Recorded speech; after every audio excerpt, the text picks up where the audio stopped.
Imagine you had the chance to build the home of your dreams in one of the most stunning countries in the world, New Zealand, taking your pick of its pristine beaches, rugged mountain ranges, untouched countryside, or built-up cityscapes.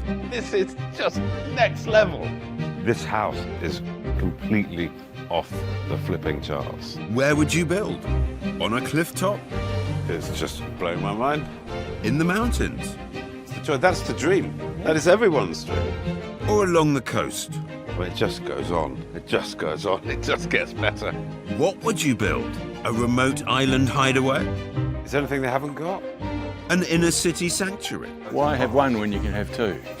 Well, stop imagining, because I'm in New Zealand, taking you to explore some of the country's most stunning locations. I'm kind of a bit in shock.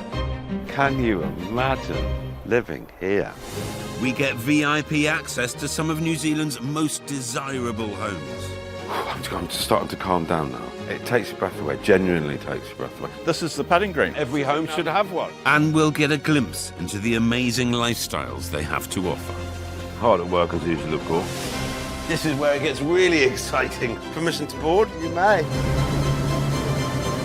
I'm Phil Spencer. This is New Zealand's Best Homes. Come with me. This is going to be fun. Queenstown, a resort town situated on the banks of Lake Waikatipu in New Zealand's South Island. Once a sleepy holiday destination, it's now the fastest growing district in the country. And while it's the scenery that draws people here, for me, it's the types of homes people build too. Many taking their inspiration from rustic cottages and barns from the region's past. My journey today begins at Millbrook Resort. Not only is it a great golf course, it's also got great examples of these old barns that are scattered all through the region. And apparently today, I'm seeing an outstanding example, but one with a contemporary twist. Closeburn Lodge.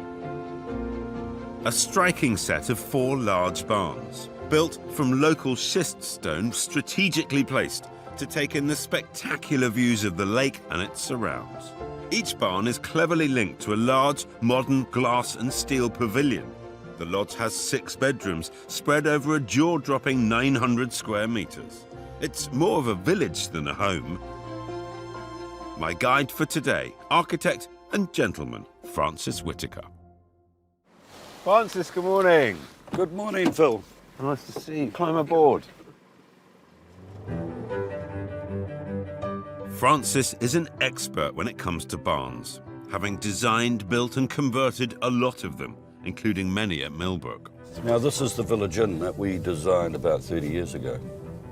Then these are the 2 stone barns on the corner. Okay, yeah. Cool, like it. Including the award-winning rebuild of the historic mill house. So these are baby barns. This is the smallest little barn you can have, a double garage and a bedroom on top. Yeah. You could say he's mad about barns, and to be honest, so am I. That's very cool. I live in one, and I could talk about them for hours. My house is a 1/3 old barn and 2/3 modern barn, so I've got barn style without barn compromises. I've seen a lot of very poor barn conversions in England. The thing is, with the existing barn, you're going back in time, and if you counterbalance it with a contemporary version, you get that lovely tension between the two. You accentuate the old, you accentuate the new. Yeah, I love it. I absolutely love it.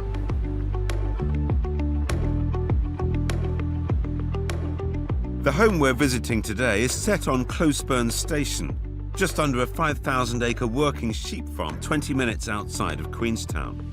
It has, like many stations around here, had parts subdivided off to make way for a handful of new, large luxury homes. You can see we've entered this paradise of native bush. This is famous New Zealand beech forest. Okay. Everything's famous in New Zealand, isn't it? That's what it's famous for, yeah.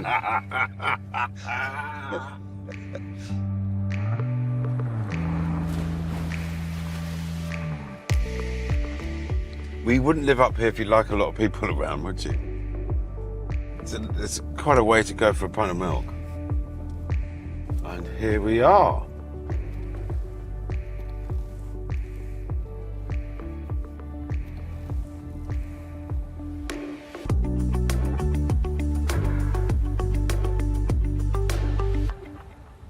go through the front door and paradise will greet you. Let's do it. Welcome to this Oh. world. The lake.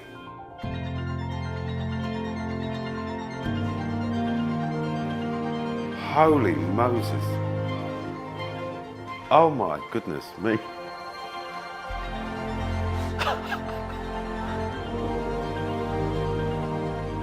I'm absolutely gobsmacked. Genuinely, my breath was absolutely taken away because I was not expecting that.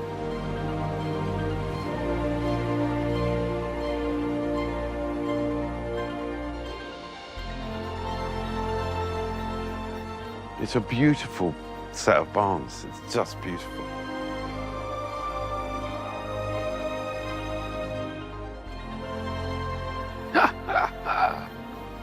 Can you imagine living here, looking at that every day?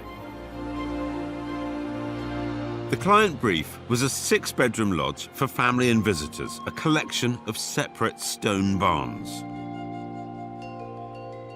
But it was something else on the page that caught Francis's eye. They sent over these drawings and it was suggesting a group of barns.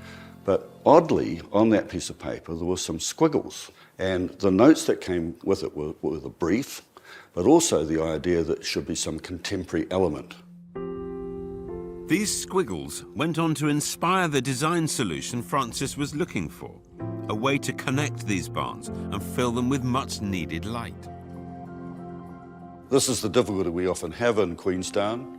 We have the sun moving around here from the west over to the north during the day, but the view can be in this direction.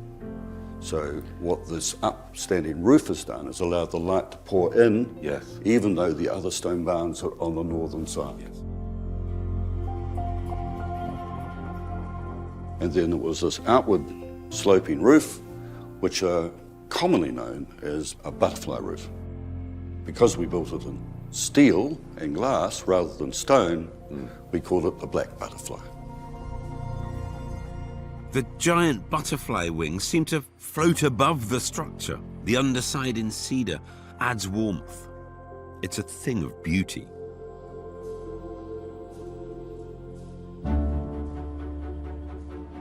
The largest of the barns, at a whopping 92 square meters, stands proudly at the front of the site. Ooh. It just goes on and on. The ceiling height.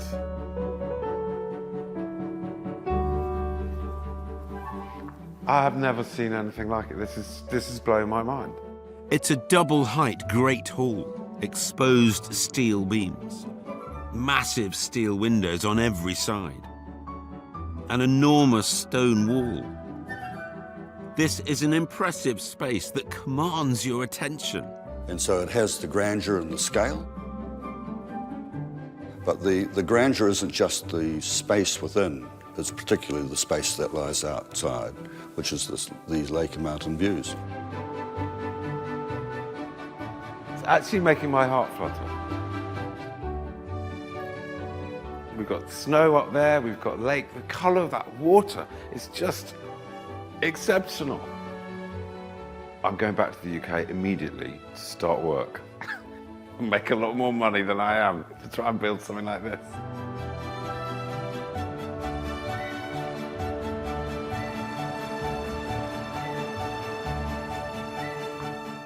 I'm just starting to calm down now. It takes your breath away, genuinely takes your breath away. In contrast to the traditional Great Hall, the kitchen is stylish and sleek. Lots of black.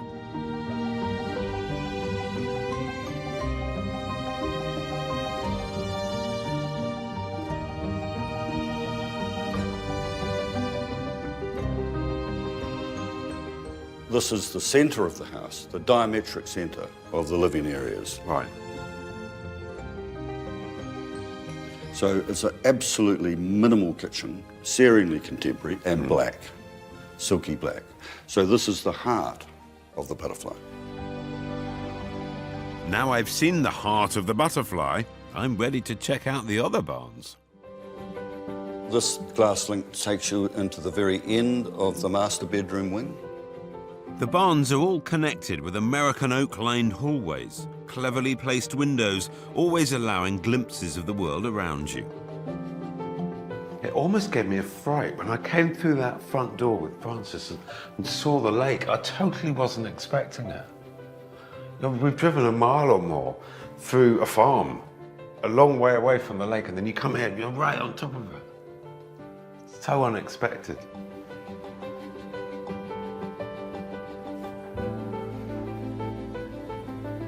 Peace, sincerity, calmness.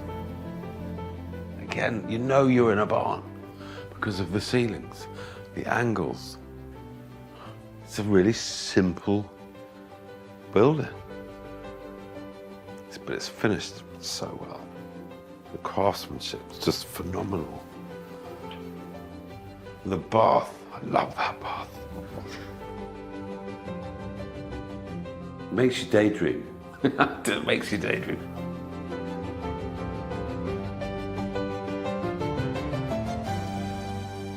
Love the idea that you could brush your teeth here in the morning, looking in the mirror, checking out the view at the same time.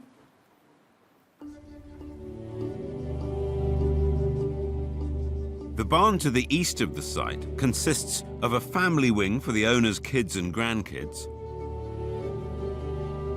allowing space to make a bit of noise.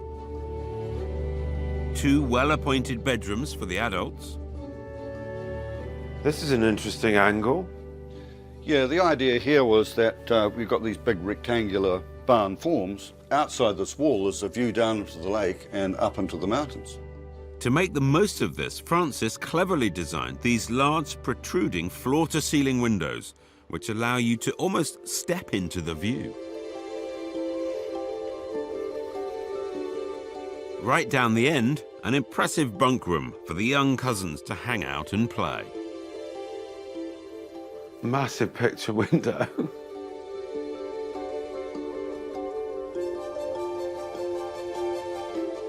Be an inspiring place to wake up as a kid.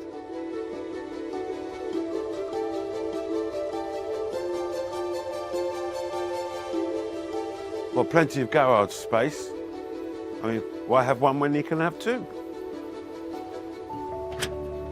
The final barn is a 4-car garage downstairs with a 5-star guest wing upstairs. It just goes on. The beautifulness just goes on. And the views from here. So this is the back barn, guest accommodation. But they're certainly being spoiled with views every which way, the mountain, the lake, and in actual fact, the house itself is a really beautiful thing to look at. The stone, the roof, it's a thing of gorgeousness.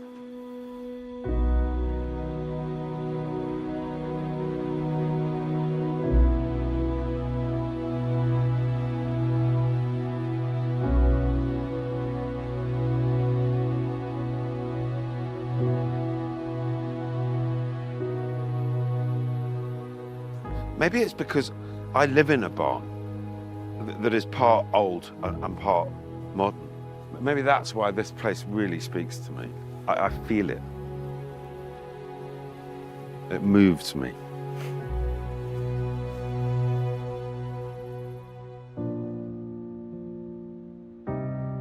It's a stunning building, and it's a stunning spot.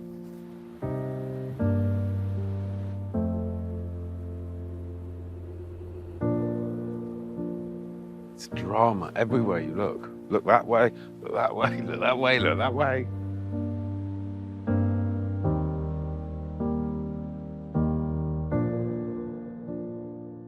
You and your client and the builder have created something phenomenal. Yeah, well, Absolutely phenomenal. well, that's the joy of what we do. And we can't anticipate what's going to happen. We discover it, and we share in that joy. Poetry. Poetry.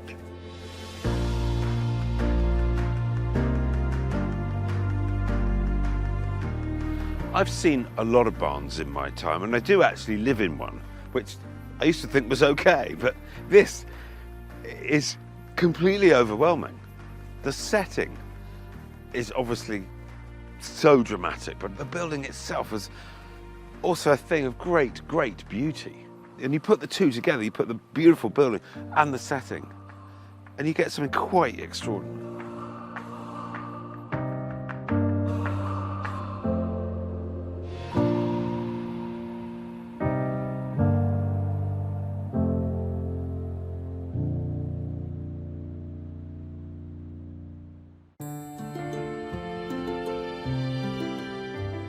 As much as I'd love to stay and soak in the views of Queenstown, I have more beautiful homes to explore. I'm now in the North Island, heading out of Auckland. As populations grow, infrastructure starts to improve and cities start to spread. Places once thought of as holiday destinations can, with time, become another inner city suburb, as is the case where I'm heading today. The Hibiscus Coast, 45 minutes north of Auckland, and I'm definitely getting the feel of being on a seaside holiday.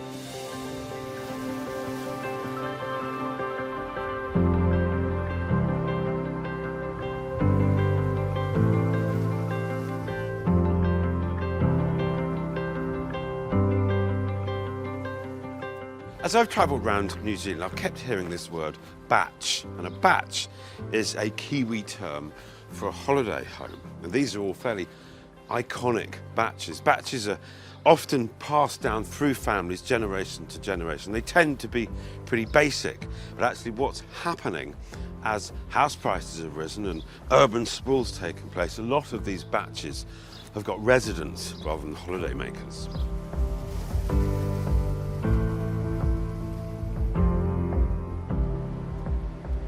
The owners of the house I'm going to visit today wanted a holiday home, but a holiday home with a difference. They wanted somewhere that they could live in all year round.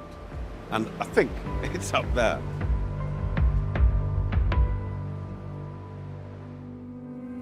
Cliffhanger is a large home perched on a cliff's edge. It's a striking design, a clever use of blackened precast concrete, wax steel and cedar.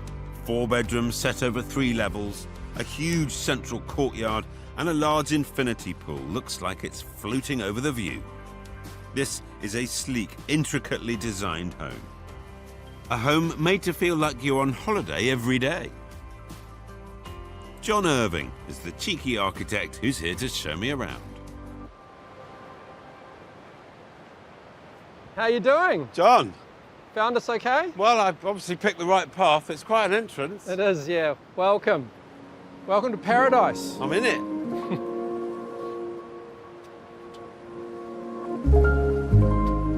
So, come on in. We can't see much from outside, Yeah, and you've got this kind of... but you can straight away there.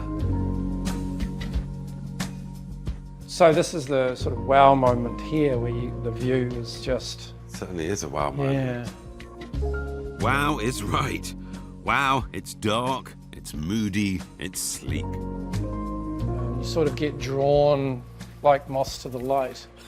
You're so right. Yeah. The precise detailing, the perfect lines running through this elegant space. This is something. This is different. This is not your typical beach house. Beautiful courtyard, Yeah. private, sheltered. There's an awful lot of concrete. I see quite Yeah. a lot of steel. It's quite moody and dark and masculine. Yeah, it is quite masculine. Yeah. But then I suppose the lightness comes from nature. Yeah, and I mean, even on a day like today, which is pretty gloomy, Yeah. it still feels pretty good. So in the UK, you couldn't get away with doing this because there isn't the light coming from the sky. Yeah, I feel sorry for you. Thanks. I felt that. But this is where it's all about. Yeah, you sort of just get pulled to this sort of hanging out on the cliff room here. It's kind of my favourite space in the house.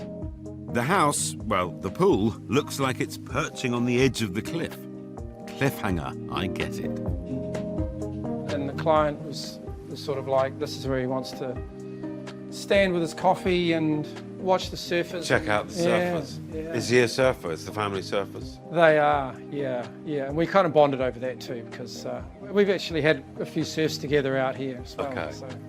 So he happy can be days. here in the morning, check out whether the surf is any good, make his decisions, what he's going to do for the day. Living the dream. I love it. Pity I don't surf. It's a shame. It's never too late to start. Elevated clifftop sites, great views, but not the easiest to build on. I can well imagine why the client bought this plot, because of the view. Absolutely sensational. But it's got its challenges, hasn't it? On the slope. It was a challenging site, also because it does get a lot narrower as it goes towards the front. Because of the shape of the site, we had to build the pool first. So that all happened before we could even start the house. While the site had its challenges, the brief from the client was relatively straightforward. A simple form, rugged, masculine. They wanted a feeling of spaciousness. There's very prominent neighbour that we really wanted to screen out. So we've got these kind of screens which you can see, which sort of direct your eye to the view. We kind of came up with this initial idea and the client said, great, love it, let's build it. And we did. Yeah, there's one thing to draw it. There's a different thing to actually create it. Yeah, it was a complicated build. Another potential complication was a client with a desire to be heavily involved in the design process and the build itself. Client's an industrial designer, so he did a lot. And by a lot, I mean a lot.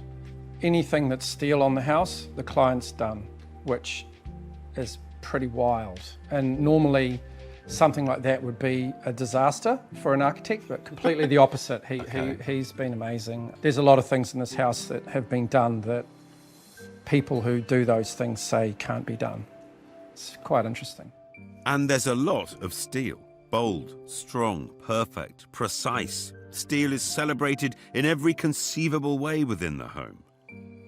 We've used quite thick steel around here, and we did it all the way around in the frame, which was quite a lot of fun, very heavy. This top panel's something like 180 kilograms. Just that bit? Just that top bit, yeah. How'd you get it up there? Just with a lot of big, strong, burly men, yeah.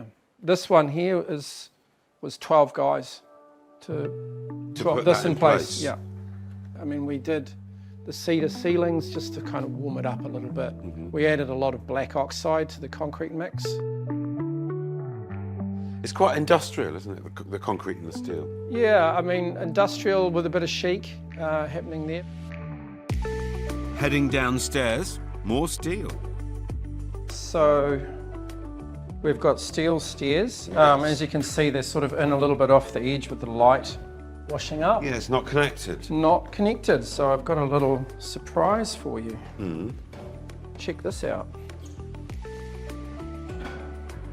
Ooh. Ooh, how's that work? Magic. That's very cool indeed. The world's most over-engineered broom cupboard. Good fun, huh? Was that just done for fun, basically? Yeah, pretty much. Because you can. Yeah. I've never seen anything like it. And then it just drops down. Oh, I just put it down. Or you could drop it, and that would be fine too.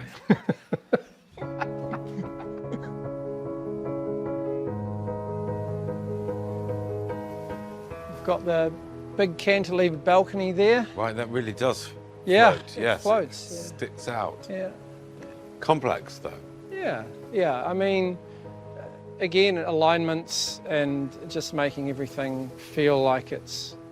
And if you look at the details, you know, the way it tracks around with the grooves, everything lines up. Yes.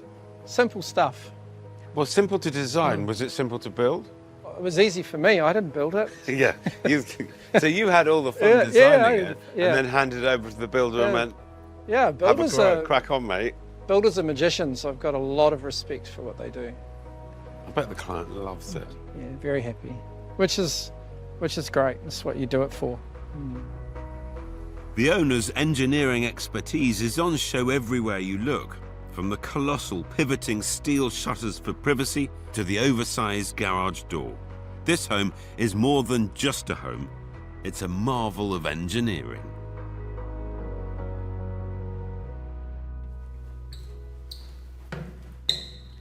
hear my shoes on the steel staircase, the steel walls, the steel floor down there. And then we come up here to the concrete. And then the glass. It makes you feel a bit weird walking over the glass.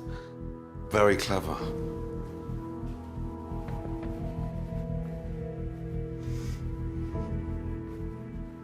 Main bedroom. More concrete, more steel. That's what it's all about. Waking up to a view like that just sets the tone of your day. It would make you feel like you're on holiday, and this family are not on holiday. This is their permanent home. Happy days. Get up, check out the surf, nip downstairs to the sea. Look at that, even the bed floats. The bed is steel, he's made that. A cantilevered bed. There is nothing in this house that is not very meticulously thought about and crafted and almost made difficult. He's made everything difficult. There's a steel sink.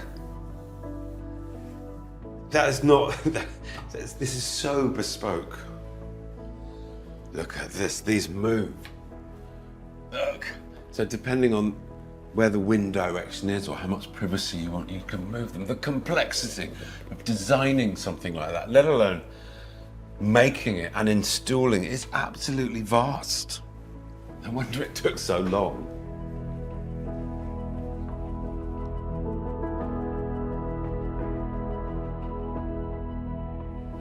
Coming into the hallowed garage space. Well, that is the glass ceiling, which is actually really clever because it enables light to come in here, otherwise it would be quite dark. I'm told the owner spends a lot of time in here on his metalworking lathe, designing probably lots of what we see. I mean, this staircase, that's truly bespoke. Half a dozen skateboards all on the rack. And then check this out.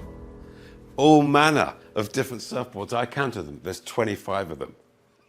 This family really are on holiday whilst at home. It's a new meaning to the word staycation.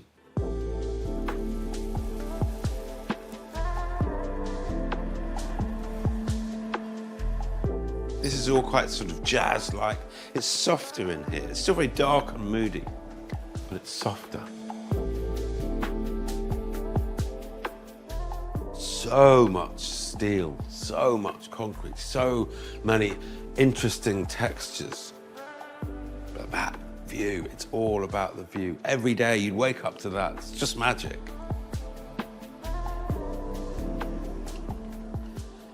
The New Zealanders are pretty keen on their courtyards because they give privacy, they give shelter, shade. And actually these are really clever. Again, concrete, obviously, but simple in their design, but very, very effective. They give privacy, but actually they also give a bit of ventilation, and if you want a view, you can get one, but it takes you out to sea, not to the neighbour.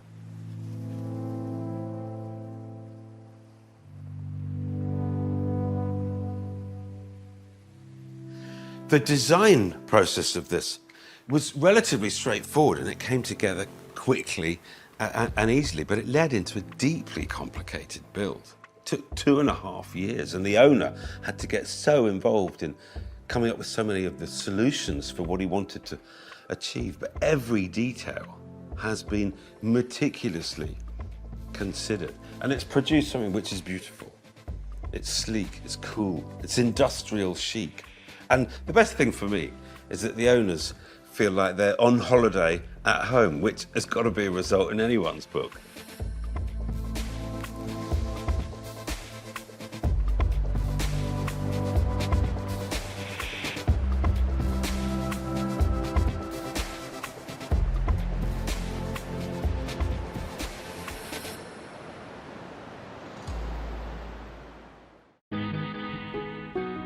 Today, I'm heading to Piha, a seaside village, home to around 1,000 permanent residents, an hour west of Auckland City. The landscape changes dramatically. It's renowned for its black iron sand beaches and pounding surf. Piha is a firm favourite for surfers and sunbathers alike. Look at that. Look at that. Oh. Today is calm, not a cloud in the sky. But I'm told this isn't always the case.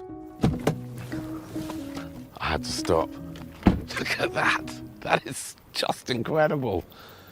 I'm only about an hour out of Auckland. On the west coast, that's the Tasman Sea. And it is absolutely extraordinary, but everybody says it's a really intense place to be. The elements, the surf, the wind. It's a beautiful place to be, but probably quite challenging. Out west, not only does the scenery change, but there's also a shift in mood. It's somewhat tougher here, you against the elements. I'm told this is one of those places that either draws you in or scares you off. I'm ready to be drawn in.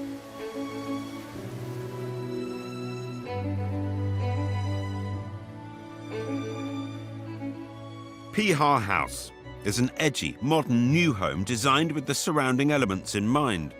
Constructed of black stained cedar, tinted glass in dark aluminium frames, the entry is a curved concrete wall clad in local rock. Upstairs, main living, kitchen and 2 bedrooms. Downstairs, another living space and an additional guest bedroom. The architect, like the house, is a rather dapper chap, Daniel Marshall. Daniel said to meet him on the beach and to look out for somebody with 2 dogs. That must be him over there.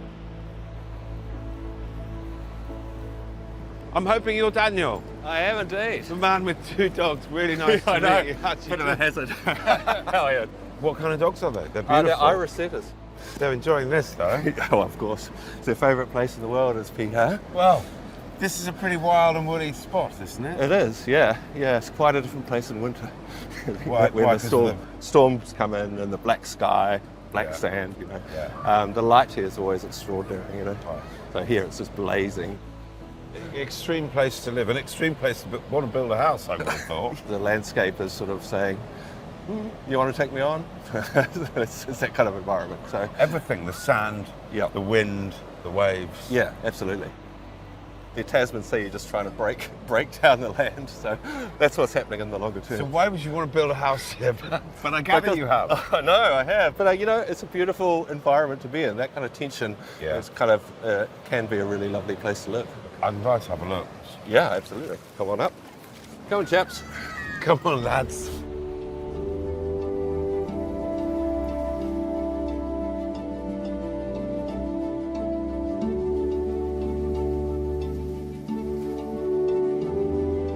The Brief, a home that responded and respected the surrounding environment.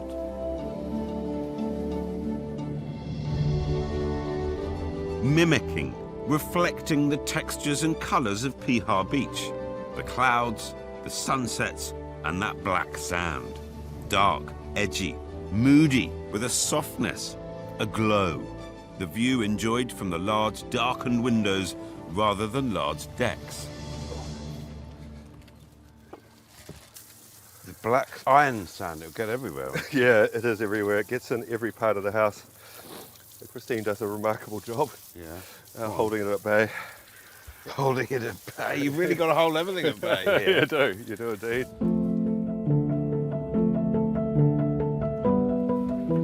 So it's a bit of a fortress. It is. The idea of this is that we have got these sort of 2 elements playing against each other. So we've got the sort of thing of the rock, you know, the ground, and it's like anchored to the ground, and then this quite light cantilevered timber element that just sort of hangs out. I've always kind of thought of it as like a bulldog, you know, just sits facing the the sea. Well, come and get me. Yeah, that's right. Go on, try.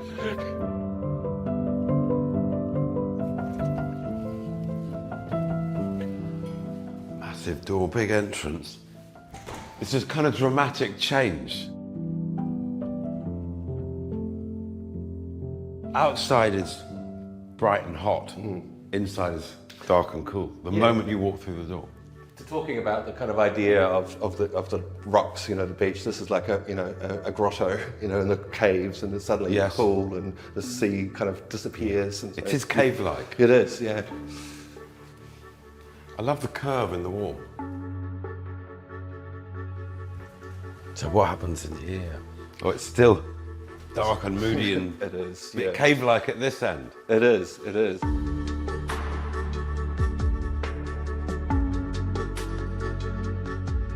But then if you kind of, your eyes drawn out obviously to the view, which is beautiful. It's a place of refuge. But it is a refuge from Oh, the intensity yeah. of nature out there. That's right. We see there's nature, but there's people. There's everyone at the beach. So Yeah. you can look out, but then no one's looking in. I'm just drawn to that end. Let's have a look.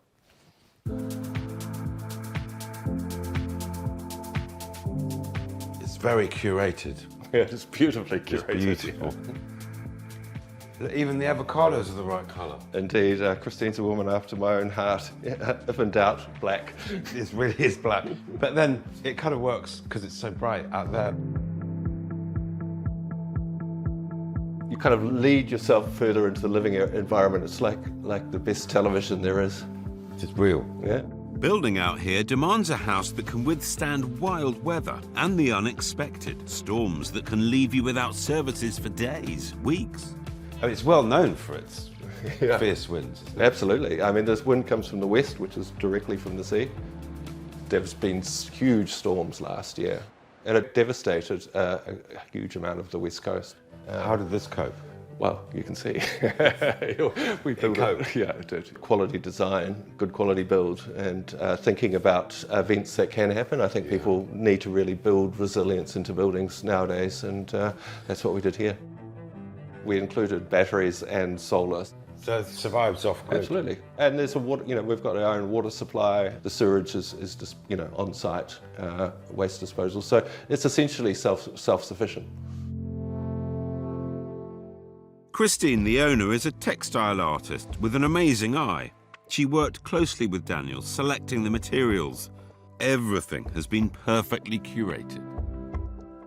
And these little flourishes, like the brass here, which is a love beautiful materiality. Because the sun obviously sinks in the west, it just glows in the evening. It just suddenly sets alight. It's beautiful. That's a lovely, lovely feature. Many of Christine's own works line the subtle pink walls, adding texture, softness.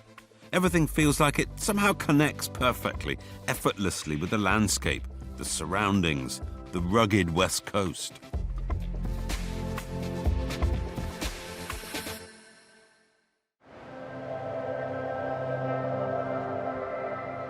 I'm in Piha, a black sand beach on the rugged west coast just outside Auckland.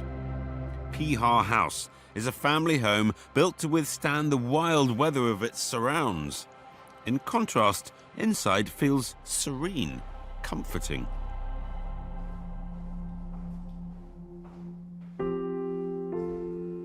Down into the depths of the cave. Dark and gloomy and moody. Very cool internal courtyard, brings a bit of greenery and nature in. A lush subtropical internal garden is the feature downstairs, viewed from the entranceway, corridor and main bathroom, opening up the space and allowing sunlight in. But you can still have your privacy if you need it. Very cool bathroom, everything's very cool. Well, that's not very private. There we go, private. Not private.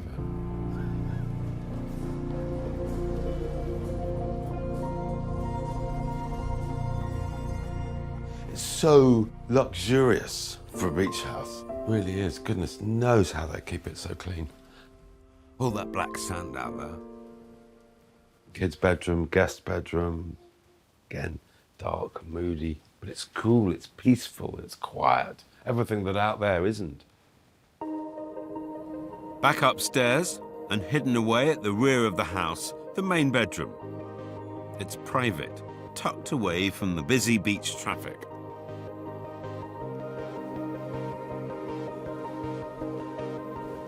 Ensuite dressing area. Wow, coolest bath in the world.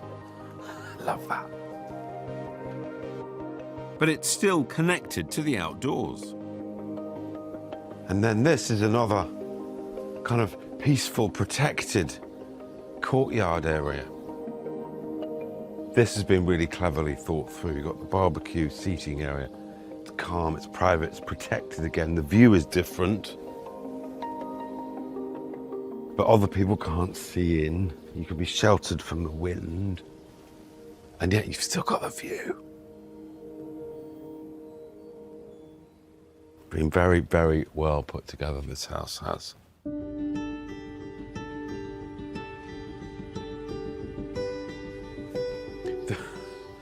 One thing that strikes me in the kitchen is, where is everything?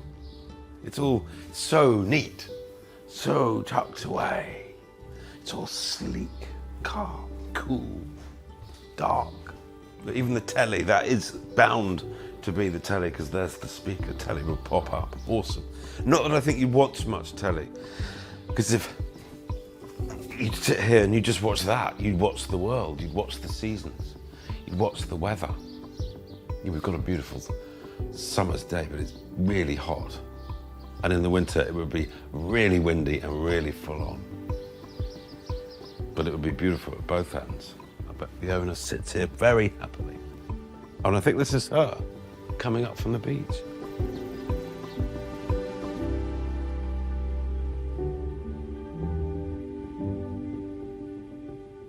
That was fun. Creating a home that family could retreat to was important for Christine. It's so hot. You need a water. There, Cass. Thank you. 3 grown-up children come and go, and granddaughter Skylar is a regular visitor. Okay, I'll try that one. Oh, no. Are you? You gonna win? I always win. It's been so lovely looking around your Oh, you're beautiful so home. welcome. It's nice to have you here. It's stunning. It's so cool. Yeah. It's just cool. Yeah, we really enjoy it. It's a really calm, peaceful home. The moment you walk through the door, the world changes. It does. It really does. And I can never get enough of the place. It's just a feeling that you get when you're here. So calming and peaceful, and Yeah. that's exactly what we wanted to project in our home as a family, you know, to have a space that the kids can come and feel relaxed and enjoy it with us. How did you choose Daniel? We were introduced to him through a mutual friend, and when I met him, I just thought he's just got a calm, peaceful energy like we want for our home, and I think we sort of work well together. I love his style. So the designs that he's coming up with actually reflect his character, and that's what you were drawn to. Yes, well, and exactly, and I think too what I loved working with him, because as much as we gave him the free rein for his creativity, he also listened to my creativity and what I wanted from a home as well, or my husband will include him too. But you know, like the stone wall, that was something I really wanted a few curves. Well, he's interpreted your vision. Yes, You had it in your mind's eye for a long time. Yeah, And he he's got it. He got it. Yeah, he got it.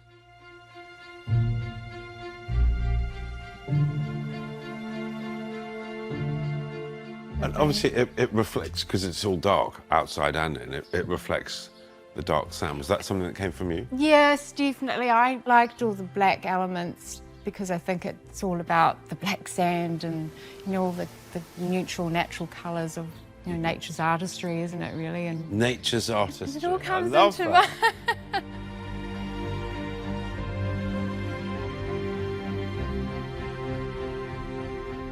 It is so beautiful inside. What I'm really struck by is the analogy of the bulldog. It's squat, it's low, it's powerful, and its chin sticks out, and it's kind of go, come on, all comers, come and have a go. And it survived a cyclone 12 months ago, completely intact. Given that it was designed and built to protect and be a refuge, well, 100%, it's done its job.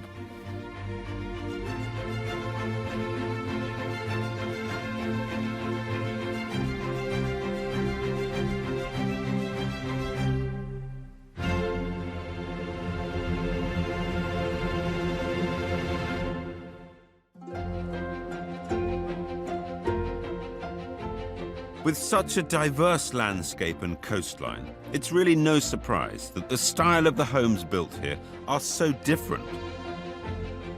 From a stone-clad village built to command the view, a bulldog hunkering down to face the elements, to a sleek modern masterpiece perched on a cliff's edge. But amidst this variety, one thing remains constant: a focus on relaxed living and spaces where families can come together to unwind. Forever feeling like you're on holiday, never needing to leave.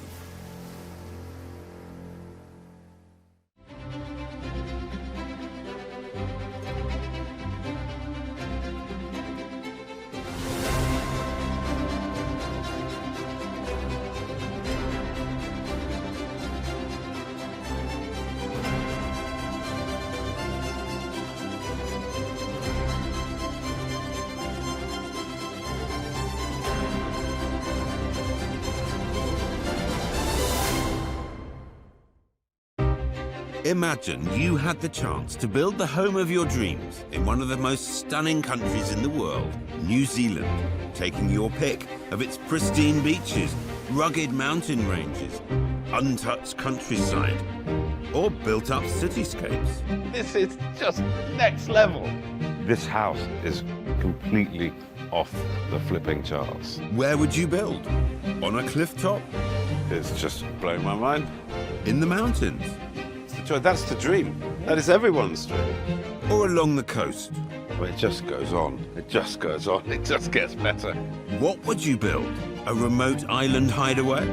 Is there anything they haven't got? An inner city sanctuary? Why have one when you can have two? Well, stop imagining, because I'm in New Zealand, taking you to explore some of the country's most stunning locations. I'm kind of a bit in shock. Can you imagine living here? We get VIP access to some of New Zealand's most desirable homes. I'm just starting to calm down now. It takes your breath away, genuinely takes your breath away. This is the putting green. Every home should have one. And we'll get a glimpse into the amazing lifestyles they have to offer. Hard at work as usual, of course. This is where it gets really exciting. Permission to board? You may. I'm Phil Spencer. This is New Zealand's Best Homes. Come with me. This is going to be fun.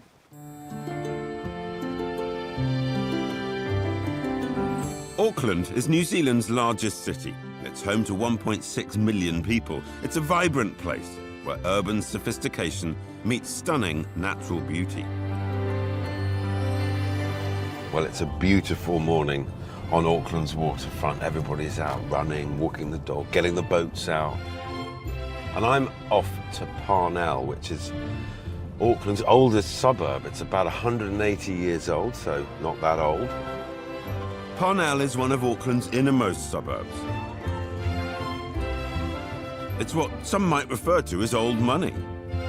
There's a sense of timeless elegance with its tree-lined streets and historic architecture. I'm on my way to a home that takes its inspiration from a traditional country homestead, but with a very modern twist. Looking around, I can't help but think, location, location, location. And I mean, look at that. Absolutely stunning.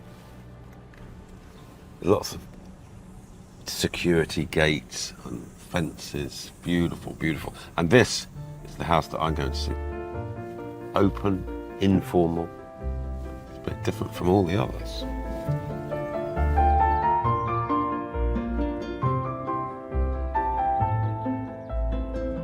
Country House in the City is a modern pavilion surrounded by gardens.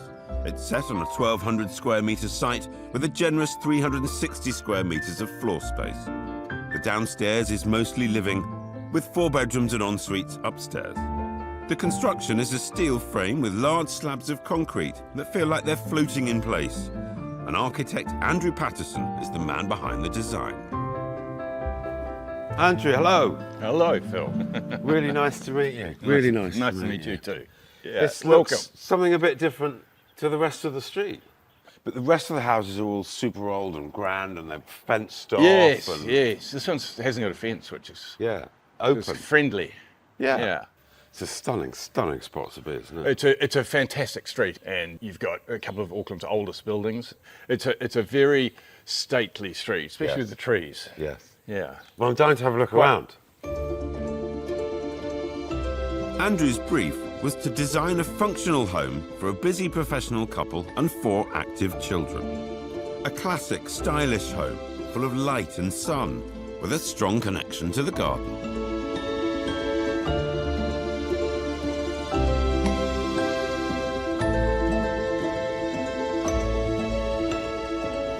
So what have we got here? It's actually a really traditional plan, Phil. It's got an entrance lobby with a staircase coming down, and Yep. access to the garage, and it's got the traditional parlour that you get in Yeah. older inner city houses. Okay. Historically, grand homes had a parlour or good room for receiving your guests away from the everyday chaos of family life. This modern take is used by the family as a private study. And then suddenly you get some stairs that drop you down to create a very high stud height for the main part of the house. And so you come into this big glass box, completely surrounded by garden. It feels like I've walked into a giant, elegant glass house. The use of the thin, black steel frame windows and doors creates a seamless connection to the outside. It's all about the old country gardens. It feels English. I'm not homesick, I promise. You can have a country lifestyle in this house. You've got apples and pears and figs and flowers and vegetables, and you're only minutes away from the CBD. Yeah, that's special.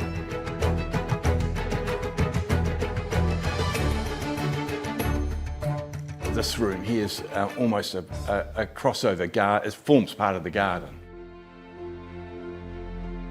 So when you're walking around the garden, you walk through this room.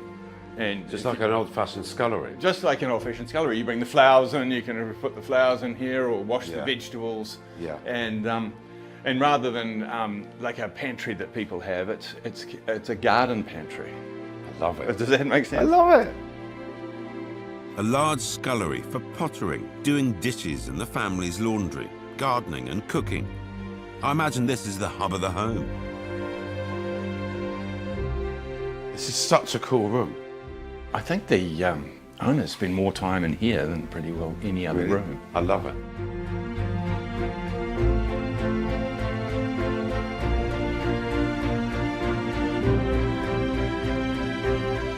It's obviously incredibly contemporary, but traditional in its things like its scullery and its kitchen garden. Well, it's traditional in its materiality too. It's tiling and its spaces and its plan. It's actually a very traditional house In a very traditional street. in a very traditional street. But it doesn't look traditional at all. The garden was as important to the family as the house. Like rooms in the home, the gardens are meticulously planned and laid out, each serving its own purpose, allowing for different activities, growing herbs, fruit trees, places to relax and reflect, zones for play and family fun.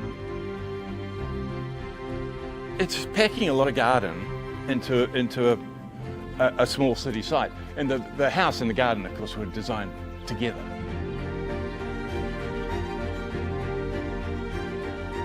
So here we are in the sculpture garden. Yeah, Yeah. a little sculpture room, and then you can come through. To the perfect lawn for a game of football.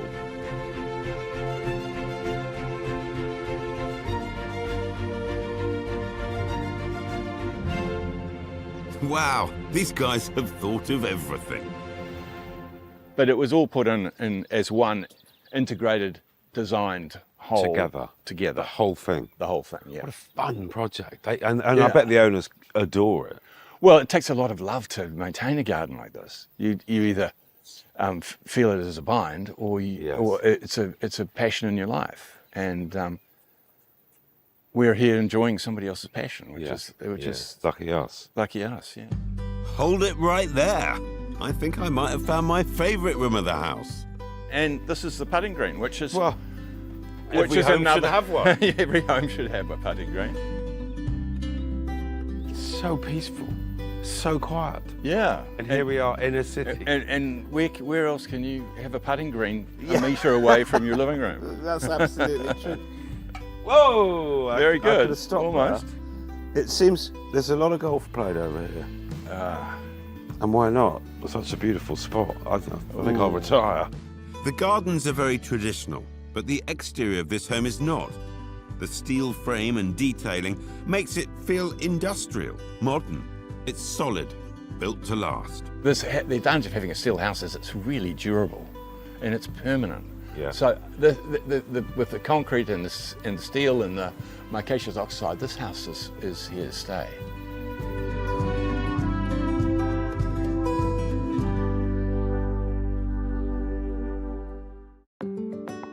Surrounded by traditional-looking homes, Country House in the City, with its welcoming ungated driveway and contemporary steel and concrete exterior, pushes against the neighbourhood norms.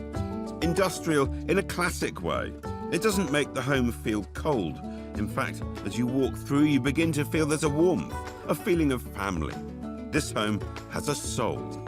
And again, following the layout of older homes, all living is on the ground floor, which means all the bedrooms are safely up these solid timber stairs.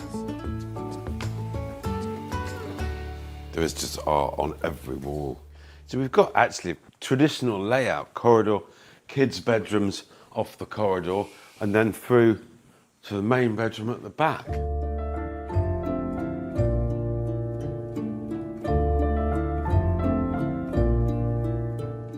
And it's peaceful, it's elegant, spacious, comfortable.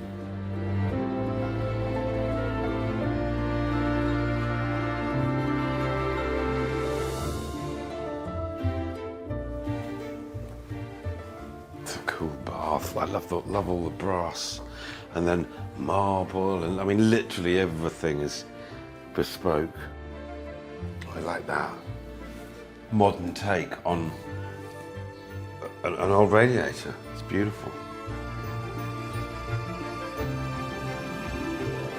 So from up here, you get the view because you're looking over the top of the garden. I can see the harbour. I can see the city. You've got a sense of where you are in the world. And these very cool steel frame windows make the most of everything. And actually, look at that. That's very smart. That's a contemporary take on something that you'd find in an English stately home. The shutter works as a blackout curtain, but then folds away and you get the best of the view.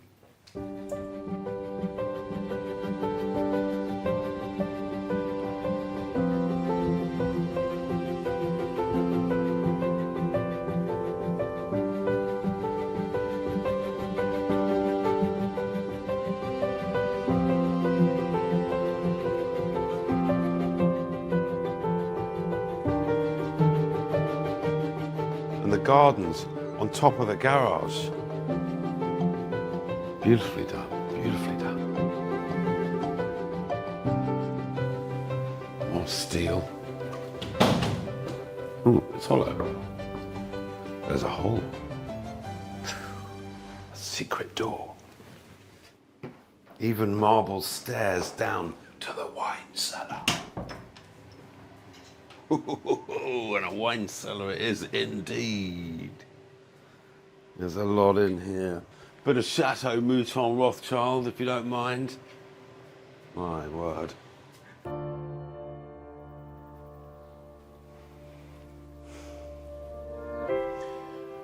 The word natural comes to mind. It's a really natural feeling and a natural environment. Some of that is because of the garden and the greenery that surrounds it, and some of it's because of the materials that they've used.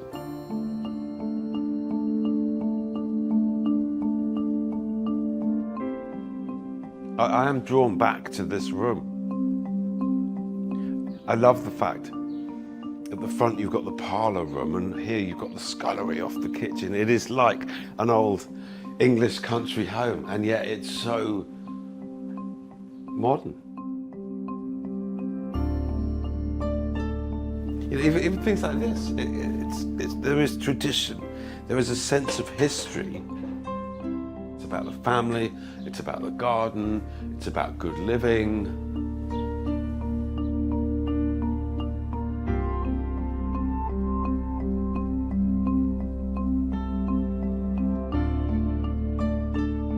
So it manages very neatly to combine a family layout, family house, traditional spot with an incredibly contemporary build. Yeah, I guess what I like about it is that it's got a kind of soul. You know, you want a soul in a family house. Coming back to it, there's a very obvious feel to it, isn't there? And I think that's normally souls are imparted by people over the years, over the generations in a family home. But this seems to have had a head start, which I guess that's a bit that I'm proud of. I'm proud of, yeah. It's a very livable house, obviously. Yeah, it's reeks of being used, doesn't it?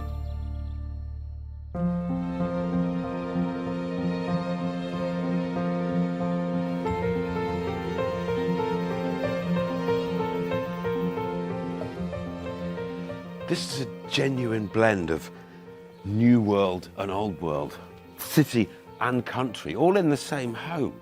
And when you say it, it sounds like it shouldn't make sense. But actually it makes perfect sense.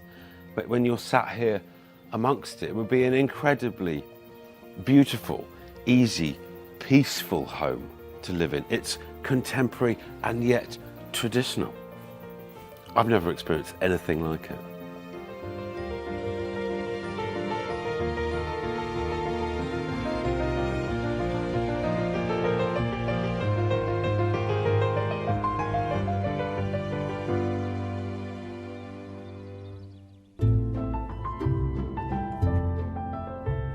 Living the country lifestyle in the city is a very clever idea.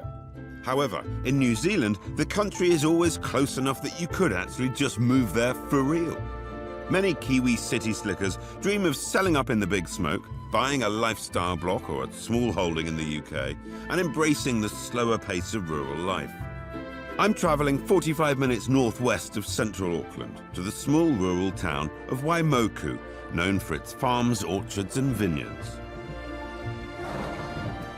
Architect Jo Craddock was on the hunt for her slice of paradise and came across this idyllic 10-acre block, a perfect spot to put down roots, bring up 3 country kids and pursue her passion for breeding horses. It was also the perfect place for her to design and build the home of her dreams. Little did she know, it would take 12 years to complete. Great to be in the countryside today. Back home, I actually moved out of the city to the countryside in order to buy a house where we could keep horses, so I'm really looking forward to this.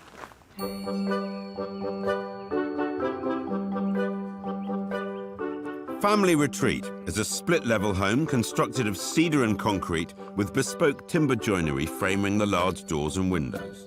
The interior floor space is a whopping 500 square metres and features 5 bedrooms and 2 large living areas. The home boasts a 25-metre lap pool, 50-metre hallway, and its very own jetty. Jo's brief: create a place of security and happiness, a home that becomes part of the family. Hello, Jo. Hey. Hi. Phil. Nice to meet you, Phil. Very nice to meet you. Yeah, how are you? I'm good. Tell me about these guys. Well, this is the team. We've Yeah. got Dawn here. She's my top competition horse. Okay. The equestrian lifestyle kind of took over from architecture for a while. And what was here when you came here? So when we bought it, it had a little Lockwood cottage. It was pretty run down, and we thought, you know, we'll live in there for a year while we design and get organised with the house, and we ended up in there for 5 years. Right. So it's kind of a While you were building stables. While I we imagine. were building stables and arenas and always comes prioritising, first. right? Yeah. The horses are a huge part of the family's life, with daughter Jamie sharing Jo's passion for riding. Both are known to compete and quite often win competitions right around the country. So the horses certainly have the home and lifestyle of their dreams. I can't wait to see what Jo's built for the humans.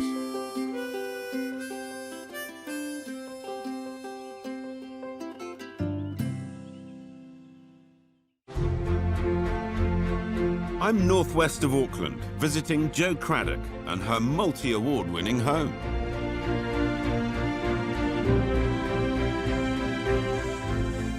Well, I'll follow you. This is gorgeous. Mind you, it should be. It's won lots of awards, hasn't it? Got a few, yeah. I couldn't tell much from the pictures. Well, I think, you know, it's also amazing to experience something in flesh, you know. It feels quite different to photographs. Totally. Come on in. Good bit of ceiling height. Another massive door. Yeah. I've seen doors all the way around New Zealand. Gorgeous. Yeah. Gorgeous, gorgeous. But enough about the doors. What's truly gorgeous is the light. This room glows with the sun bouncing off the high ceiling, the timber walls and the floors. You get this sense of space, airiness. You definitely feel like you've just walked into somewhere very special. I'm kind of a bit in shock. Having come from the stables to this is extraordinary. Plush day beds are perfectly placed to let you soak up the sun. I could lie there for hours. It entices you in. But at the same time, the oversized timber window frames seem to lure you out to the view and the large established trees. I can't tell whether I'm indoors or outdoors, but I like it.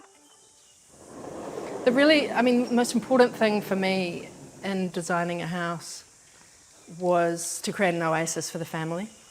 You know, that ability of architecture and spaces to improve mood and make you feel happy. Like, there's a joyfulness in being in a space, I think, that has light and materiality, sense of scale, and that was what was the driving force behind the design, really. Okay. It certainly has a sense of scale. Yeah. As does out here. And connection, too, to landscape. You know, that's really important.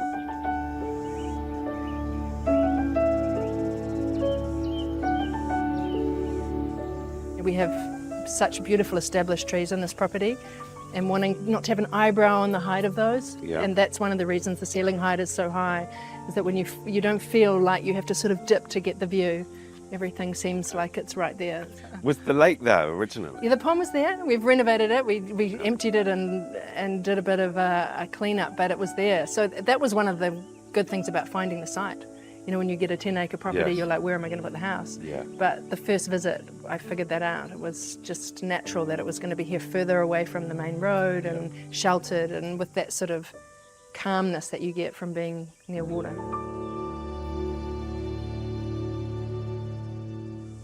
How long's the whole process been? It's been 12 years from start to finish. Yeah. Pleased to be finished. I know, pleased to be finished, but you know, there's a beauty in it. You know, you get small moments of joy all the time because something gets finished and you're like, yay, it's like not opening all your presents at once. Okay, You know? that's lovely. One of those moments of joy most definitely would have been the unveiling of the home's main artery, a 50-metre long corridor stretching as far as the eye can see. One of the things I like about the house is that connection that you have down the hallway to the outside. And people have joked that you could play a game of cricket in here, but Yes, it, it's but cricket it net, has got quite a bowls. nice, yeah, like it really draws your eye out to the Yeah. landscape. While the giant floor-to-ceiling windows at each end would be no match for a cricket ball, I've no doubt this space has been well loved and well used for running races to fashion shows while Joe's kids were growing up. And I'm sure it's done wonders for grown-ups' daily step counts too. Down the western end of the corridor, I told you it was long, it opens up from an enclosed space to a pavilion of glass. This hallway here was really functional in the respect that it brought afternoon sun into the living room. So we wanted to, you know, borrow that light in the afternoon through the glass, and I wanted it to be able to get in here, so hence the stretched hallway. Stretched hallway, I like it. A beautiful, practical way to bring more light into the house. I'm just pleased I'm not the one who has to clean it. While designing the home, Jo was always thinking about the changing needs of her growing family. Placing the main bedroom at one end of the house created a peaceful, private parents' retreat. 50 metres away at the eastern end of the corridor, the rowdy kids' wing with its own rumpus room and a clever piece of trickery to keep the kids at bay. This is one of the things I designed in the house for when the kids were young, when there was a lot of noise. You know, they'd have other kids around and there would be like playing and stuff going So on. they could play that way. Yeah. You could be nice and quiet.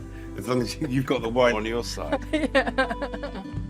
Every family has its unique dynamic, For Jo, her now adult twin boys were incredibly close growing up and needed a space to allow for connection. Jo was able to cleverly future-proof to also allow for independence as they grew older. And do they link? That's a door. Yeah, they always lived in the same bedroom with beds, literally in the little cottage, beds, less than a metre apart. So I wanted them to have that connection. I thought they would be worried about being separated when we moved in. So when they were young, this door was open a lot. Yeah. And now it's pretty much It's a nice idea, though. Yeah. This is my daughter's room. She's a girl, so she got 2 extra windows, same size as the boys.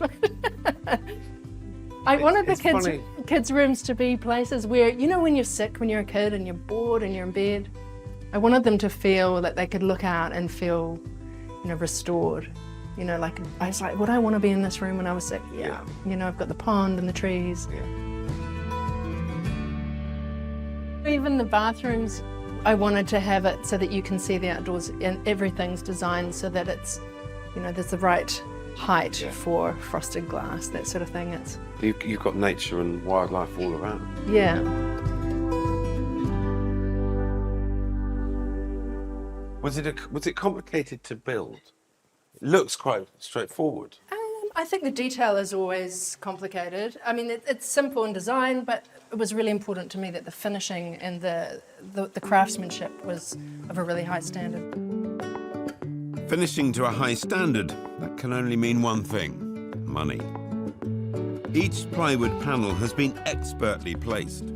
Tiny gaps. The negative detailing between each panel is exact, giving the impression that the panels are floating. We had an amazing interior fit-out builder. The first day he was here with 3 of his guys, and we were just doing it on, sort of charge up. And we were sorting out the detailing. We got 3 sheets put up in a day, and I was just like, oh This is going to be a long job. But every detail, like every edge has been rebaited, 1.5 mil, and it's, secret nailed. And so, that kind of thing is really important. Yeah. Being her own client and living on site allowed Jo the time to focus closely on every detail, and she wasn't going to leave anything to chance. It's a very conceptual model. It was very early days in the design process, and it's been well travelled. It's come up and down to the site in different seasons for over a whole year. I used to come and stand exactly where the house was going to be and say, okay, where's the sun angle in the winter through the living space? Where is it in the summer? So the canopy was designed as a result of that experiment, so that it didn't overheat in the summer, but it created warmth in the winter. It's not till seeing the model I realised the different levels it's on. So it really follows the natural contour of the land. It was designed to not interfere too much. You get that sense too, I think, in the model, the southern side of the house is precast concrete. That was purposely done so that you'd get that sort of bunker feeling from the road, essentially the public side of the house. But also thermally, it stores a lot of heat in the winter and keeps things cool in the summer. And then the northern side of the house is cedar weatherboards, lots of timber and lightness. So, and that's sort of intersected down the middle. The model's been a really good tool in experimenting with materials as well as with siting and levels. It's not really until you step out here that you get a sense of the scale, how this house just stretches on forever. I mean, the corridor is 50 metres long and it doesn't even go into the main bedroom up there. Here they didn't have obstacles and challenges with the site. Actually, the site gave them a beautiful pond. It gave them established trees. And then they had as much space as they needed to make a beautiful house. Due to budget constraints, this stunning piece of architecture was completed in stages over 12 years. Surely over that time you'd change your mind on something. Would you have done anything differently? No, I wouldn't. No, I love it. It feels like a part of my anatomy. It's a funny thing. Yeah. When you design a house for yourself, it's like an extension of you. You put so much into it, and everything visualized from those really early days is just, it's ingrained in you, So the thought of ever moving or selling feels like you would be wrenching part of you off, like it's a very personal connection. That's quite a pull. Yeah. Yeah, a 25-metre pool. I used to be a swimmer in a previous life, so Right. yeah. You've had a few different lives. Yeah. Yeah, I thought there's no point putting a pool in if you can't swim in it. So that's a proper swimmer's pool. Yeah, yeah. Yeah, that's not a mucking about pool. Well, you can muck about, but yeah, you can do laps too if you need to. This property embraces the outdoor lifestyle.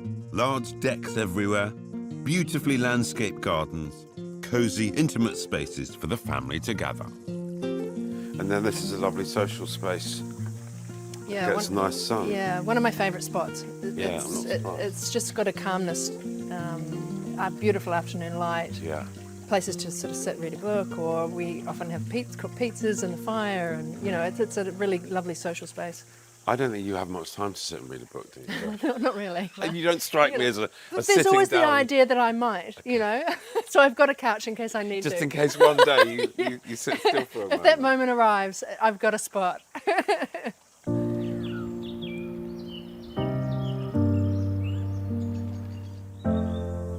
Is to find a opportunity that had both water and established trees. And Yeah, the it was ability lucky. to- yeah. Yeah, I mean, that's why we fell in love with it. Yeah, It I'm was not like su- not everything, all the surprised. bones are here. We don't have to wait Yeah. 20 years for a tree to grow. It's, Yeah. it's established. You had to wait rather a long time to finish the house, but It's the it's done compromise. now. Yeah. The wait was well worth it. Joe has managed to create a home that just makes you feel good.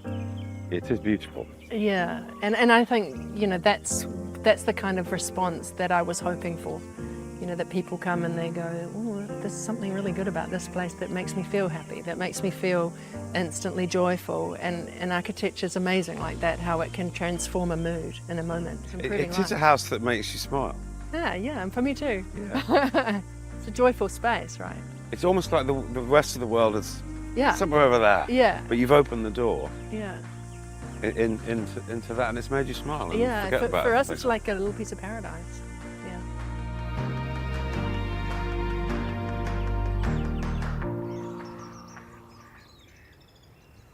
There's no doubt this home is the result of a large amount of focus and patience and time. I mean, it was 12 years in the making, but what that has produced is a home of incredible beauty, but it's also got a really lovely sense of calmness and tranquility to it.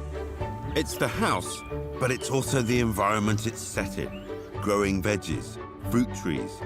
You can start your morning doing laps in the pool. Take a post-lunch nap by the lake before spending the afternoon riding horses up at the arena. And I particularly love that Jo feels it is a part of her. It is part of her anatomy, is what she said. That's so special. But it also, I guess, means she's not about to sell it to me, is she?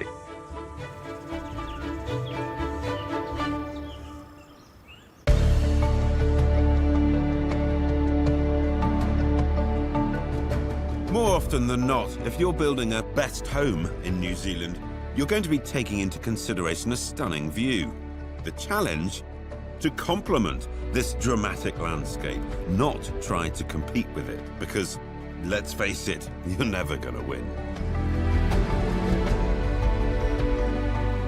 I'm in the South Island, Queenstown.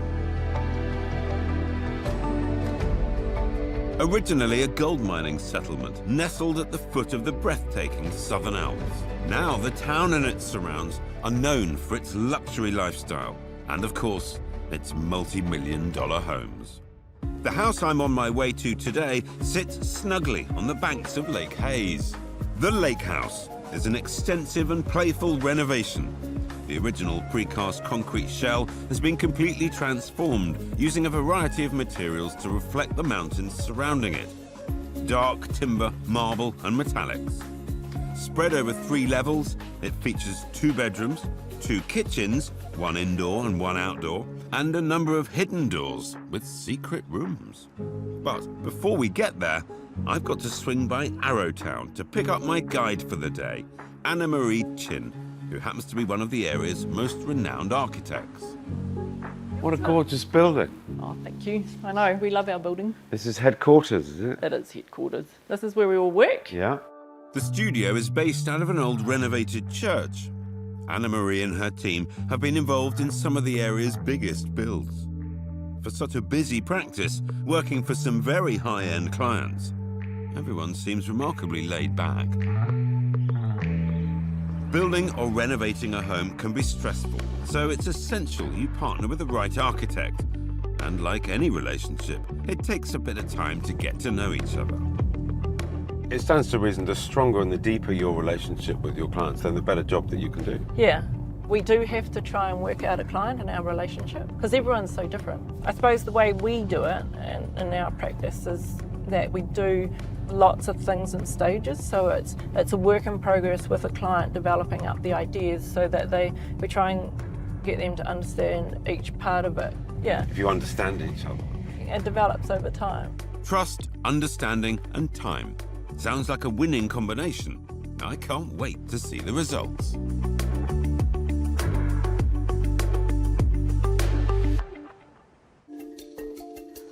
So what have we got hidden behind the great doors? I'm speechless. This really is a surprise.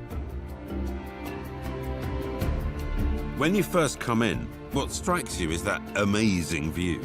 The lake, the mountains, it's just wow.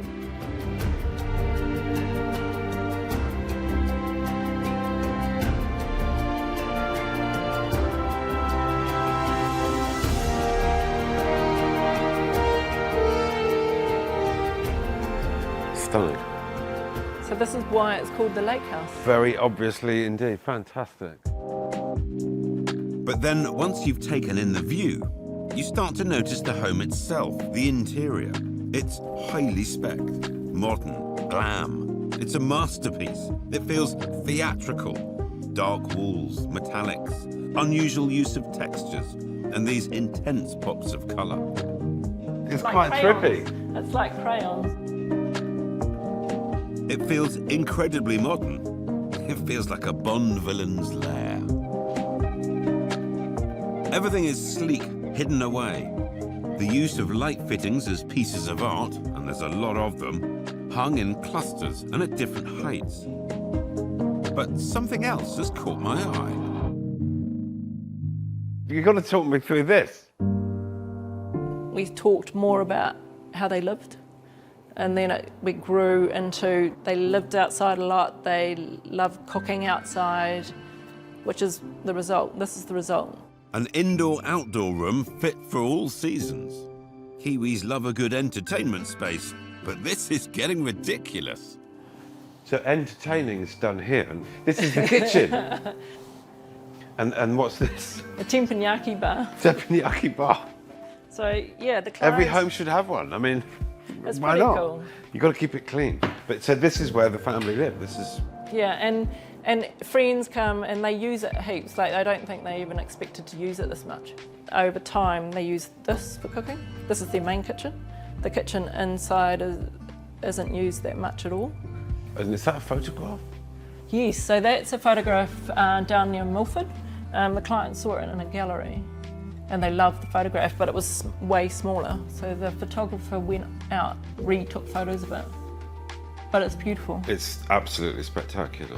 Well, we wanted And it. it sort of suits the space so well. Yeah, and we wanted greenery to come into it because it's quite, it's a hard space. So the picture was actually the way to bring the greenery in.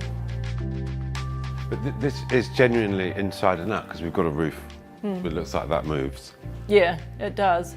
And all of the middle section opens up so you can actually be outside. As if by magic, the ceiling opens. Here you truly get lost whether you're outdoors or indoors, because you're indoors, but you're outdoors because you've opened the roof and you're sheltered from all of the elements, but you've still got a fire, you've still got your TV, you've got a water feature, you've actually got nature indoors.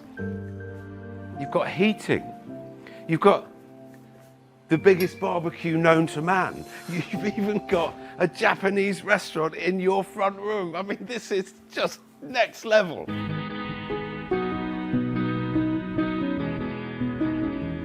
Anna-Marie's involvement in this huge renovation project kicked off with the staircase. Her concept of a solid steel stair suspended by thin wire a work of art in itself, won the owners over, and she was brought on to continue designing the rest of the home, room by room. Next up was the cosy little telly nook, though I don't really know who's watching TV with a view like that. Then to the main bedroom and ensuite, which are brighter, with the drama coming once again from the lights.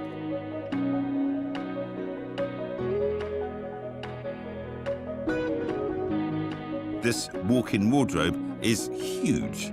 I hope Mrs. Spencer doesn't see this.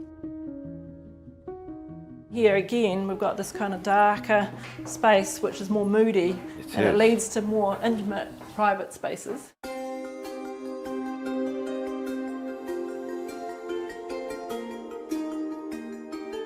Love the colour. I know, isn't it fantastic? The moment I came down from the real dark corridor and stairs, you come in here and go, whoa! Yeah. It's fun, it's a happy, joyful room. Yeah, It we is. wanted the colour. We wanted something that was a bit more fun, bright, cheerful, and then you move out onto the deck and you got the view of the lake as well. The lakeside of the home features a veggie patch, landscape gardens, and sculptures that lead you down to the lake. The path leads down to the walking track. That's a public walking track that goes right around this lake. How far is it round the lake? About 8.5 k's. Okay. And lots of people use it. Morning walks, biking.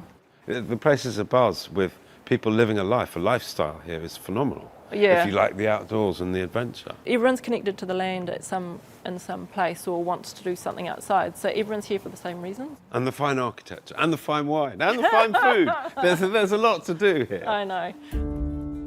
Speaking of things to do, I'm off to have a look around.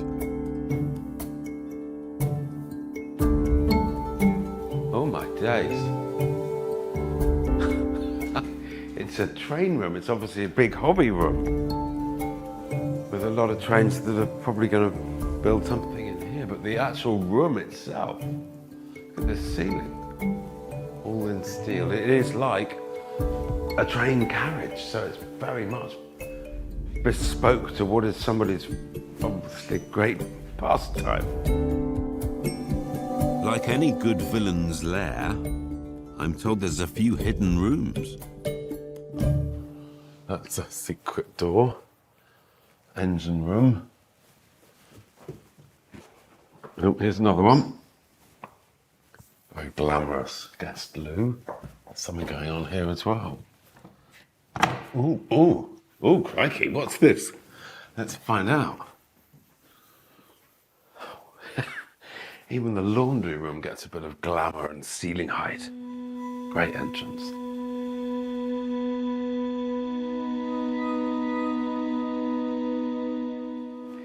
That train room, tell me what that's all about. That's awesome. I know, it's quite fun, isn't it? It is, I mean, it's the whole thing, the entrance and The drama. ceiling. Yeah, it's a So really you found dramatic that- entrance. You found that secret door. Yeah, I found quite a few secret doors. It must have been a fun project for you to work on. Loved working on it, you know, and it's a really good representation of a project in the kind of way that we like working, where you start somewhere and you develop with a client over time the brief and also what you're doing and how you're creating the spaces, and you work with the client. Something that struck me when we first came in and you said that you got involved with the staircase and then another bedroom and then gradually, I felt that the house would lack cohesion, but it doesn't. No, and I think that's just keeping tones of the light, the white, or the deeper colours. So in general, that's the main base of, you know, the interior spaces, and then the art is in the lights, and that brings in the colour.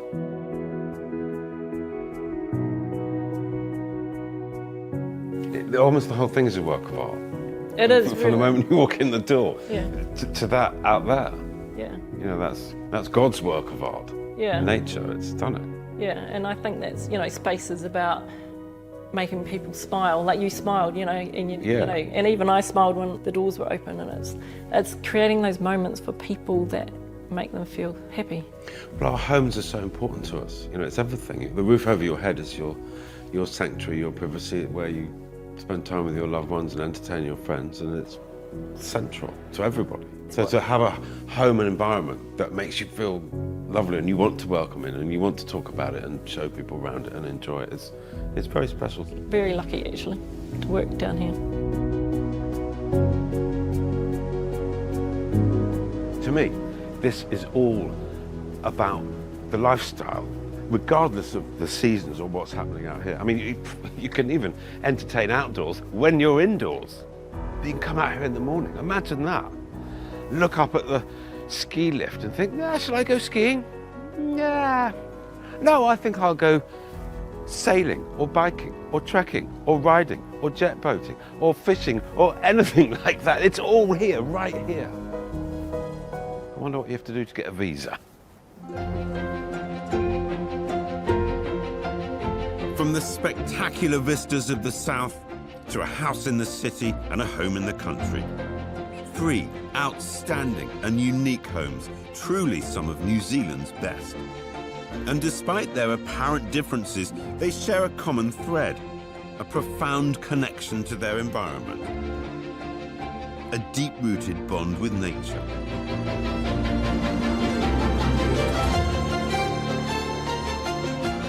And you know what? They all have one other thing in common. They all make you smile.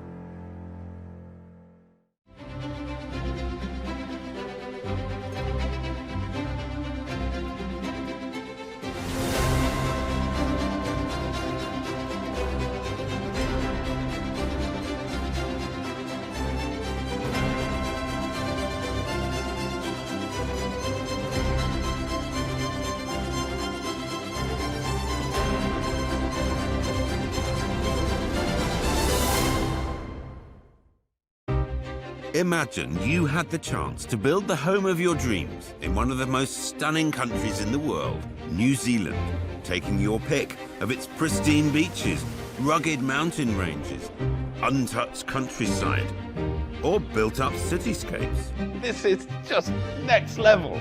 This house is completely off the flipping charts. Where would you build? On a cliff top? It's just blowing my mind. In the mountains? That's the dream. That is everyone's dream. Or along the coast? Well, it just goes on. It just goes on. It just gets better. What would you build? A remote island hideaway? Is there anything they haven't got? An inner city sanctuary? Why have one when you can have 2? Well, stop imagining, because I'm in New Zealand, taking you to explore some of the country's most stunning locations. I'm kind of a bit in shock. Can you imagine living here? We get VIP access to some of New Zealand's most desirable homes. I'm just starting to calm down now. It takes your breath away, genuinely takes your breath away. This is the putting green. Every home should have one. And we'll get a glimpse into the amazing lifestyles they have to offer. Hard at work as usual, of course. This is where it gets really exciting. Permission to board? You may. I'm Phil Spencer. This is New Zealand's Best Homes. Come with me. This is going to be fun. The North Shore of Auckland is home to some of the city's best beaches. Takapuna is a suburb that offers seaside living within a short commute of the city, and property here is at a premium. These East Coast beaches all look out on one of Auckland's most iconic views, the volcanic island, Rangitoto. It's early morning, midweek, and it's full of people jogging, swimming, surfing, taking the dog for a walk along the beach. Everyone's active, everyone's relaxed.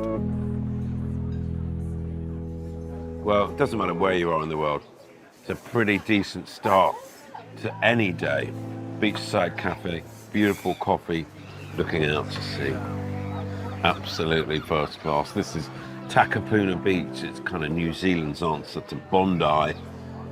15 minutes out of the CBD, and here it is, very relaxed, very cool beach vibe, and very good coffee. Hard at work as usual, of course. The home I'm visiting today is Clifftops, a large family home overlooking the waters of the Hauraki Gulf. It's a stunner. Constructed of concrete, marble and timber, this home really makes a statement. At just over 1,000 square metres, it boasts 5 bedrooms, 6 bathrooms, one with a family-sized steam room, separate family apartment and gym, all wrapped around a large central courtyard. Pete Bosley and his team are responsible for this structural masterpiece. This should be completely next level. I'm a very lucky boy getting in here. Kiwis do like their big doors, don't they? That's beautiful. Pete, Hey, Phil. I'm Phil. How you doing? Lovely Nice to meet you. You too. Thank you Come for on in. organising this. Oh, look, it's my pleasure. Absolute pleasure. I've been so looking forward to it. What a treat. This is something else. The moment you walk in, you feel that this house has a presence.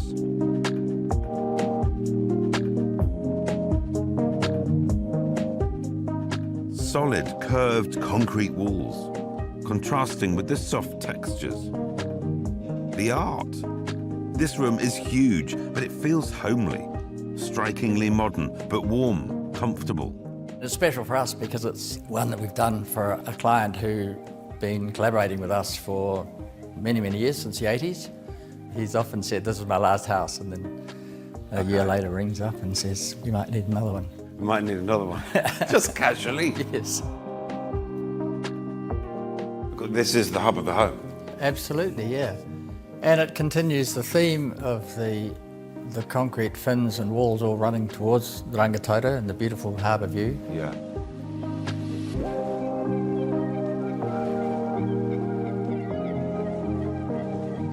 And then the lovely floating ceiling that rises and falls. I mean, that is gently. a significant piece of work. Absolutely, it's like a bit of cabinetry above your head. How do they do that?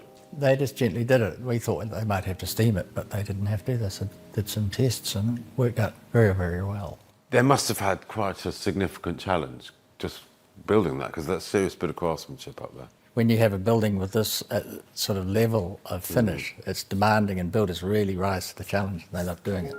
And so there's a lot of things in this building that were pretty challenging for them, including, for example, this island over here, which is a very special piece of work in that it's... Is that one piece? Yep. It's the bottom half, the white, is cast in concrete. Yeah. And then the corian was dropped over the top. And, and so it was very, very demanding. Yeah. And we jokingly refer to it as an orca sometimes, because there are killer whales, orcas out there. Yes, I see what you And mean. so I see what this you mean. has got a little bit of that about it. I love it. While Peter's designed many houses for the owner over the years, this time the brief was a little different. He wanted a house that was somewhat a piece of art in itself. This is Finn, my partner. I'm Phil. How do you do? Nice to meet you. Lovely to meet you. Enter Finn Scott, one of Pete's partners at Bosley. Finn played an integral part in bringing the client's brief to life. So you're responsible for this, I hear. Oh, yeah, and with this chap. We collaborated very closely on it. Okay. What was the brief? In this case, he made a really interesting comment, was that he wanted a house with art rather than an art gallery to live in. So a house with room for art, but most importantly, room for living. With an emphasis on family, the client wanted the home to be adaptable. It was designed for the family that was coming and going. The kids that were growing up that are sometimes staying here, living here, and then the owner here on his own at times. So it's got a big house, but it's broken into smaller elements. So it's quite homely in parts. So this is like a dynasty, it's sounding like. And this is base, or one of bases. One of the bases, the main base now, yeah. There's obviously a really good understanding. Either that or he's a very slow learner. But enough chatting, I'm ready to explore. This is one of our favourite bits of the house. This is the slow stair. So you walk slower? You walk slower. You might stop at the Because you've got to take two halfway, steps. and you've got to take, well, Or one or it's, two it's steps. it's a big step. It's a big step. So you can hit it with a stride, or you can sort of Take it meander easy. your way up. This staircase is unique, carefully considered. American walnut steps, 20 of them I've counted. the beautiful curved concrete. This is a staircase I'm more than happy to spend some time on. What a feature. It is beautiful. As you're moving from one level to the other, and the light, the beautiful light pouring in through the double height space. Make sure you're not in a hurry through life. Exactly. You're supposed to Exactly. pause and enjoy the art and enjoy the architecture.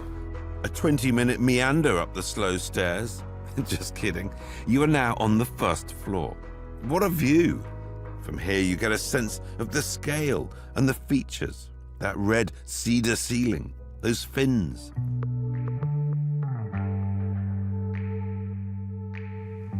And this is the main bedroom. This feels masculine, luxurious, indulgent, yet extremely tasteful.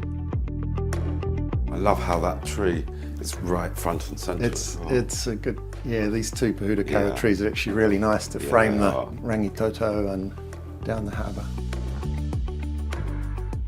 I've always felt that the first thing that you look at when you wake up in the morning sets the tone of the day. If you wake up and you open the curtain, there's a brick wall, the day's got to get better. Whereas you open the curtain here and you look out there, the day's good already. The day is good already.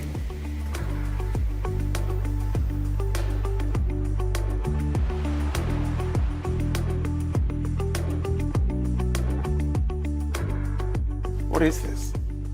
So that's a bark wallpaper As in off a tree? off a tree. Love it. So characterful. It's lovely, isn't it? Gorgeous. It's lovely. Gorgeous. And the leather on the lowered ceiling panel. So all the softer materials that sort of really nicely contrast with the concrete. So when you were doing the design of the building, were you also thinking about Oh, the all interiors? the materials, The whole way through. the whole way through, I think. What a wonderful Constantly. project to be Oh, involved it's been in. fantastic. Yeah, it really has. Very special. And this is a pretty fantastic space in here, the main.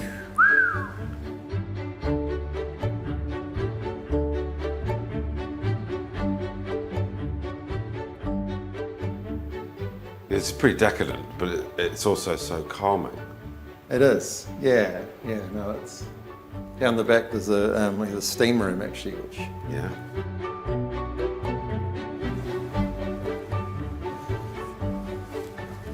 Yeah.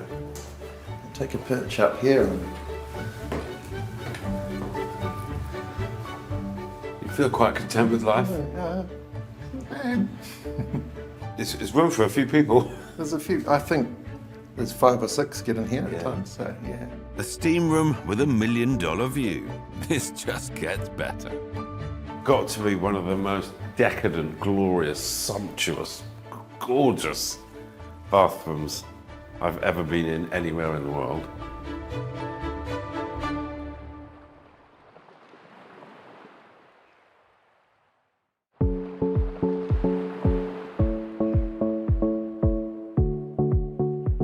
I'm in Auckland's Takapuna, being given the grand tour of Clifftops, a home that has to be seen to be believed.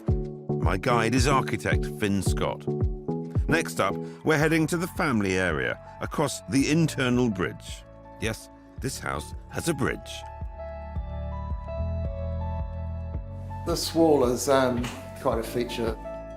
Seriously thick wall. It's seriously thick. It's actually quite... It's about a got metre some- thick. It's got some big hollow bits actually. These, what we call light scoops, these skylights. This one is scooping light into here, but behind this wall we've got another window which scoops the light down and into the outdoor space below. So that's why it's so thick. That's in why order it's to so thick. Enable the To give the light mass scoops. and the... Amazing. Whose idea was that? Somebody got Someone. carried away. Someone got carried away. That's very cool, by the way.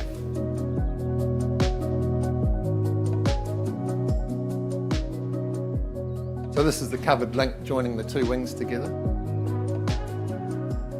I know we're here to appreciate the house, but I've got to appreciate that grass. That is grass. That's proper grass. It's real grass. Yeah, It's like a golf green. it's pretty good.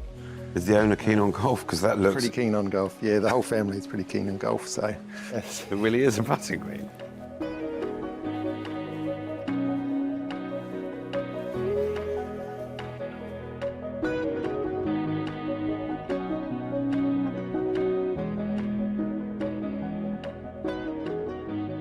So this end of the house, the guest wing, if you like, the apartment, has been thought about just as carefully and just as sensitively as the owner's accommodation at the front. And also from the back, that you can see the sea right the way through the house. So you appreciate where you are.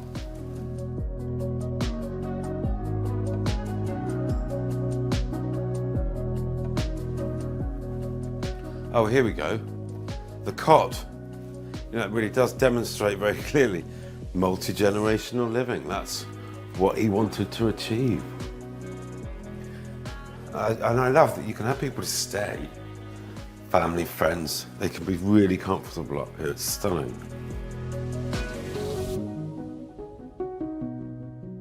I see from up here, it's quite a narrow plot. It is a very narrow site. You didn't have a lot to work with. Long, narrow site. No, the actual seafront is quite restricted. The north is facing this way, so that allows this lovely big courtyard in the middle of the site.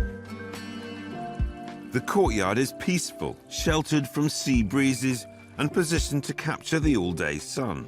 And that grass, I've just got to touch it. Seriously, the most pristine lawn I've ever seen anywhere.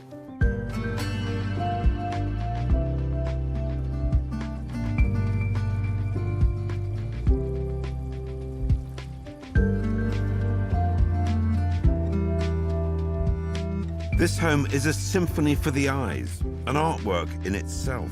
But it's more than that. This home is an experience, a place you can imagine yourself entertaining guests, relaxing with family, living the lifestyle of your dreams.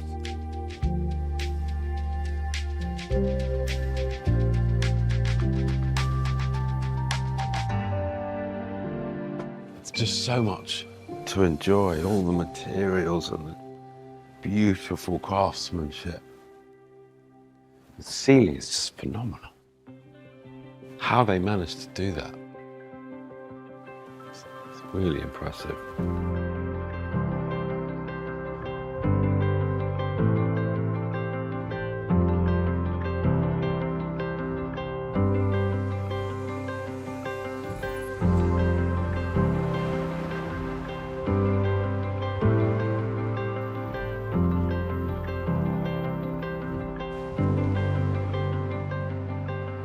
This house is just off the charts, completely off the flipping charts.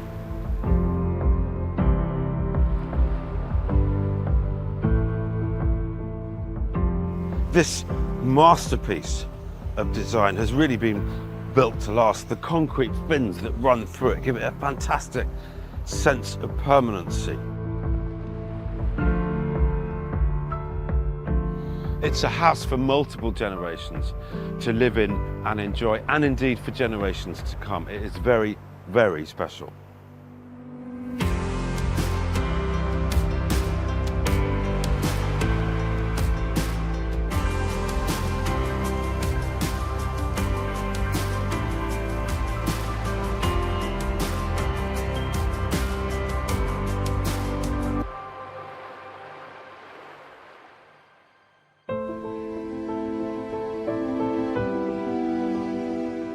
Over Auckland Harbour Bridge, I'm now cityside, travelling to the prestigious suburb of Remuera. It's very nice.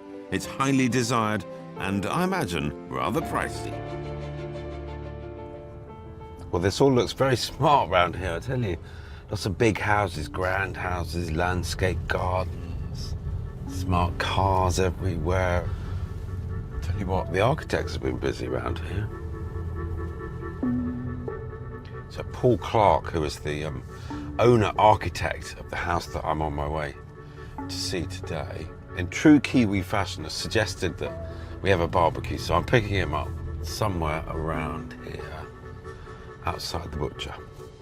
Number 3 is a new home built on a large established site. It replaced an existing house that was demolished to make way for the new design. Its 500 square metres is spread over 3 levels, 4 bedrooms, 4 bathrooms, and multiple living zones for family to come together, including a living room, games room, outdoor room, and pool area. Owner-architect Paul Clark is the family man behind this outstanding family home. G'day. He says like a true Pommy. Phil, how'd you do? Lovely, lovely area driving here. Just there's a lot of grand houses. It all looks very smart. Yeah, so I suppose this suburb, you know, probably that green leafy suburb of Auckland, Remuera for, you know, where everybody's taken away, like here, old house. And I've heard this expression, and I've only heard it over here, is people bowl a house over. Yeah. Is that literally. So we with ours, we brought in a digger, and the house was gone in an hour and 7 minutes. Gone. Bowled over. Yeah. Down here. Yeah. Secret. So yeah, it's a little hideaway, a green oasis in the middle of the city. A summer Barbie in a secret inner city oasis. Lucky me.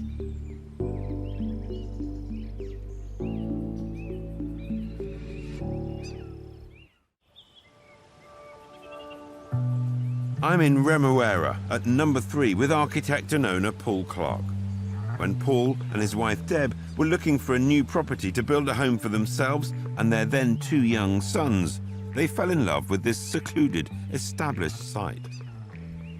Park on the turntable.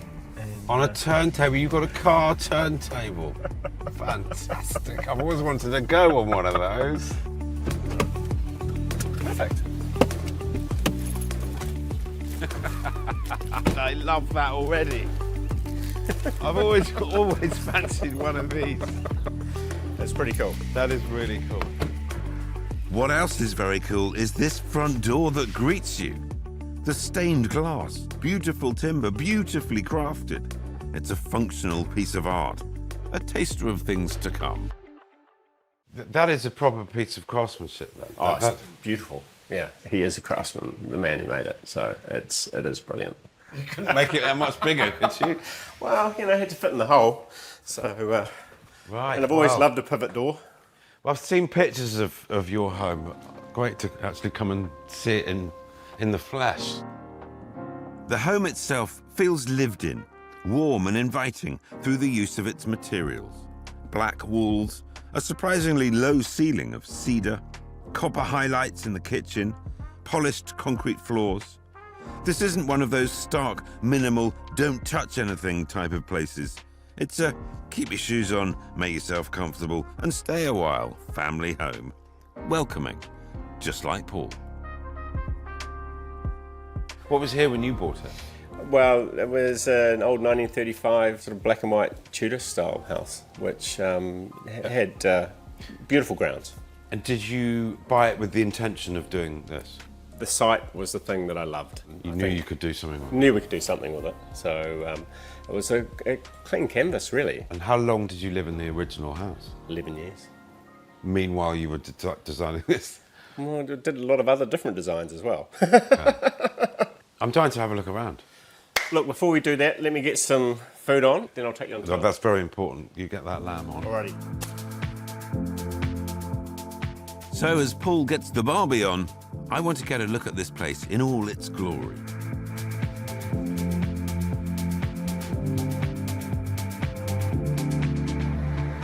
It's not until you step out this side of the house that you appreciate its scale. What looks small and discreet from the driveway suddenly reveals itself to be grand, commanding, a statement. The grounds are impressive, established trees, manicured lawns. A beautiful pool with a high wall for practicing water polo against. It is absolutely magnificent.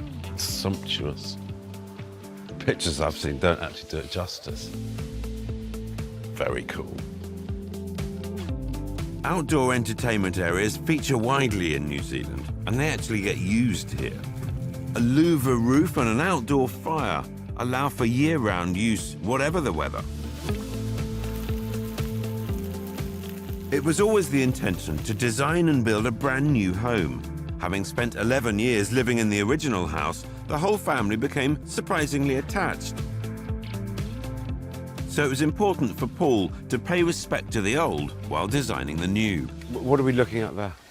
So this is the silhouette of the old house that was here, in terms of the footprint and the actual form. So that is a kind of nod to the old house. Yes. And then this flat roof section. Yeah, so it's quite contrasty in a way. The two structures are very different. However, they complement each other, from the use of materials throughout to the roofline of the old house reflected in the peaked skylights of the new. Carefully considered, cohesive design. I can't see any gutters or anything like that. Well, they're all hidden away. Tried to hide all those. And tell me about the shutters, I love those. With a lot of our architecture, we're interested in how do you manipulate light. So we've created these shutters so we can open it up in the winter and get the heat in. But it also, they can close them, they get their privacy, but you can also have it being quite dynamic and connecting to the land. Shutters and screens feature in many of Paul's designs. They're an extremely versatile way to deal with light, ventilation and privacy. They also look really cool.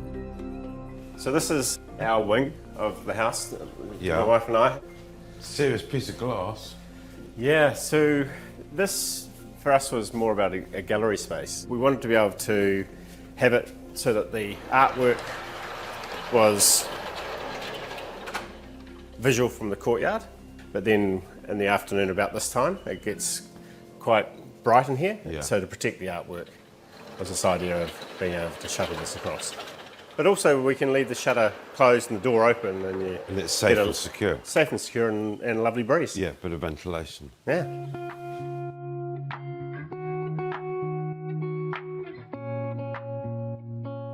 This is our main room. The main bedroom is suspended over the garden, surrounded by beautiful oak trees. It feels connected to the land. The floor-to-ceiling windows allow for the dappled light to shine in through the leafy canopy. This is a beautiful, serene space, perfect for a Sunday morning lie-in. We always loved this part of the site. That was, the journey of being here for quite a long time before actually getting to where we wanted to be. We've got neighbours, but we don't see any because of the trees. You can't see anybody, and yet the neighbours are actually quite close. Yeah, yeah. And fortunately we know them, so it's fine. It feels like you're floating here. Yeah, so I always loved a good cantilever, and then I suppose what we were trying to achieve is a space where we didn't have to have obstruction, no balustrade. Yeah, so we were just working with the rules to actually create something that was beautiful. So we feel like we're floating in the trees. Yes. And we've also got this sort of layered connection to the garden and the greenery around us. It's so lovely and green. Yeah, no, we love it. And so do I. I also love the use of the skylight over the bed. A simple addition, allowing you to stare up at the stars while you nod off. So this is our ensuite, and then always love this idea of being able to shower in the outdoors. Look at that. So this becomes an outdoor shower. Outdoor shower. Yeah. Love it. And it's fantastic. I love the black as well. Yeah, and you can actually use it like a steam room, and then open this door, and it all just goes out. So it's really beautiful. Yeah. Back in the main house, you really get a sense that this home is designed for family first. Up the stairs to the second floor is the games room. This looks like a fun room. Yeah, look, this is a fantastic room. This is sort of a hangout space where we come together as a family.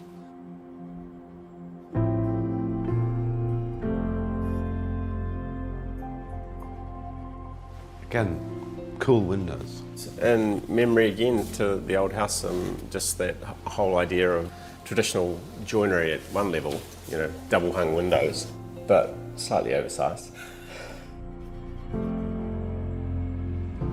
And the shutters, it was the shutters that kind of attracted me to the house when I saw photos of it. I thought I've never seen anything like it. How do you create something that's quite beautiful and simple, even though it's not simple, because you actually have to design how it all comes together. The steel that's sitting within the timber, the track system, not wanting to have a track at the base, so you've got that cantilever, and then having a mechanism that allows it to be simple so that anybody can operate it in lieu of having it mechanised and breaking down. There's not too much to go wrong. No. No.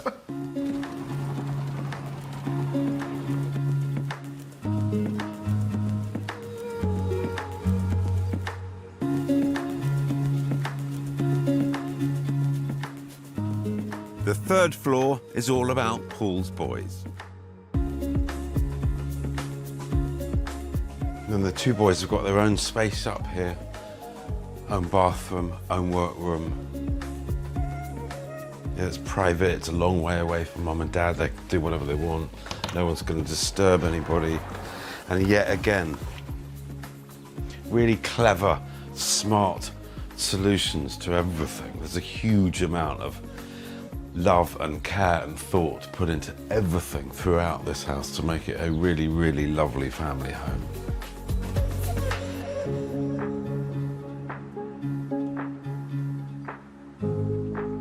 I've sort of got a little bit of a thing for cooking, so yeah. Smelling good. Smelling good, temperature's good. Happy with that? Very happy. So am I.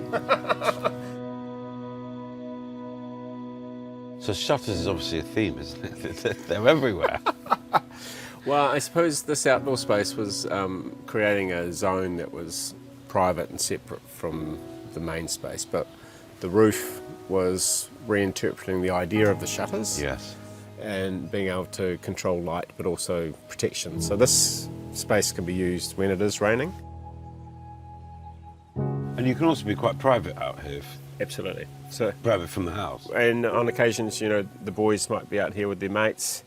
They can have the outdoor fire going. Yeah. Not disturbing you at all. Not disturbing us at all. Number 3 has been cleverly designed with the ever-evolving family in mind. A home for family to come together.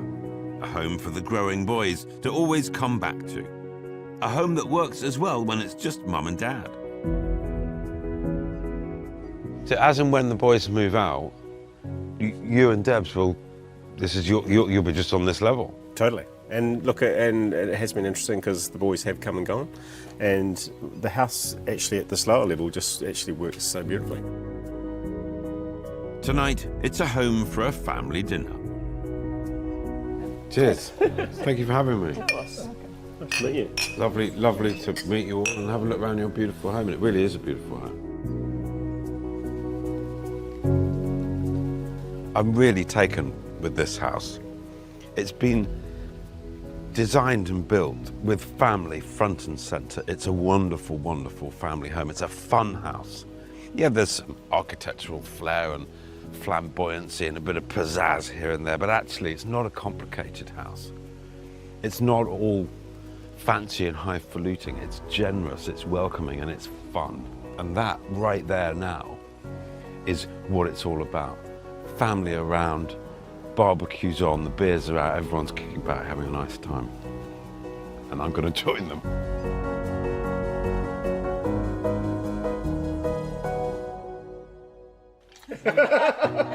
Is he having a party at home? Absolutely. Right, lovely meeting you.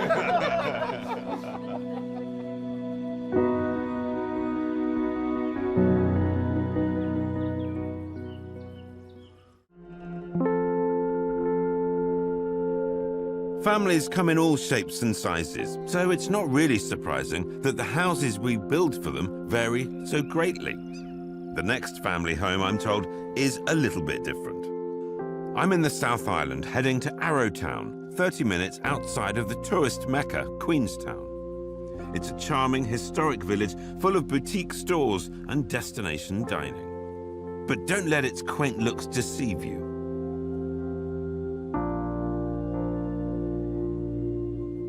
This affluent area is fast becoming one of the world's most desirable places to live. Why? Well, it's the landscape, dramatic views wherever you look. And I'm told the locals want to keep it exactly that way. So whilst many people would wish to build a home to stand out, actually around here the challenge is building one to blend in. Mountain House is a collection of pavilions constructed of Corten steel and local rock. The central pavilions are home to the main bedroom, kitchen and living, and a unique glass house for entertaining guests. There's a completely separate building for the owner's adult sons, with its own kitchen and living. The creative genius behind this place is Richard Naish. Rich, Hi Phil, how are you? Well, I'm pleased I'm in the right place. Yeah, yep, this is the right place. Yeah, Lovely to see you. No, good to see you. Because we're in a particularly sensitive landscape zone here, it's quite important that we're not producing eyesores that are sticking out on the top of hills all over the place. It's somewhere generally over in that direction. Due to local council restrictions, every home must comply with strict rules around the materials used and the style of home that can be built. So we pop up some sticks with little red markers on the top. They were placed on top of that hill, and then we sort of came down here with all of the relevant consultants and evaluated whether that was going to be... Whether anybody could see them. Well, can I follow you? Yeah, sure. Yeah, Terrific. we'll go and have a look.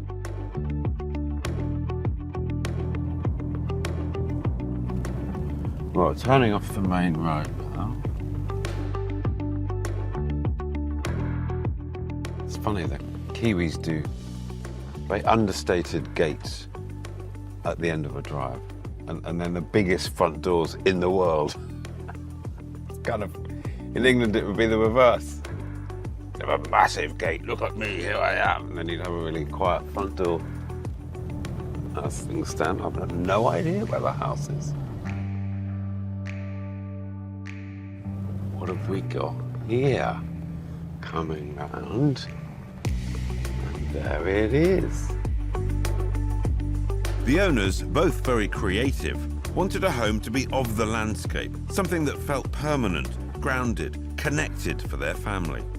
They wanted it to feel like it belonged, reflecting the shapes and materials of its surrounds. A home where you can experience the seasons, connect to the elements. As the son's separate living isn't joined to the main house, they literally have to walk through snow in winter to go to bed. I'm excited about this. It's a bit different. Yeah, it is a little bit different, this one. And here we are. This is the courtyard that it all sort of revolves around. A mountain house. The courtyard feels primeval, almost otherworldly. Striking sculptures dominate. The pavilions at odd angles feel like they've emerged from the landscape, thrust up like the mountains surrounding them. At first, a little disorientating, but then it starts to make sense. There's a beautiful sort of shape to the land, and we really just wanted to place the buildings on the land without disrupting that flow too much. We talk about this house as being of the landscape rather than on it, so that it's almost as if the rocky elements have extruded themselves out of the landscape, like the natural rocks. The steel elements are on the land, almost like relics, and it's a bit of a nod to the gold mining history of this area. So that's the sort of, I guess, the human intervention of leaving rusty steel on the landscape, and then the natural intervention of the rock coming up out of the land. I'm not surprised you got this job, Rich. That's great. Yeah. The challenge for architects in this picturesque region is being spoilt for choice with spectacular views everywhere you look. We eyed up the particular views of importance, and then we orientated the view catchers. This one looks up that way. This one looks out to the south. This one a bit more round to the west. Does the sun set that way? Yeah, out there in the west, and it sort of shines across here and reflects off that golden door, which is the front door of the house. So that just captures the little bit of golden sunlight and reflects it back at you. Yeah. What a place to live. Yes. Now I've got my head around the extraordinary layout, I'm intrigued to see what lies behind the great brass door. Brass door? Yes, through the brass door.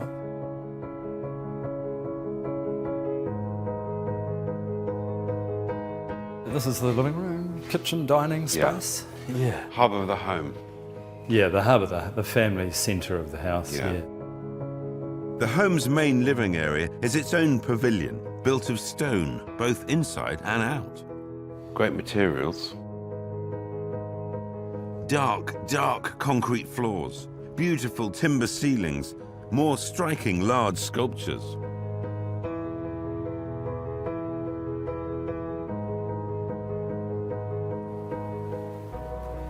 good, comfortable window seat for book reading and daydreaming. And the kitchen, well, because the ground comes right up to window level here, and remembering that it snows here, the snow would be there. This is really all about that southern view out to the Remarkables. The mountain ranges are a spectacular feature. You can just picture how magical winter would be. Mountains blanketed in snow, fires roaring, mulled wine in hand. It's not sort of dress up, there's no garden, there's no fancy stuff going on out there. That's wild. Absolutely, it's just in the meadow. Yeah. This really was how it was when we arrived, just a brown top grass meadow and quite lovely sort of fold of landscape that just sort of comes in front of you as your foreground, and then the distant view to the mountains.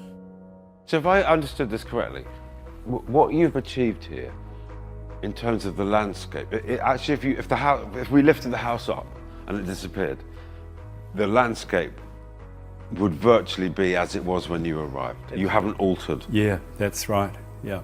That's beautiful.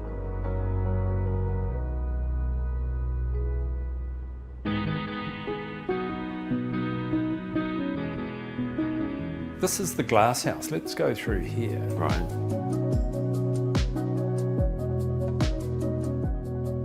There's really a sort of interstitial space. It's neither inside nor outside. The ground's at window height. Yeah. We are sunk in. Yeah, we're literally sunk into the ground, and so that's quite an immediate experience of the architecture engaging with the land. This is very cool. Imagine in winter sitting surrounded in snow, connecting to your surroundings, interacting with the elements. This is truly unique, special.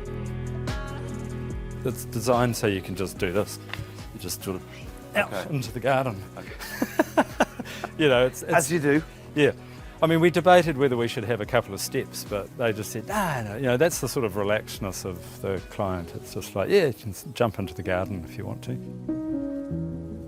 The client may be relaxed, but they've been bold and clearly have an amazing vision. I've never seen a house quite like this. So we're coming into the sort of home office, I guess. This is sort of the master suite of the house. Right. So a sort of a library come home office, music room sort of space here, yeah. So this is home office. Home office. This steel construction is wardrobe. Wardrobe. Very cool bathroom. Well, you don't need curtains or blinds or anything, do you? No, because there's no neighbours as far as you can see. And the main bedroom, Yeah.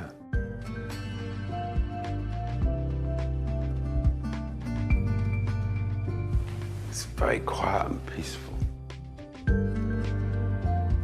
Yeah, it's a lovely, serene environment.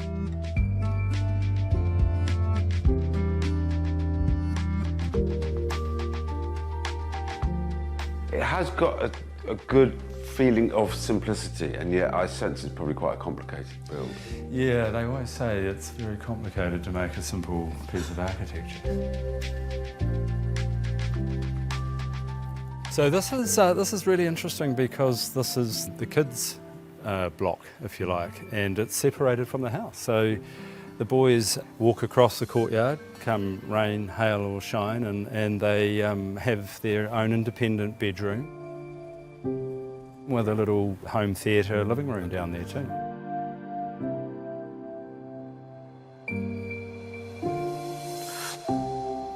Is that garage? Yeah, that's the garage, that block. With a stone roof? Yeah, it's got stone on the roof, yeah, because again, we wanted these objects to be stone, not just on the walls, but they are stone blocks, so we knew we would see that roof, so it needed to be stone. Okay. And in fact, if you go and have a wander up on the hill, you'll see that there's rusted steel on the roofs of these two blocks as well, because as you experience the property, you look down on the house. Okay. We call that the fifth elevation.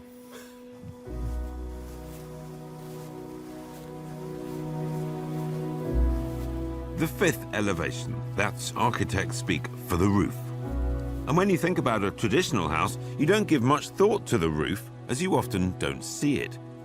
But in this case, this very special case, the roof is as important as any wall. The rusty metal roof. So it's even designed to look good from above. And you can see how the different bits connect. And this little house sits ever so quietly, it's folded into the landscape.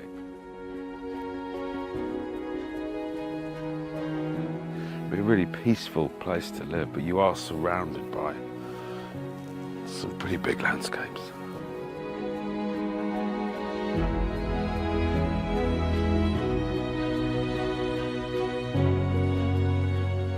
It's quite otherworldly, this place, to me. You've got slightly crazy sculptures. You've got rooms that are disconnected, but seemingly somehow work really well. You've got glass, you've got stone, and you've got the different angles of the building and also angles of the landscape, because sometimes the ground is at window level and sometimes it falls away.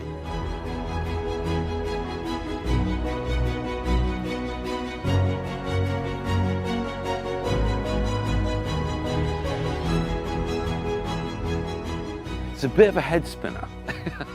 It certainly captures the imagination, but of course, importantly, it doesn't capture the eye from down there where it really matters.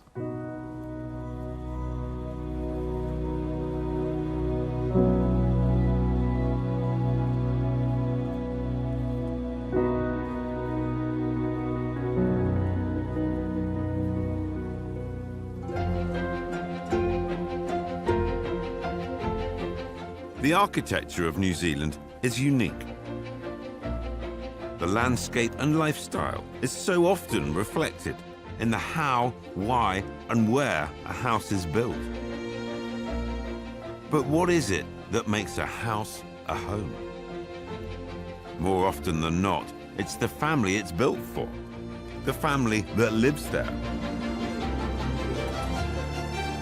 Each of these homes have been superbly designed and crafted to seamlessly evolve alongside the family, catering for all of life's seasons, with family always at its core.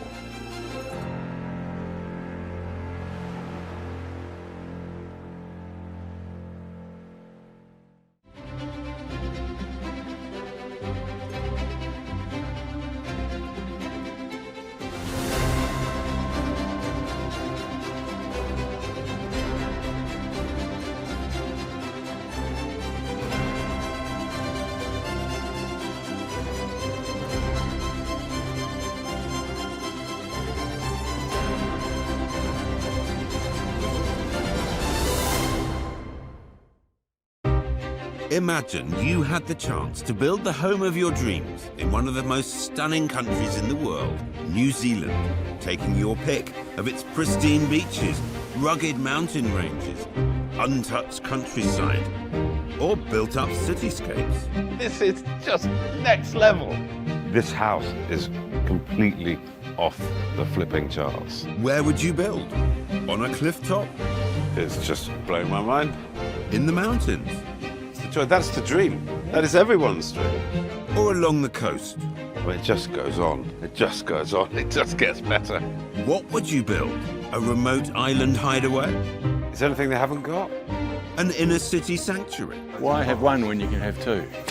Well, stop imagining, because I'm in New Zealand, taking you to explore some of the country's most stunning locations. I'm kind of a bit in shock. Can you imagine living here? We get VIP access to some of New Zealand's most desirable homes.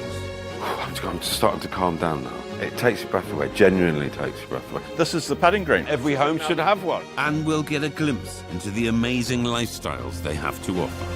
Hard at work as usual, of course. This is where it gets really exciting. Permission to board? You may. I'm Phil Spencer. This is New Zealand's Best Homes. Come with me. This is going to be fun.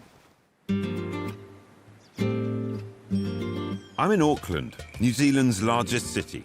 It's the gateway to the breathtaking Hauraki Gulf, a marine playground dotted with over 50 picturesque islands. Kiwis love getting out on the water, and so do I. So today, I'm heading to one of the Gulf's most sought-after spots, Waiheke Island, a stunning destination 45 minutes out to sea. You can get there by ferry. But who am I kidding? I don't do public transport. Well, in England, if you shout taxi, you wouldn't normally get one of these. But that's what I've got today. Steve. Hello, Phil. Excellent. You're the man. Yeah, nice to meet you in Good person. to meet you. How do you do? Fantastic. Welcome. Permission to board? You may. Thank you. Come and make yourself at home.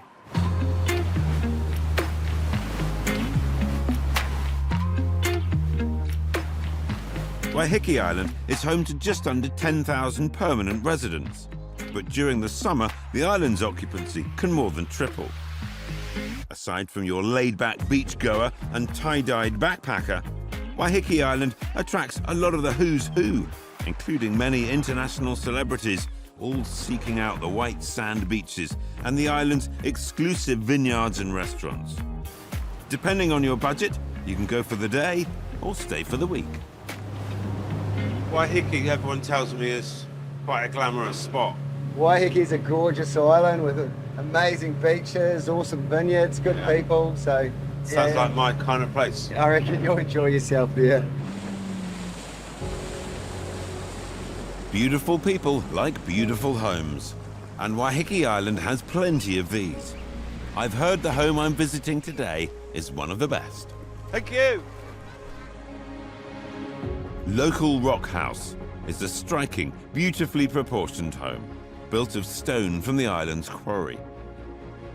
The upper stories are wrapped in custom-made fins that open the house up to the view of the beach. The home includes 4 bedrooms and 4 bathrooms, and a spacious terrace for entertaining. I'm catching up with the architect, Andrew Patterson, who told me this place is not to be missed.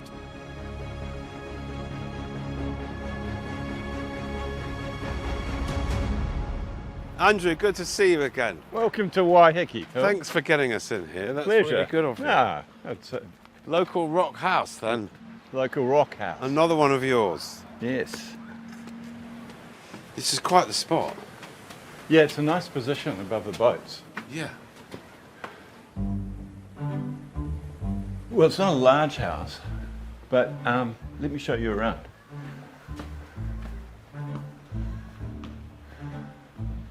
Somebody says to me, location, location, location. This might be it. First impressions, this feels like a super cool Mediterranean beach club.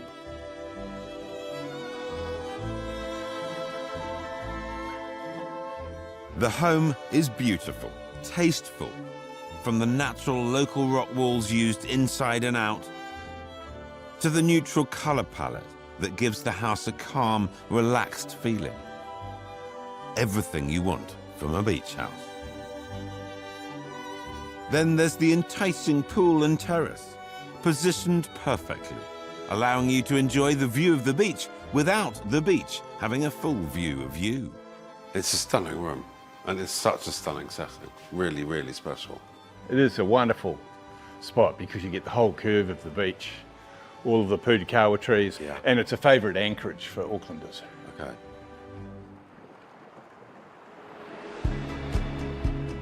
I mean, it's just perfect today, isn't it? Summer, 28 degrees. Oh, it's often like this.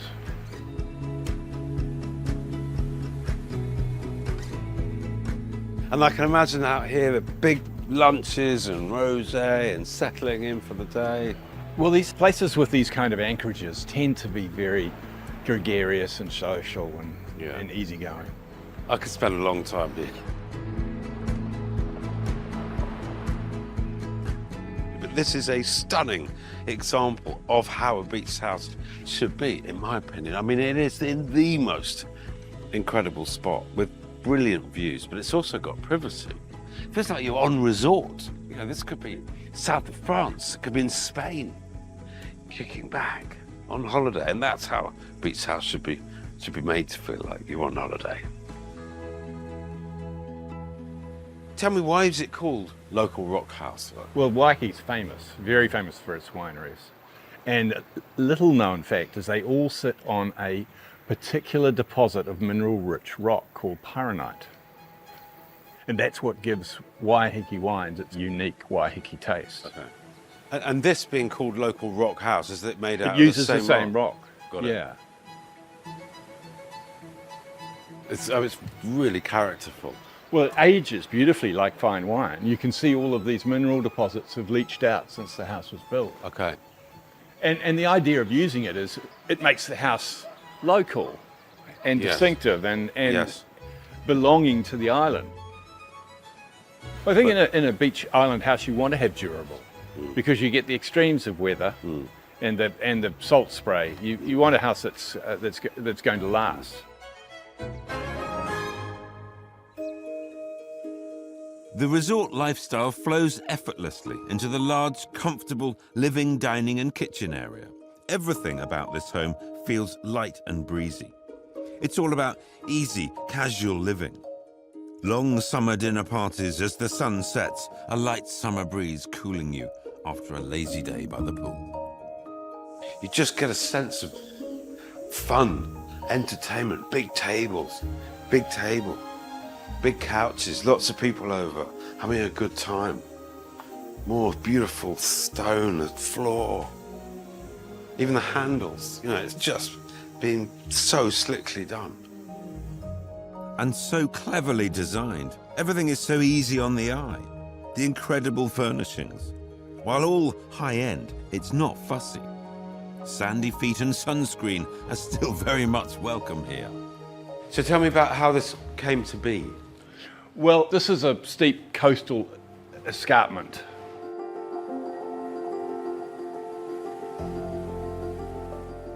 You could either kind of burrow into it where you get apartment living really with nothing at the back, but in a hot coastal environment you really want a through breeze.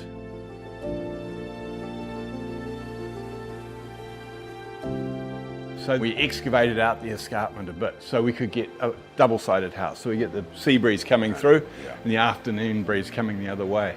Up a few suspended concrete steps, the main room opens to an internal courtyard. The lush green slope, a stark contrast to the local rock, and I'm sure a welcome reprieve from the extreme afternoon sun. So you end up with this sort of mezzanine floor. Yeah, which you've dug out here.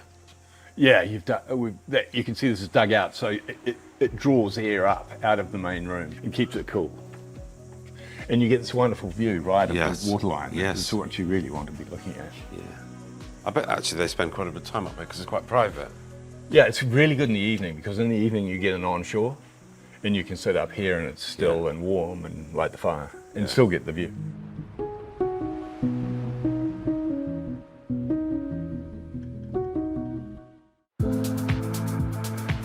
I'm on the beautiful Waiheke Island with architect Andrew Patterson.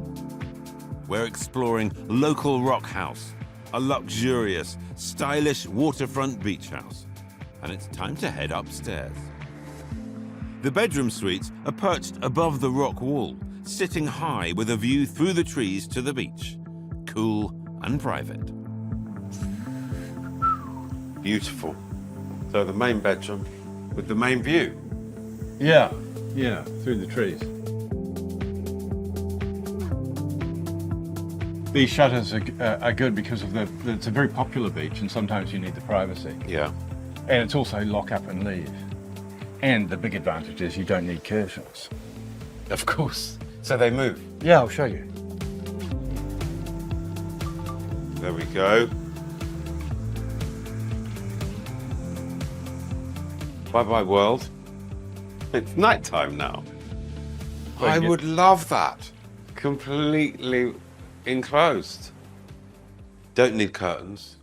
You've got shelter, you've got privacy. You've got darkness when you want it. And the other thing, on a beach, you don't have to clean the windows when you come back. Yeah. Andrew, you've thought this all before. You know, you should get a job. You should do this for a living. You think so?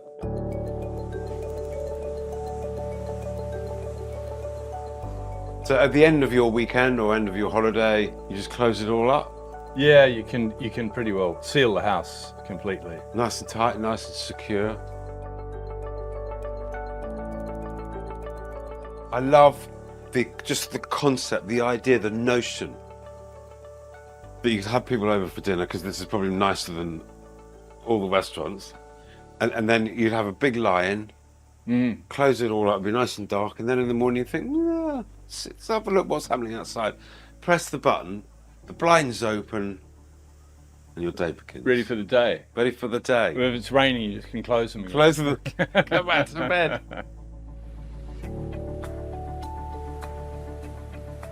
It's an impeccably designed and built house, but it happens to be in the most remarkable spot. A house has got to grow out of its location, really, to make the most of its location. That's what it adds value. The location is of course critical, but the house can bring the location out. On the other side of the home, more bedrooms. One for children, another for guests, and I'm guessing there'd be plenty of those. So that's more family, kids, and then I guess up here is the guest wing on the top.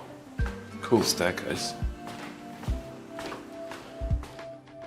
And what stunning beach house would be complete without its own guest house? Due to the small site, this one is cleverly placed on the top of the house, allowing guests to access it independently of the main house.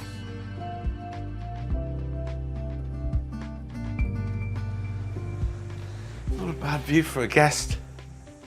I'm totally into these shutters. Just wonderful. I must get myself some.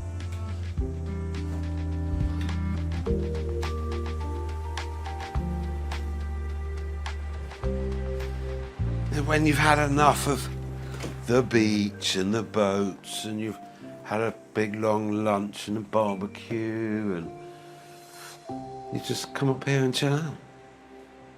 Look at the view. It's quite mesmerising.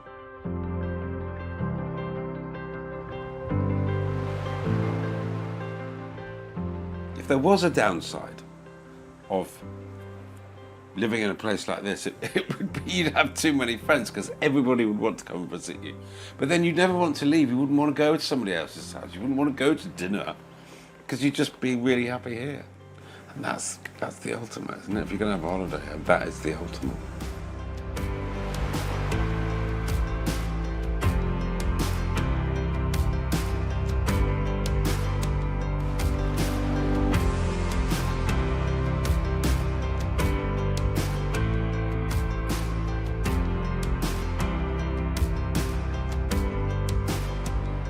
Well, according to Andrew, it's time we went and tasted some of that wine.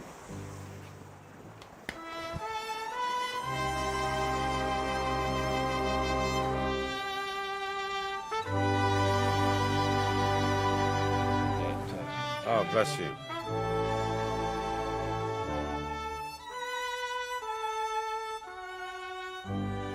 Congratulations on all that you do. It's been great to see it.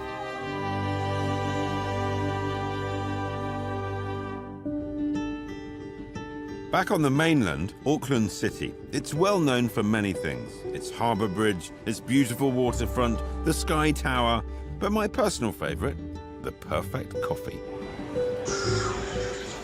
What's actually your favourite, would you say? I think the croissant. Yeah, they are good. That's how I like them. Well, I've got my pastries, I've got my flat white. I'm set for the day.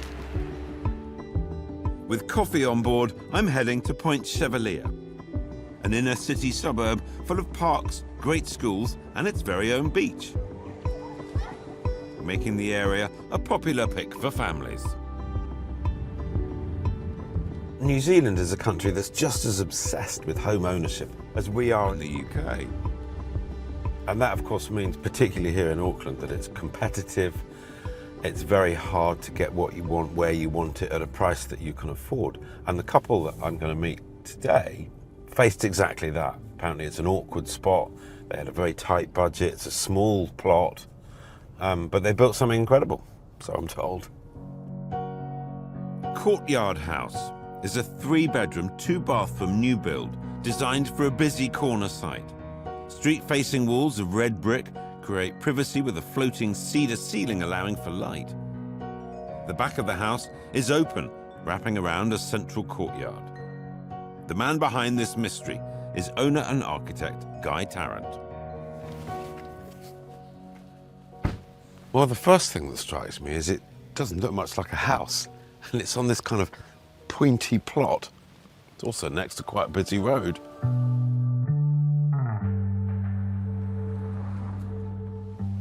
Phil, You must be Guy. nice to meet you. Very nice to meet you.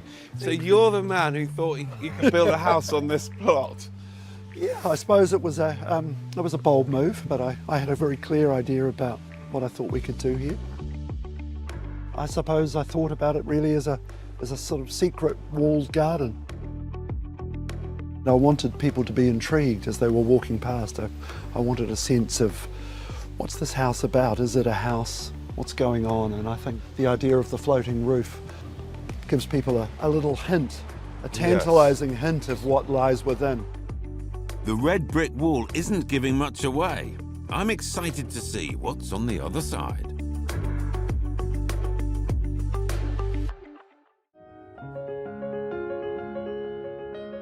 I'm in the Auckland suburb of Point Chevalier with architect and owner Guy Tarrant.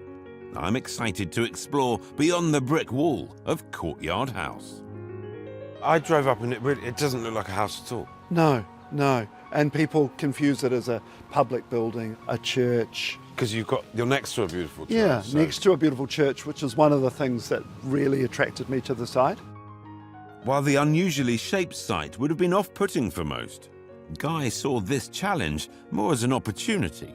I had this very, very clear idea about what the opportunity to build a real courtyard house, a U-shaped courtyard house. Right.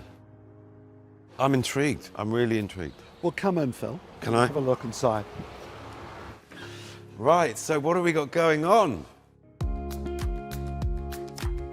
Beyond the brick wall, the house opens up to a private courtyard, a secluded sanctuary. I think every house in Auckland's got to have an outdoor room, and this is that space. The garden and pool, a beautiful focal point for the house to wrap itself around. Large glass doors allowing for seamless indoor-outdoor flow, giving the illusion of space and bathing the house in light.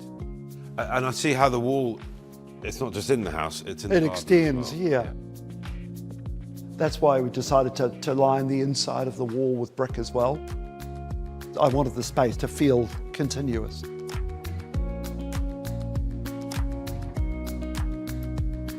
This is the kitchen, living, dining area. The living room feels homely through the continued use of the exposed red brick and warm cedar. The curved corner wraps around you. I think it makes this room and really creates a very nice space for the dining area. This room feels like a big warm hug. It really is lovely. And the clerestory allows beautiful light into the house. The clerestory is such a brilliant idea. It floats the ceiling so gracefully above the brick walls. A beautifully designed piece of engineering that connects the home to its environment and surrounds. The floating cedar ceiling giving the illusion of space, it draws your eye up to the view, not of the busy road, but of the leafy canopy. Once inside, you don't notice the road at all. It just seems like such an obvious idea on a suburban site like this to create a house that sort of looks at itself, I suppose. Yeah, an internal view. Yeah. No. It's really peaceful as well. Yeah, hopefully it feels a bit like an oasis.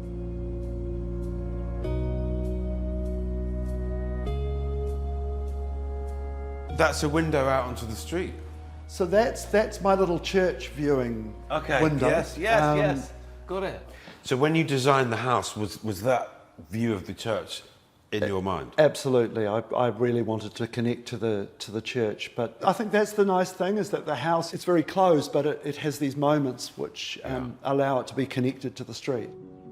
This is an intriguing home, and while Guy excitedly pictured the design instantly, wife Deb was not quite so sure. This property wasn't actually on the market, but a local real estate agent told us that he thought it might come onto the market.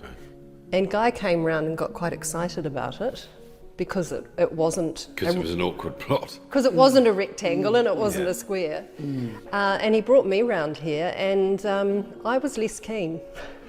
In fact, I think I was positively negative about it.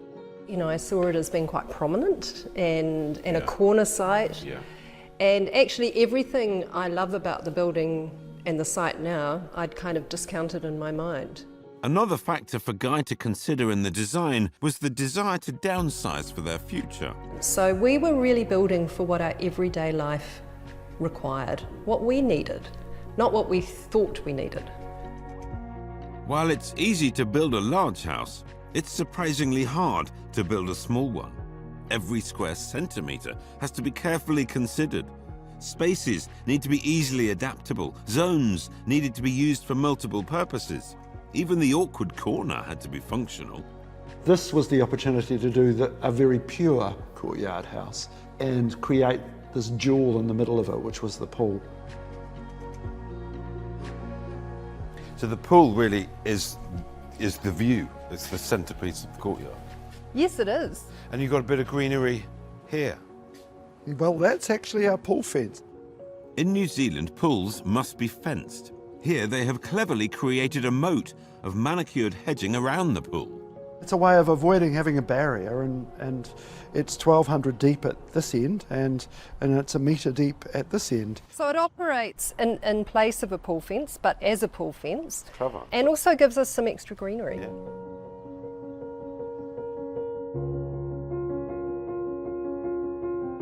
We call this the night room. Lots of our houses have these spaces, and it's just another living room and a Cozy room, winter room. Yeah, a place to watch television basically. Yeah. Take the TV out of the main living space. Okay. This was going to be our third bedroom, and it's now a bedroom / office. And this sort of movable wall was a way of turning it into a bedroom if you wanted to. Okay. Connor's bedroom. But it's particularly nice, this room, in a way, because again the clear story has really, really intensified the experience of it, I think, in this space, and it works well. Our bedroom, Phil. Again, a kind of modest room. The builders were always telling me it was too small. Again, a decision about how small can we make this room, how, you know, and it still function, but it has a lovely relationship to the pool.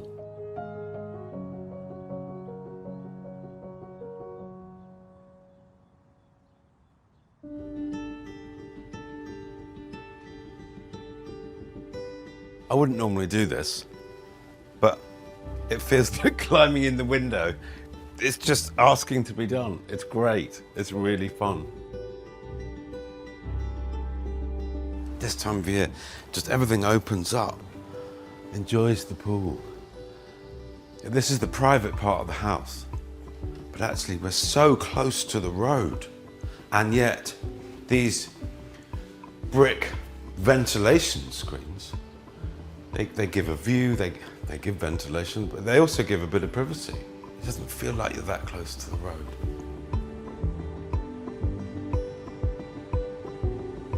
It's not a big house, it's not, but that entertaining space, it does feel big with the doors open. So I think coming in here when it's a bit more of a snug would be lovely.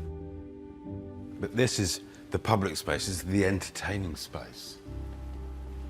And because the floating ceiling goes all the way round, it gives you privacy, it gives you protection, but it also gives you light and the beautiful greenery up there.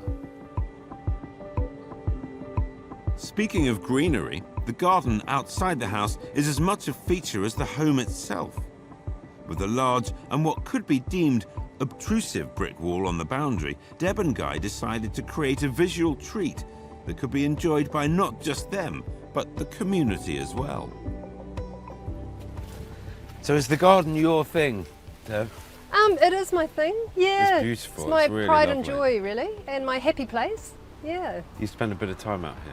Well, I you must do. have done, clearly. I do, yeah. Well, it's a reasonably rambling, low-maintenance garden, but it's a nice place to spend time, and partly because you have this wonderful engagement with the community by having a garden that's on the outside of the house. So people stop and have a chat? They do. They stop and have a chat. We talk about gardening things, talk about what's happening, tell us how much they love the garden and the house. It's been a really wonderful bonus, actually, putting this garden on the outside of the house rather than it being inside. And we wanted it to be quite wild because the house is so structured. So we wanted it to feel very natural and relaxed. I love the fact that it's sort of a bit unruly and wild. Yeah, that's the idea, because it's also a garden that gets appreciated from a car, people driving past, so it can't be too small and dainty, it needs to be quite big and bold. And that's the thing here. Despite the small size of this home, some bold decisions have been made. From choosing the awkward site in the beginning, to the use of a large brick wall. Bold decisions have formed this house into something very special. Perhaps this is a journey of life, that you buy a house and then you want a bigger house and a bigger house and you're trying to get as much house as you can garden, and actually as you go through life, it just shrinks again. It shrinks again. And you've got to the stage now where you realise actually you don't need all of this. No. Smaller is better. No. Smaller is easier. Smaller is cheaper. I think there is a lesson in there. So for me, all in all, this proves that even on a tight budget in a complicated plot, you can still be really creative, really innovative. This is a really clever home. I love it.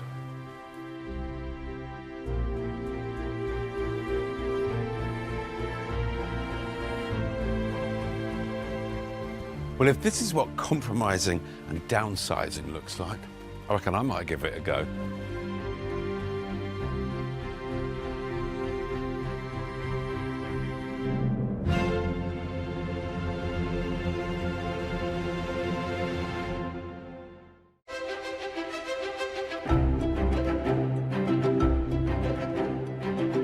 I'm in Queenstown, in New Zealand's South Island, a resort town nestled amongst the Southern Alps.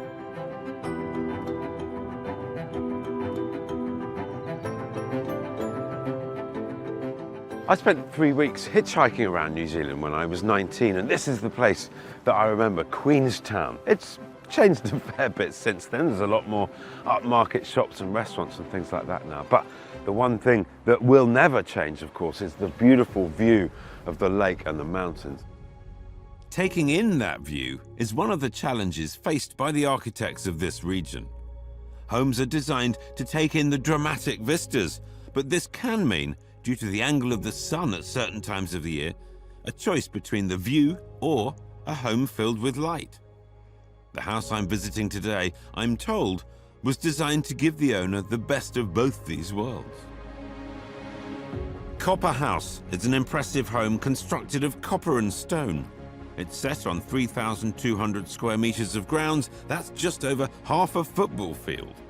Its 4 stories cascade down a 15-metre cliff face. Recently, the home had a sizable extension added, taking the floor space to 1,500 metres squared. It's more of a resort than a house. It boasts 6 bedrooms, 9 bathrooms, and a changing room, of course, for the indoor pool. I'm catching up with architect Anna-Marie Chin, who's letting me tag along to check out the new addition. What are we off to see today? You know, originally it was a holiday home. They're from Australia, but they spend up to half a year here. Okay. So it's become their second home, really. Yeah. And they just love living here.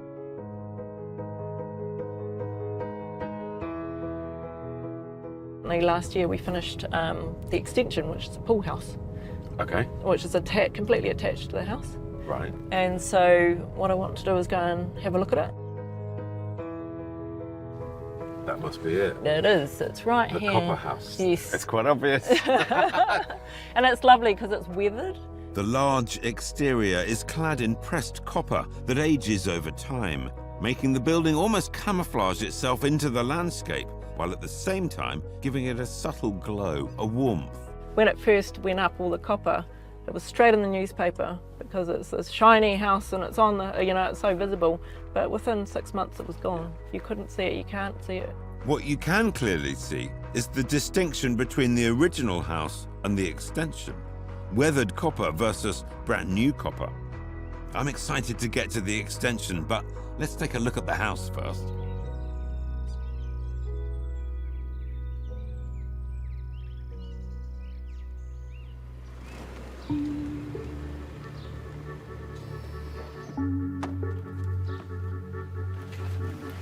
Something tells me we're in for a treat. Oh, I think you are. So let's go and have a look.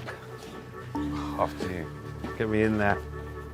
So you get a little glimpse of the view through here. Yeah. We'll go in. Another one of your big doors. Yes, I know. We love our big doors. Not only do they love their big doors, they love their big spaces. What a space it is! Beautifully crafted timber floors and ceilings, dark walls and stone fireplaces. I know from the outside, this place is huge. However, it doesn't feel overwhelming when you walk in. The space is broken down into zones. It isn't giving everything away as you enter. Rather, it entices you to explore, discover it. And then there is that legendary Queenstown view. So, this is what it's all about. It's pretty really spectacular, isn't it? It's just transfixing. And it would be different every day. Oh, it's definitely, like, you can see the cloud floating there, and in the winter, when the snow gets on remarkable, it goes pink and the colours and reflection of the snow. I mean, you can buy postcards of this. I know. And that's the ability to live there and look at it every single day. Magnificent. It is huge. It's absolutely vast. But it's also sensitively done, and it kind of settles into its cliff somehow.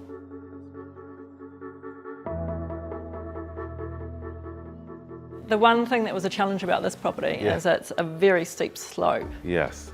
But north is actually the other side from the view. So that's one of the challenges about designing. So the south is your view, but the north is your light. Yeah, exactly. On this particular site, letting the light in meant taking something rather large away.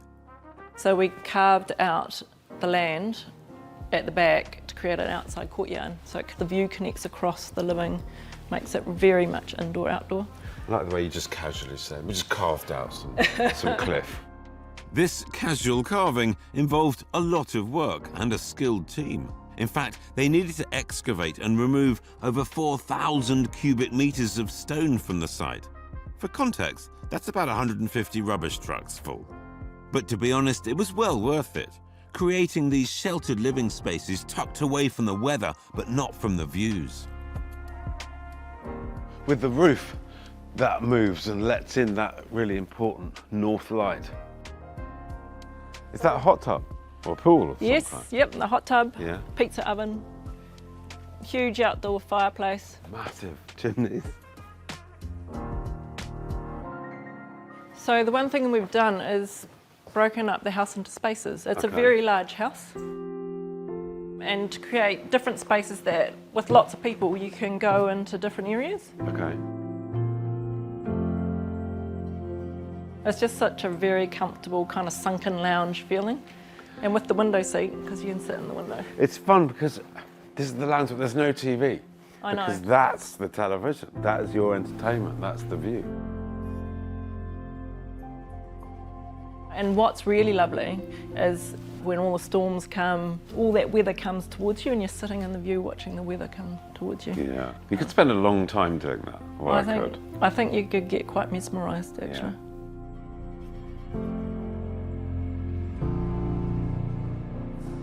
But we've also not purposely done just glass along the front. So we've actually broken up each space using windows to frame the views in each space. And there are many spaces. I'm keen to take a look around, but also mindful of sticking to Anna Marie. I don't want to get lost. This is a little intermediate space. So this is another space that connects with the northern light. Yes. This is the client's main suite. So there's a study and a main bedroom. Yeah. I could do a bit of work in there. I'd be happy I know. concentrating. And that's why the client comes here regularly. In the main bedroom, all the focus is on the view. Timber-lined walls, thick wool carpet. This is plush, with a luxuriously made bed for the perfect night's sleep. Down the stairs now to the second floor. Any opportunity to drag in that north light. So this is the corridor that leads to all the bedroom wing. The bedroom wing consists of 4 large and very comfortable-looking guest bedrooms. Again, lovely soft furnishings.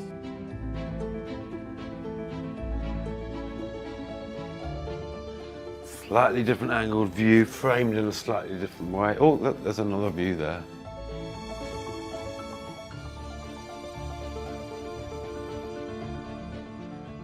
Even out of the bath, the window to the view.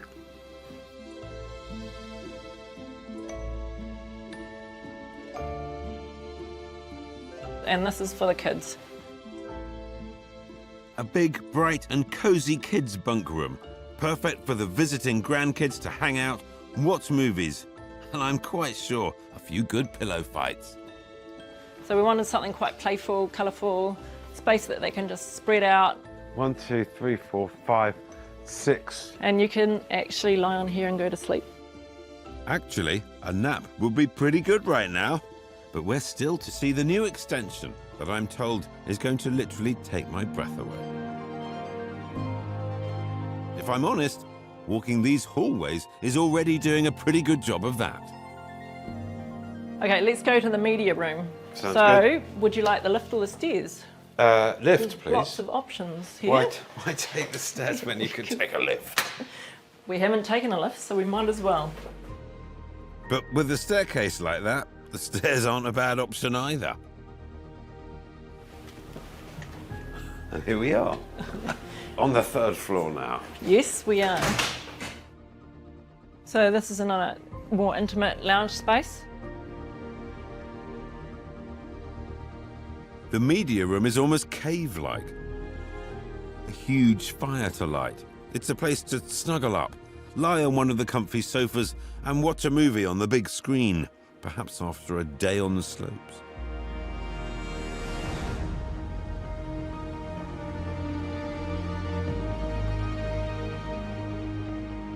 And now, the moment I've been waiting for, the shiny new extension. This is what you need to add to a house. No, Anna Marie.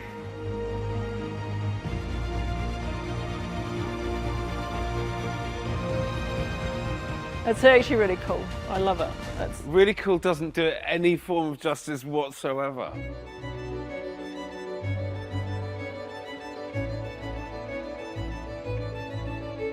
But the beautiful thing about it is it's an infinity edge. So you look across it and look out to the lake and it feels like it's one with the lake.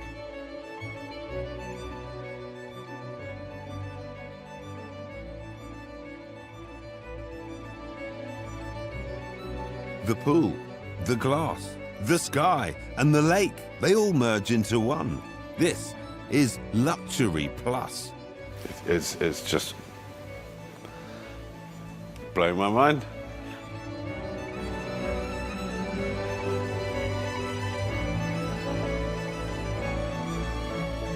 Overwhelmed, I really am. I've never seen anything like it. We're overwhelmed too as architects to see something, what you had in your head, actually come out and be really good. And the clients, seeing the clients come in and go, we are just so happy because it is beyond what we thought we could get.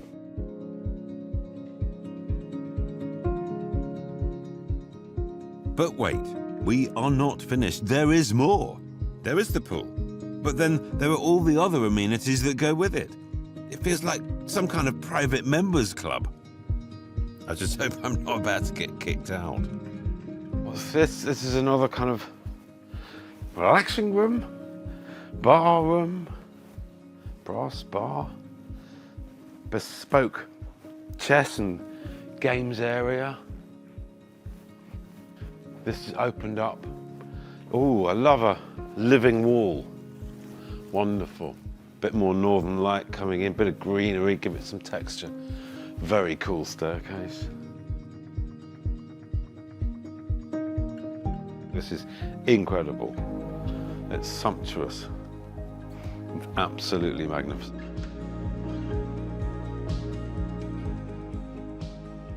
And of course, every good private club needs a fully kitted out gym.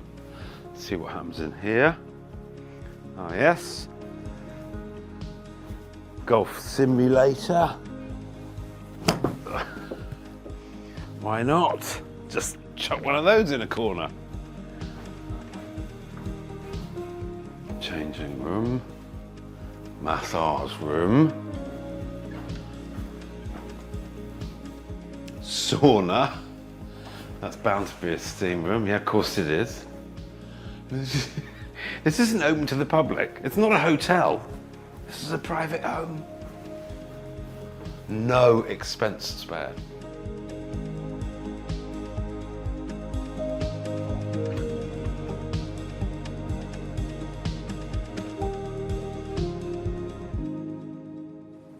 I have never seen anything like this before. And it's not just the opulence of the inside, it's the scale of the house, the scale of the magnificent setting that it's in. And yet somehow it manages to relax into the cliff and into its environment. It settles there really comfortably. It's quite difficult to comprehend that a holiday home is this magnificent. It's a place to have holidays and adventures and enjoy themselves, and quite clearly they do. And that's what our job is, as architects, to try and create something that people, we do exactly what we're doing, is just sit here and enjoy. Yeah. Can I unpack now? Yeah, and stay here.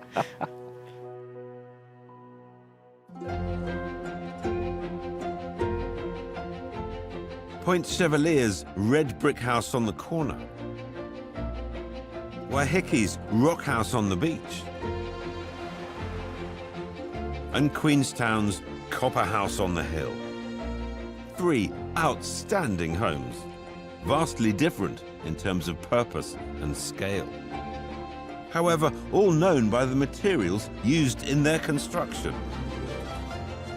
These unique homes, while causing quite the stir with neighbours when being built, with time have become beloved icons of their neighbourhoods.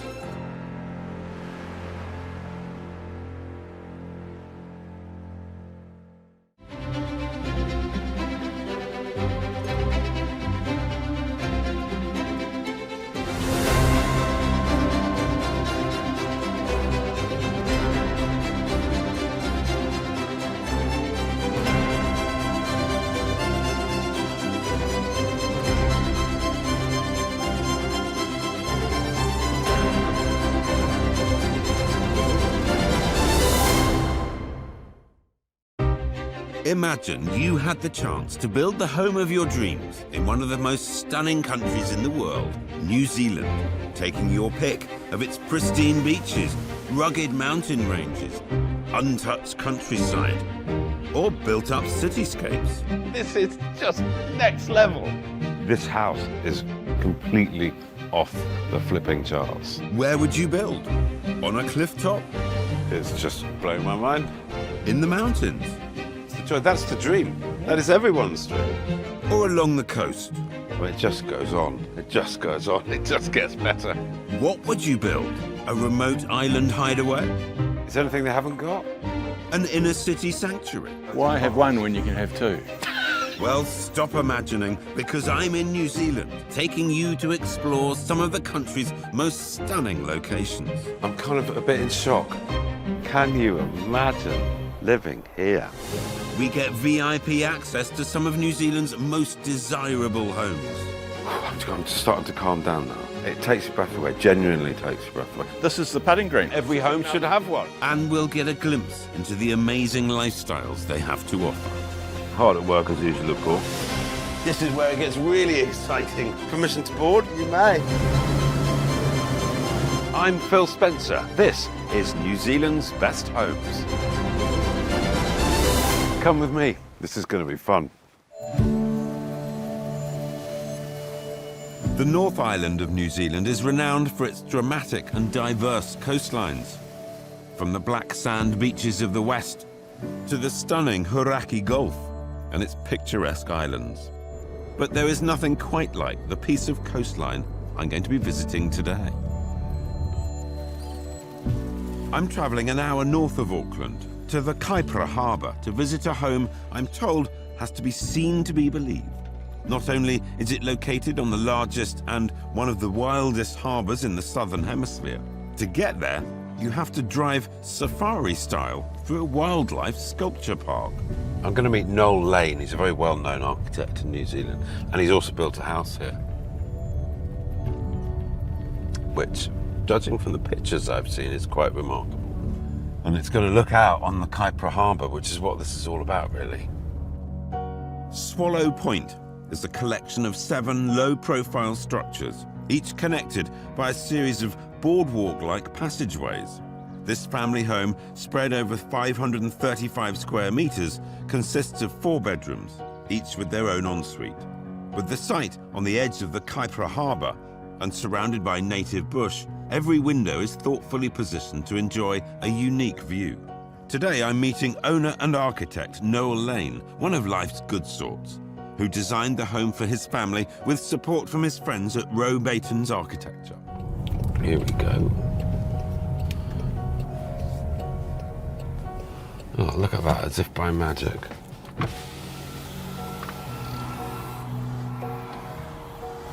No!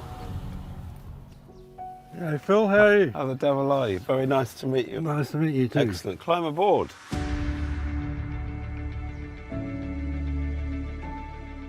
So a beautiful day for it. Yeah. So welcome to Alan's farm.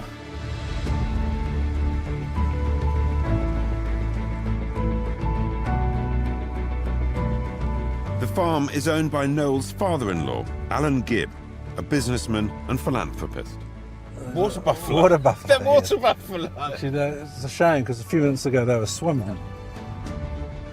Noel helped Alan find this piece of land, and they began restoring it together around 30 years ago. It's huge. I mean, I hadn't quite appreciated the scale of the farm. There's 1,000 acres here.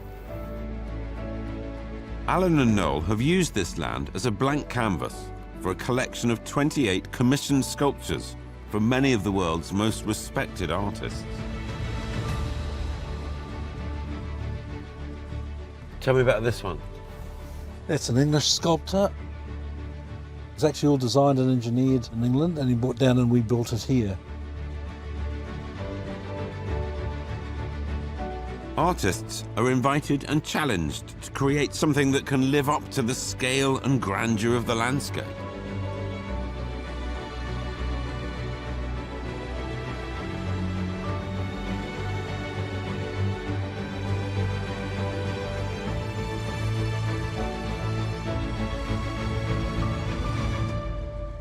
That's an emu. No, it's an ostrich. Ostrich. She's an ostrich. Then there's the wildlife. 17 species of native and exotic animals roam freely amongst the sculptures. The animals were to challenge the artists to see if they could do better than nature. So cool. Giraffe? Yeah. My brain is completely fried. What started as a place for Alan to get away from it all has grown into a life's passion for them and their families, who have all built homes on the land. The farm opens often for artists, charities, and the public to enjoy. But it's not until you arrive at the ridge of the property that the real beauty appears. The Kaipara Harbour and wetlands that have been painstakingly restored to their former glory. 30 years ago, the bird life was almost non-existent. Now, after removing 50 acres of mangroves and cleaning up the waterways, the area is teeming with birds and sea life.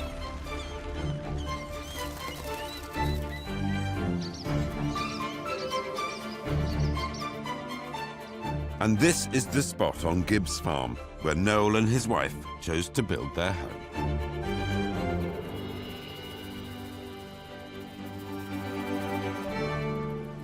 Here we are. Swallows Point. The house gets surrounded, they fly and feed in the lights, insects in the lights, so it's where that came from. So you named the house because it attracted The birds. swallows? Yeah, they were here, yeah.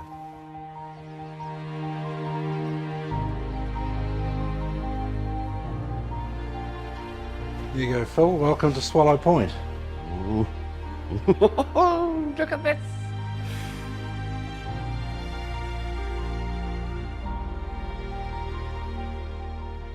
Look at that. Well, who are we kidding? The first thing you notice is that view. I've been in some beautifully built homes, but you can't engineer a landscape. You leave that to nature, and she's done a spectacular job here. The house feels calm, gentle, quiet, purposely submissive to its outlook, supporting the view, not competing with it. Walls of glass completely open up, allowing it to feel like a huge marquee, a home that was built to allow you to live amongst nature. Being on the west coast, you'd witness some pretty extreme weather here, but on a calm night, some spectacular sunsets, followed by stargazing. What a remarkable view. It feels like you're on the edge of the earth. It's a kind of 270-degree view. It's incredible. It's more than 180. It's absolutely remarkable.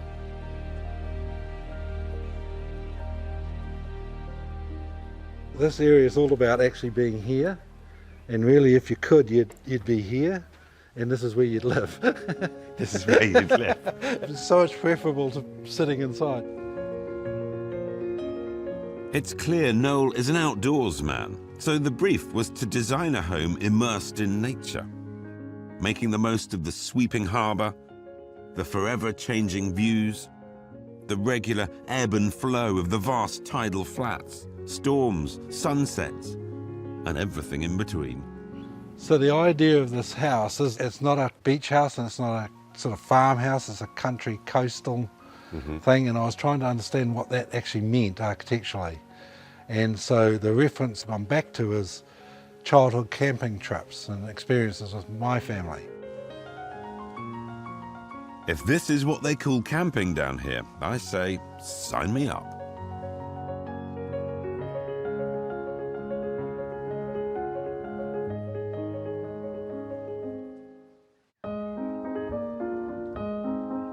I'm visiting Swallow Point, a beautiful home on the mind-blowing Kaipara Harbour. Built as a series of tent-like structures, allowing for luxury living surrounded by nature. I'm with Noel Lane, architect and owner. Noel wanted to create a feeling of nostalgia for simpler times, family camping holidays, tents by the beach. Wherever he was in the home, Noel wanted to be walking towards nature. Incredible. There was no other word for it. It is incredible. And the house just celebrates all of that.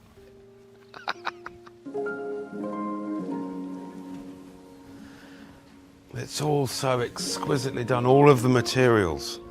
Everything is calm and is quiet and is natural, which reflects where we are. That's what he wanted to do. He's obviously passionate about wildlife and about conservation. Very talented man, that's for sure.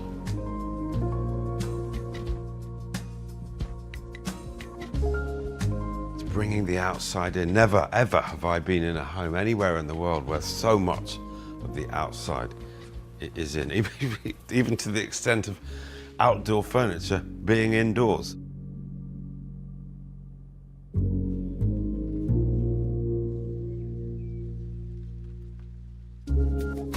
The main bedroom is its own tent off to the left of the main living area. It consists of an office and bedroom. ensuite, and again a real connection to the outdoors. This is what it's all about, is lying in bed with this. Oh, the whole thing goes. Yeah. Sleeping under a fly in the bush. Bloody brilliant. So this is you trying to get the essence of camping. You're in the bush. Just as much for connection between living needs and being outside, as much comfort as possible too. I'm not wanting to have a grim time. I did that rough stuff in my youth. But this is about doing it in luxury and when you want to and controlling it.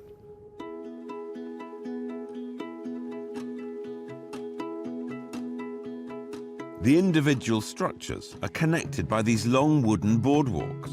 Again, exterior timber used on the walls and floor to give the feeling of venturing outside while being safely inside.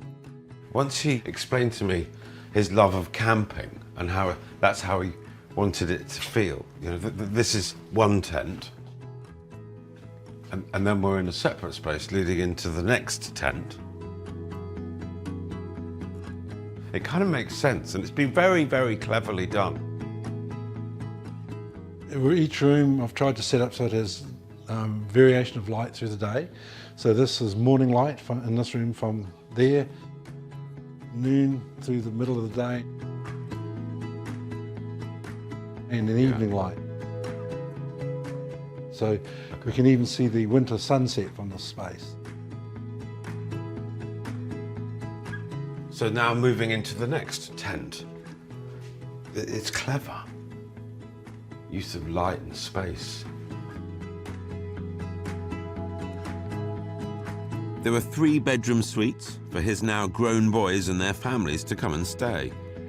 Each bedroom is similar, but in its plan they're all identical, but the aspect and the feeling of being in them is quite different because of their relationship to the landscape. All placed perfectly on the land to allow for both privacy and a big view.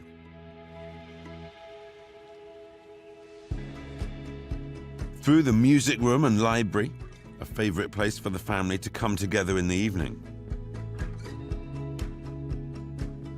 Music room, it's oh so calm and cool. Come in here, it's cool. And instead of the coast and the harbour, we're now celebrating the bush. Totally different. A beautiful courtyard room, sheltered from the harbour and wind, surrounded by native bush. A place for family barbecues and catch-ups.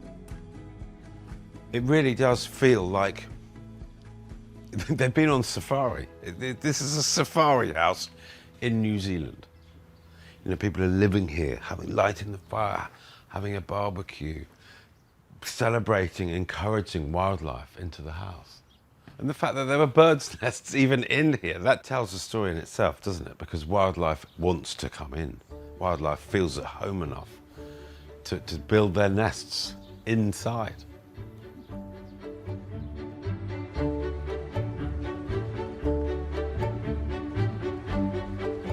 Cheers. Yeah. Well, many, many happy hours could be absorbed by that, couldn't they? It's very peaceful and very calming, isn't it? It's a lovely environment to be in. But the house reflects that. Looks nice, thank you. It's the harbour and nature that really demands your attention here. And the house, I think really sensibly, it doesn't try and compete with that, because that is so incredible. And the house is very smart, it's very simple, but that's the thing with things that have been beautifully designed. When something really works, you don't quite know why it works, but it just works. And that's what this does. It's a simple house. It doesn't brag, it belongs, and it sits really comfortably in its environment. And I particularly love how much pleasure that nature gives Noel and the family. They embrace it, they love it, they live it, they breathe it. And that is a really special way to live.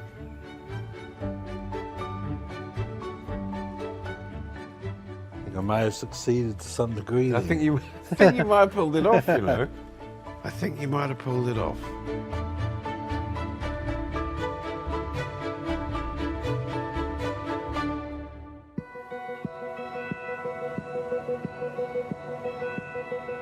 It's time to leave this slice of paradise and make my way back to the city. Mount Eden, one of Auckland's most desirable suburbs, nestled at the bottom of its namesake, another of the city's dormant volcanoes. Mount Eden is an incredibly popular choice for families. Although not cheap, once you get into this suburb, most never want to leave. And it's easy to see why. Close proximity to the city and a charming village at its heart, full of great cafes, restaurants and bars. Time for a quick coffee at one of those cafes with the owner and architect of the house I'm visiting today. 339 is a two-storey new build constructed of concrete and steel. It has 3 bedrooms, 3 bathrooms and multiple living zones. It sits on a steep, narrow site between 2 large apartment buildings on one of the city's busiest arterial routes. The chap who stepped up to this challenge is architect and owner Dave Strawn. So, Dave, over to you. Where do we go? Well, we're in Main Road here. Yeah. We'll head on up this way. Okay.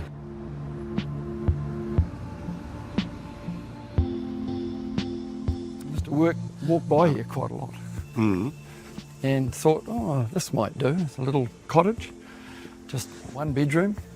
So you had your eyes on it for years? Yeah, in the sense of where could we build a new house somewhere in this environment? This is it. So here we are.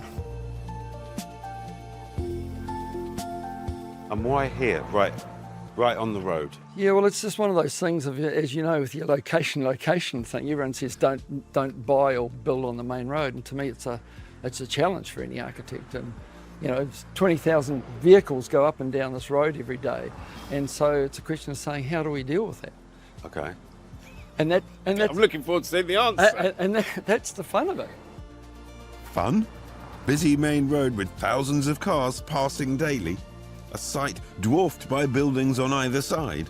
I think we might have very different ideas of what's fun. Anyway, I'm looking forward to seeing Dave's solution.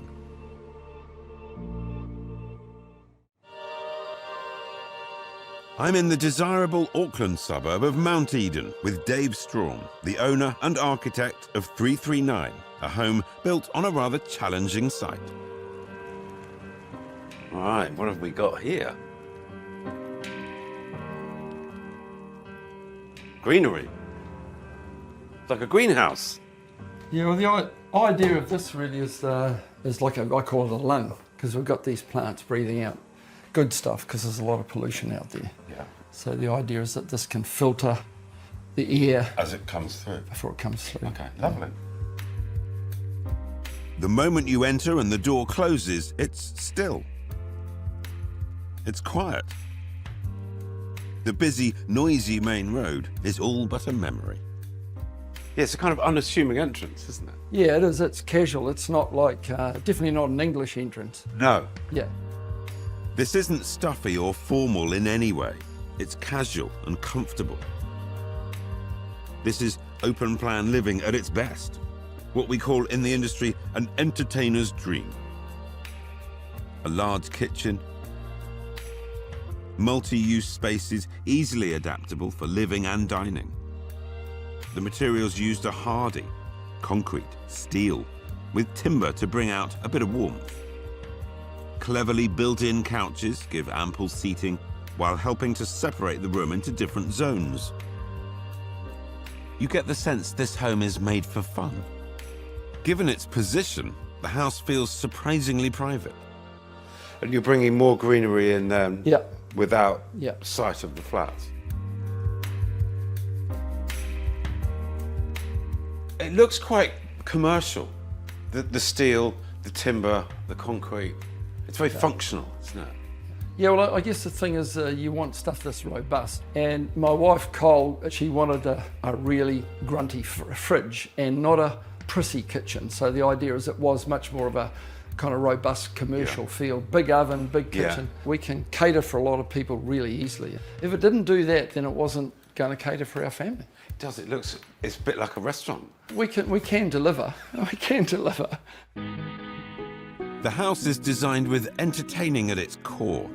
Dave and Cole love to host, and the home is known as a hub for friends, family, and groups from the wider architectural community. With the door always open, the main living spaces are flexible, allowing for everything from a dinner for two to a full-blown party. And we have lots of events, 20 people, 30 people, 40 people, so the idea is that how do you cater for all that many people in a casual, unassuming way? These tables wheel together or round the corner, and we've got that big outdoor space there. So you've got 3 places that you can sit and eat? Yeah, and you need that when you've got 40 people here. How often does that happen? Well, probably more than we'd probably like to admit sometimes. So if you've got lots of people around all the time, are those the noisy neighbours or is it you? Oh, it's us, definitely us. I'm the proud owner of a document from the noise abatement officer.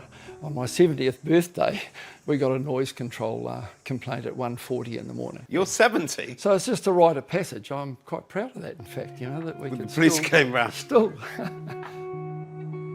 The entertainment spaces extend beyond the house to include a pool and barbecue area. It's a great dining table. Well, it's bulletproof, isn't it? You know, so it's just concrete and durable timber. And you've got a glass roof over this? Well, I guess the thing is it just extends the season in terms of you can live out here when it's in February and it starts raining. So we can be outside in that inclement sort of weather and not have to race inside. And then to deal with the privacy, the thing was, as you can see here, is that, you know, we've got a number of, overlooked by a number of windows, so we calculated with setting the slats up there that we could create a degree of privacy from the neighbours. That was clever. It's not so much even a full block out, it's a sense of privacy, isn't it? You feel like you're quite in your own space.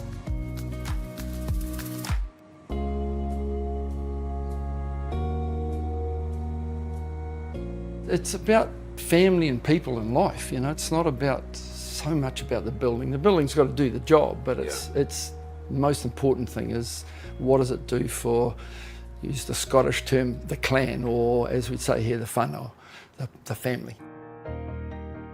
The family not only enjoy the house, they also helped bring this project to life. And what was special for us, I guess, was the fact that our sons were involved in the building. So Fraser and James, who've got a building company, they did the core building. And Campbell, who's got a landscape architecture company, he did all the landscaping. And Dad, the builder, cabinet maker, made all the cabinetry, so we made this in our workshop. So wow! And you can proper family affair. Yeah. This is our family, our kind of our whole sort of bloodline thing is tied up in this house now. That's great. And That's our so granddaughters nice. get to enjoy it. With Dave and the boys heavily involved in the build, Dave's wife Cole knew the project was in very capable hands. So your husband designed it, your boys built it. Did you get involved in that process? No. To be honest, he would bring me up here every weekend and say to me, come on, hun, we've got to go and look at the house. And then we'd wander around and I'd say it looked fabulous. Not that I didn't care, he was the expert. Yeah. That's the way we kind of work, really.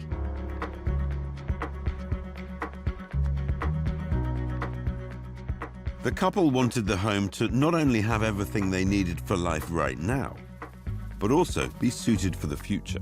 Well, partly the idea was to develop the place all on one level to future-proof it for when either me or my wife Cole get old and decrepit, we can literally live on one level.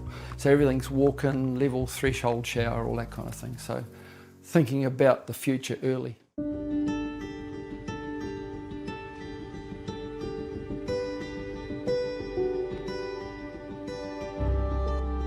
It's got good energy, this house. The kitchen is quite commercial. It's not fussy, it's not precious. You can see that they run it almost like run it like an events place. There's a lot of people coming round, and apparently they can hose it down. If the party's got too much, they just hose it all down.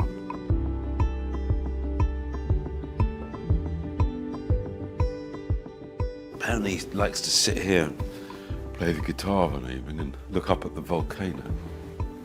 But most people, myself included, I think, would have blocked that off to the front of the house, pretended the road's not there. Actually, he's done the opposite. He's opened it up and celebrated the views front to back.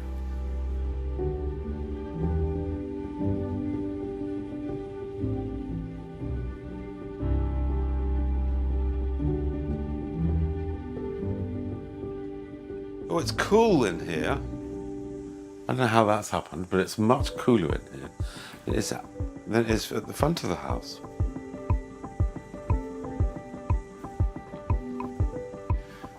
Rustic wood.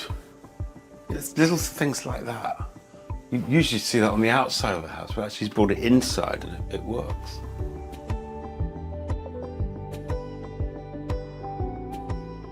Oh, check this out. This is really lovely. Completely private, so you're showering completely private, but actually, you've got the fresh air. You've got the noise of the crickets. It feels like you're outside. And on a colder day, you just shut the door. What happens here? It's a bath. It's a bath. I thought it was a seat. Dave said that he's planning for the future, and actually, in years to come, maybe they will want baths, or grandchildren want baths. But at the moment, they're happy using the shower.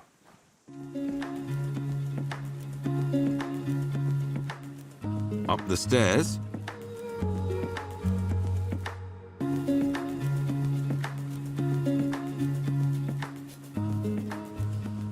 Oh, this is generous.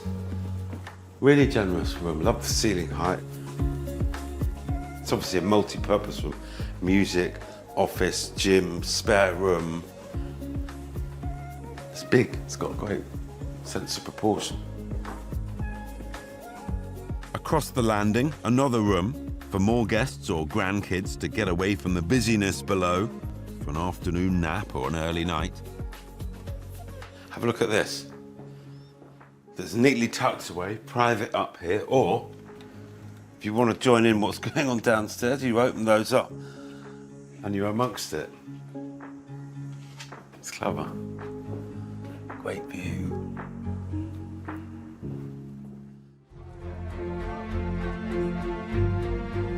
Today it's drinks and an early dinner for family and friends, with a dip in that very cool pool for the kids. Entertaining and hosting coming so easily to the couple, as well as the home. What's it like to actually live in? It's a fabulous house to live in. I love it, yeah. And it suits us, suits the way we live, and we've always got people, we've always got kids, grandkids. Yeah, that's our life, really. And why are you measuring them with a cap? Well, that's the way you do it. It's old school, you know, it's practical. That's really old school. That's really old school. I am old school. Kind of thing my wife would do. It's not something his wife would do, I can assure you. I'll drink to Cheers. that. Cheers. To you too.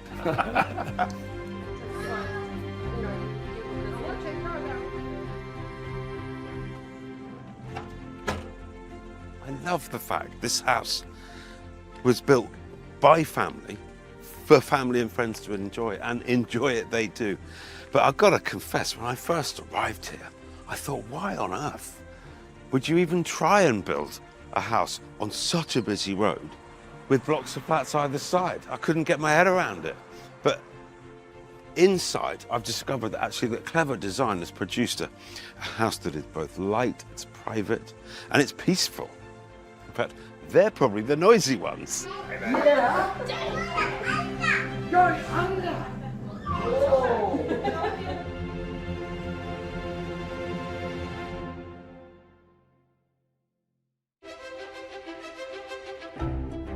While living in the city has its perks, everyone eventually craves a bit of R&R.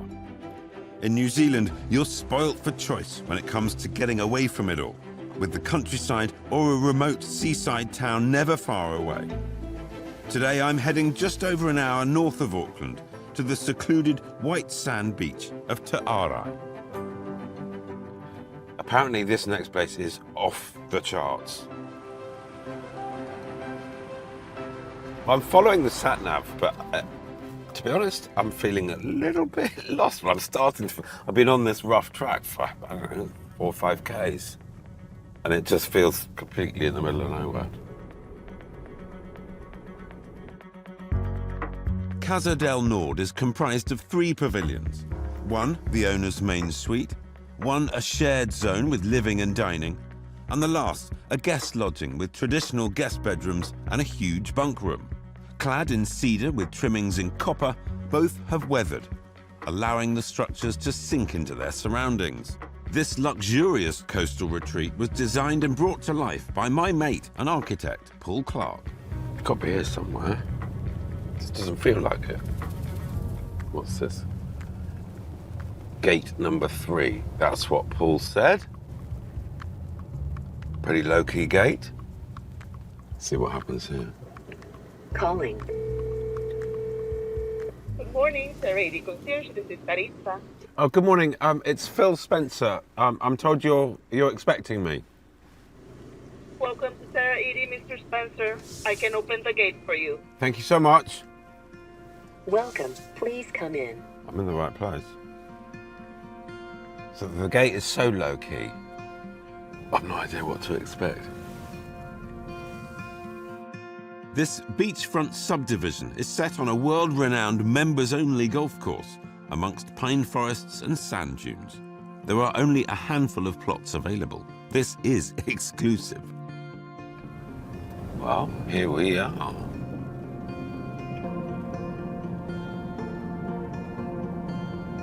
It's just this in the middle of the forest. Okay. Strange looking from the back here.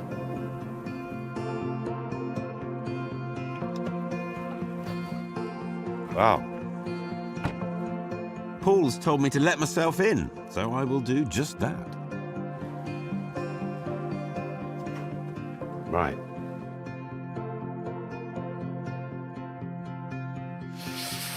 Woo! This house is in stark contrast to the gravel road and pine trees that brought me here. This is cool. From its dark concrete floors, sleek black kitchen. But it's not too cool. I feel welcome here. The comfy couches, warm timbers, and pockets of view help with that. It is just beautiful. It's sumptuous, it's elegant, it's classy. I want one immediately. I could as easily spend a rowdy Saturday night entertaining a crowd around that kitchen island as I could a lazy Sunday reading a book in front of that fire. I want to stay here. In fact, I want to live here. Ah, Phil, you Paul. found the place all right? Yes, I've practically moved in. Good to see you again. Good to see you. Thanks for getting me in here. Oh, no, it's a pleasure. Well, this is quite a place. Yeah. It has the feeling of fun. Someone's having a lot of fun here. That was probably the main reason for the build. It was for family and friends and a true interest in golf. A love of golf is one of the main reasons the owner chose to build his holiday home here. He loves to play, and so do his friends and family. The client wanted a retreat to come to play golf, but he had quite specific sort of thinking in relation to size and materiality, and had some good imagery of what he was wanting to do. We arrived on site, and that's often when I sort of get an inspiration for something, and then working with the team in the office and with the client, this is what evolved. This collaboration has resulted in a luxurious holiday home, kitted out with everything you could need, yet at the same time minimal, understated. It's an easy, low-maintenance lock up and leave. I couldn't help noticing some similar features to your house.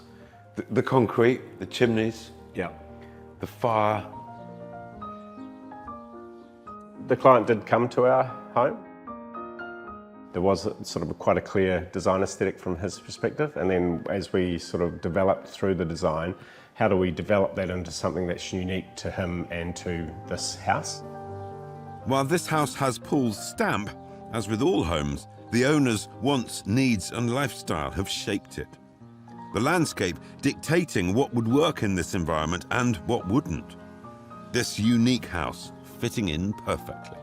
And then, you know, the client too coming in and knowing, you know, furniture and you know, artworks and all of those things. That's what makes the project really special. Nothing feels overdone in this house. Everything curated. High-end designer furnishings and mood lighting. Subtle, stylish. The outdoors, there's a fire pit and an outdoor fire and a swimming pool, and then there's a spa pool and a sauna, and there's a lot going on. There is a lot going on, and a lot more for me to explore. Each pavilion is linked by glass corridors, making the spaces feel private but still connected. The pavilion to the left of the site is the owner's private wing. Light section to connect the bedroom with the living room. A generously proportioned bedroom and office, allowing him to work if he needs, while guests or family can continue to play. Wow, goodness me. The main bedroom, not excessive, the perfect amount of luxury. Open the blinds in the morning, read the paper, have a coffee, book your tea time. A great start to anyone's day. Main bathroom.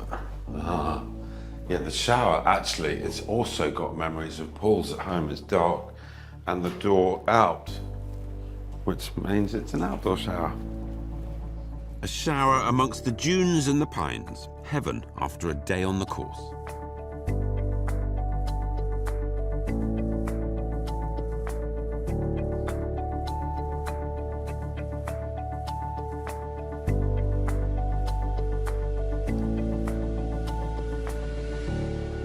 Another light section to connect bedrooms to everything else. So here we are in the guest wing.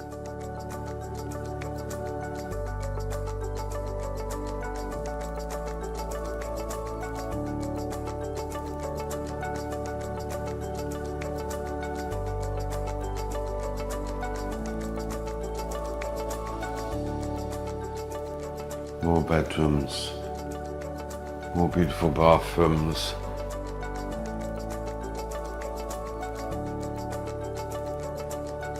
Oh, and a bunk room.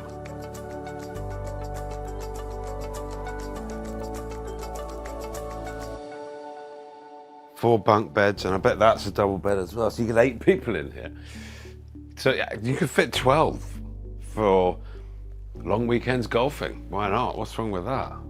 What's not to like? I'm sure they could fit one more in. I could find a little hidey hole somewhere, call it 13.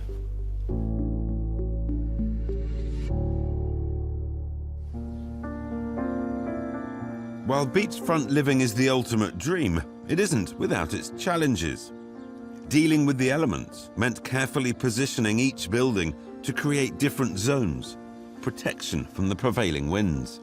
The way that this sort of tongue of the house comes out, we've got this easterly courtyard and a westerly courtyard, so you can tuck away from the wind, and also with the doors you can open one side or the other side, and if you get these really still days from the north, you can just open up this whole face, and this room becomes extended to the outside. The beauty is there's always somewhere sheltered to hang out and relax.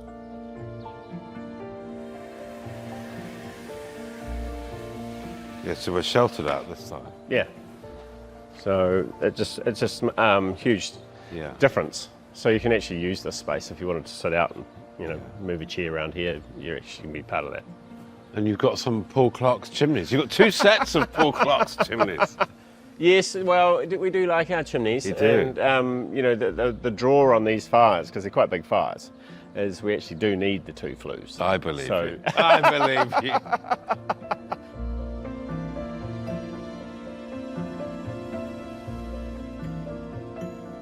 Get another area just to break out. For another occasion. the client worked well with their landscaper to actually put all this together. We did the swimming pool. Really lovely to be able to have that space for people to just sit out and connect to.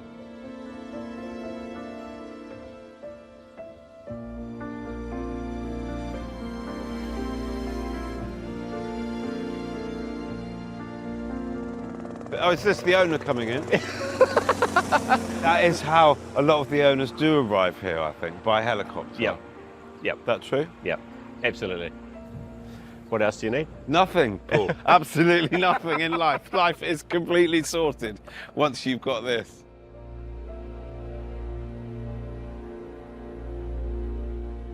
The location is remote, and that means a long drive to the nearest shops.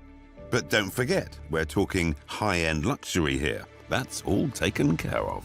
So there's a concierge? Yeah, so it's sort of that idea that you're coming away, you know, you're not close proximity to the supermarket. You can actually organise all of that stuff. You arrive, it's here, and then you can just get on with enjoying it. And can you, at the end of your weekend golfing and doing whatever with your pals, can you just walk out the door? Absolutely. Love it. I love it. Not bad. A remote, stunning location. A luxurious, understated, but beautifully designed home.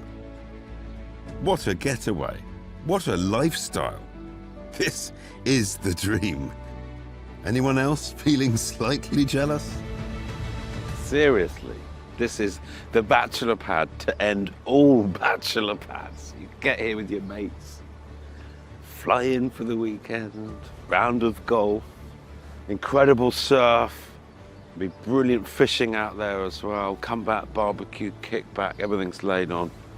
What fun would be had. And also, of course, because there is a concierge, well, you just leave. At the end of the weekend, you just leave. You don't need to make the beds, you don't need to do the washing up, you don't need to clean the barbecue, you just go. Somebody else takes care of it. I think I want one.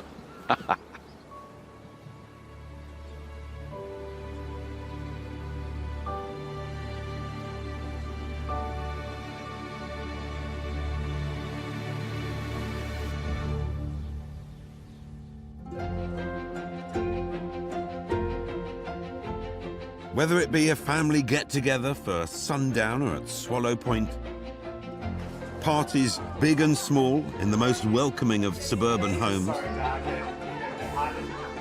or getting away from it all with friends for a weekend of fun. 3 distinctive houses, all designed with one thing in common: adaptable places and spaces to gather, to enjoy life to the full.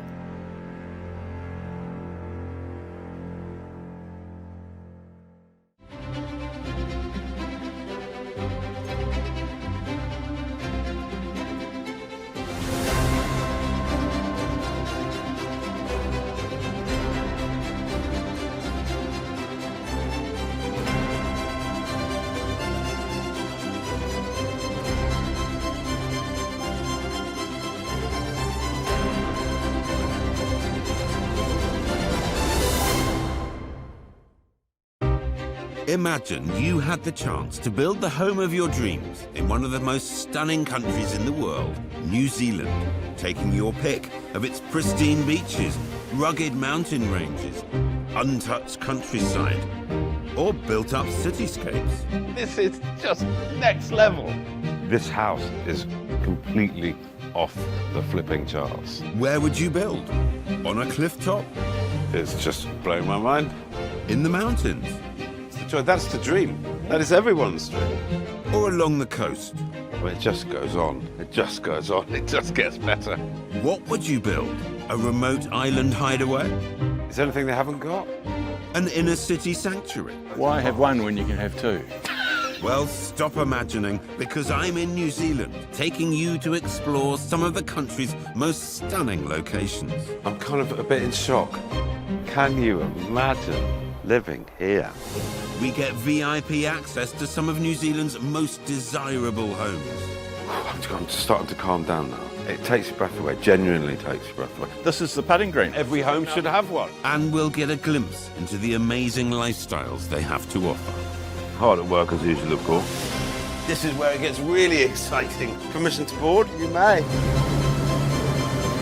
I'm Phil Spencer. This is New Zealand's Best Homes.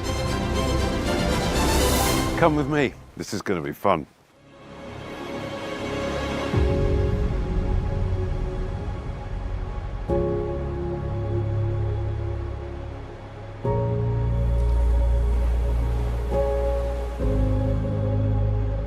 Great Barrier Island. It's situated 90 kilometres from Auckland City. A handful of hardy locals live here full-time, but it's becoming a popular holiday destination for those wanting to really get away from it all.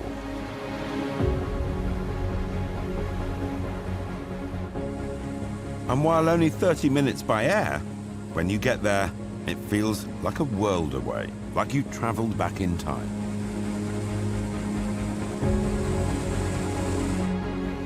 Wild, rugged, remote.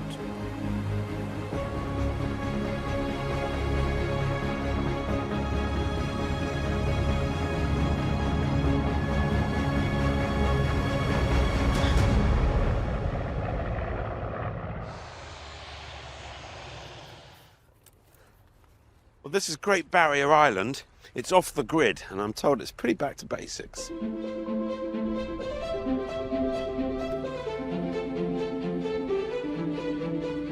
Living on an island, not many people about. Oh, here's one. I'll give them the cocky wave. There we go. Living out here has its fair share of challenges. No mains power or water. It's all solar and wind, rain collected from the roof. You're on your own. The house is on somewhere called Medlands Beach, which must be around the next bay. I've never been into an off-grid place before, let alone an off-grid island. So I'm excited to see what it's all about, how they actually deal with things. It's a pretty beautiful place. And there it is. What a beach. The stretch of white sand punctuated by a large rocky outcrop, which is where this house gets its name. Memory Rock is a 225 square metre family beach house. The main building stretches across two sites with a separate two-storey structure sitting out front. The home is clad in timber and uses large windows to create a seamless bridge between the indoors and out. Large slatted screens make the outdoor spaces flexible, helping to shelter and protect from the harsh elements. Jeremy Chapman is the clever architect behind this island getaway. Jeremy, very nice. Welcome. To see You found the place all right. Yeah, I did. I did. Excellent. What a spot. It's amazing, isn't it? So, what have you got for me here? Well, we've got Memory Rock. Now that, my friends, is a beach house. Where's the front door?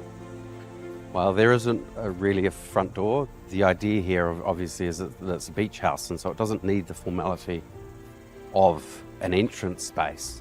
You just come off the beach and you just wander come off in? the beach and straight in. You can tell from the openness of the design that it's all about bringing the outdoor landscape into the interior.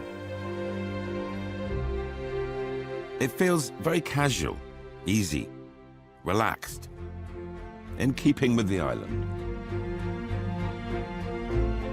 This home is fuss-free and laid back, but with designer style, beautiful interiors. I want to be barefoot, fresh from a surf, reaching for an ice-cold beer and a bag of crisps, headed to the outdoor couch for an afternoon snooze. Maybe later. It's properly simple. Yes, it is. I mean, it is a holiday home, and so it is pared back to the basics. Simple and pared back, but luxurious. Everything you could want or need.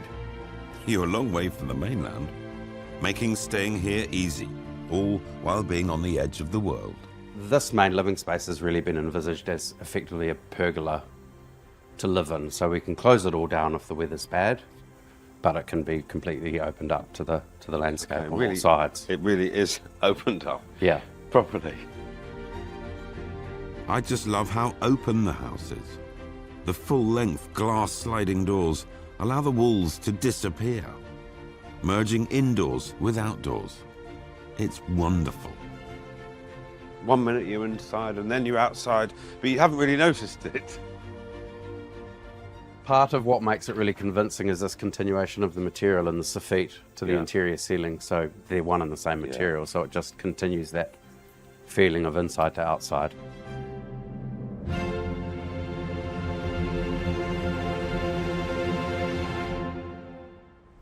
I think this is quite a clever touch. This roof overhang enables these shutters to all be pulled back.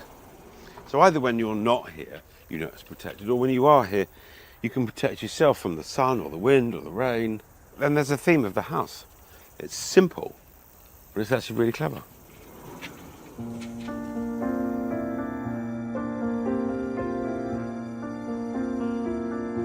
And why was it called Memory Rock?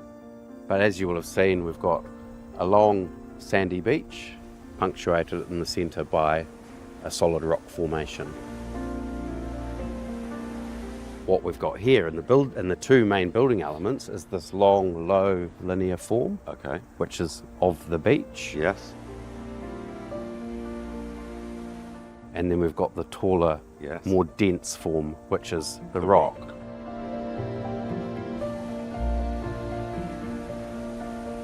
You'll notice that the colouring of the rock, it's not black or grey, it's got a certain brown, earthy tone to it. Now, between you and me, I've heard a fair bit of architectural waffle in my time, but this does actually make sense. The home truly reflects the environment. I'm glad we're seeing it on a lovely day, because this is how it should be used when it should be used. 100%, but as well, it's been designed in such a way that if it is windy or if it is raining, you can still take advantage of this interior-exterior arrangement.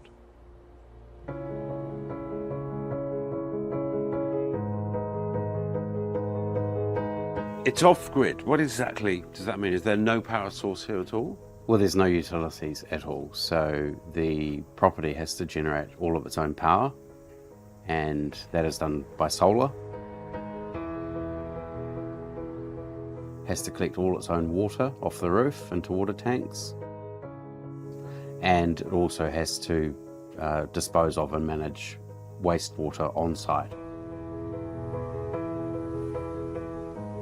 And being off-grid and so far off the mainland, how did that affect the actual build process? Primarily in terms of freight. You can't order a concrete truck, so any concrete components of a building have to be mixed on site. Yeah.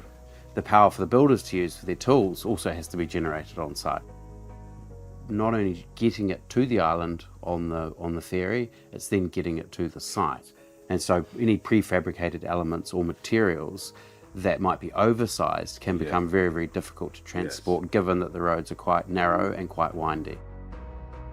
While many might shy away from these challenges, once set up, you have a house that's pretty much self-sufficient in a beautiful, remote location.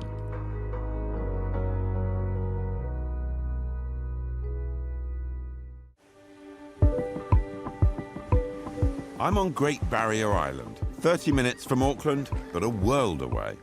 I'm visiting a high-end beach house, and I'm about to get a look at what architect Jeremy Chapman refers to as the Rock. Well, we're in the Rock, aren't we? We are in the Rock, and as you transition up, you'll sort of get that feeling of enclosure that it gives you. I'm getting this feeling of enclosure just from the site because it's so green. And it is enclosed, and then you've got the sea there. Yeah, absolutely, and the landscape does a lot of that work too. A little bit like the ocean, and it flows around the rock. You know, there's an eddy of vegetation which sort of resembles the eddy of the sea around the rock.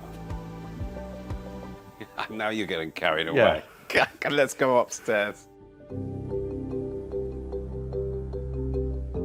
You'll see that the stair has been designed in such a way that it feels quite open at the base, but then as you rise to the next level, the materiality sort of starts enclosing you and you feel this sense of enclosure and retreat. The bedroom is strategically placed away from the main hub of the home. This is cosy and quiet and rather beautiful. Dad and the kids love fishing and surfing and are often up early. So Mum wanted a place to be able to sleep in undisturbed on her holiday, and rightly so. And so you feel quite separate to the rest of the house here. But what it also does is obviously give us that lovely view and a peek to the ocean.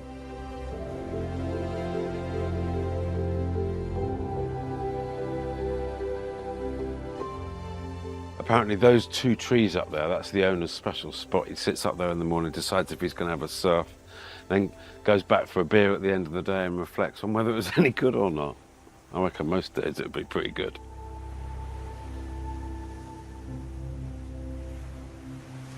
I like this effect, and it was downstairs as well. It's kind of natural. The chap that plastered it, he actually got a few buckets of sand from the beach and mixed it in, so we do actually have the beach in these interior finishes. I've never seen it before, but I really like it. It's all very high-end, beautifully crafted. It's not actually what I was expecting to find from an off-grid house, I must confess.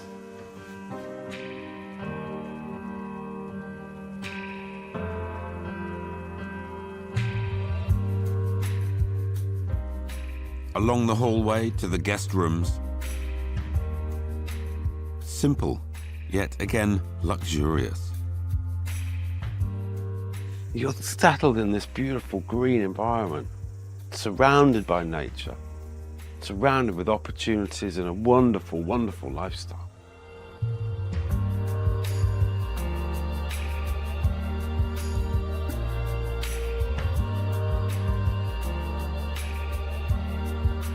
It's actually a very simple house, not complicated at all. Wouldn't be complicated to live in.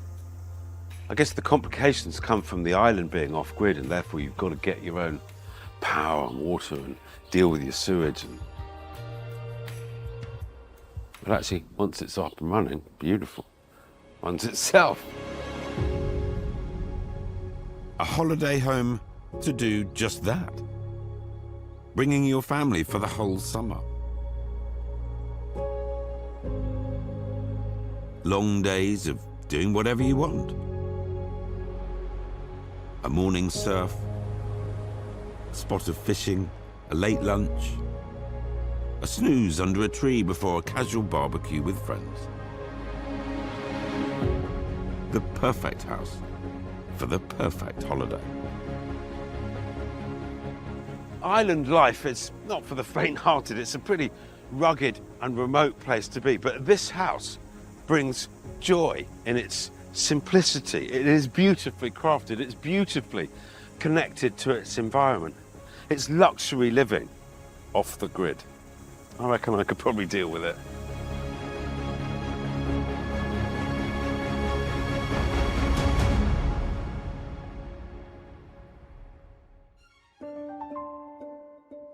Auckland City is surrounded by harbours, so no matter where you live here, the water is never far away.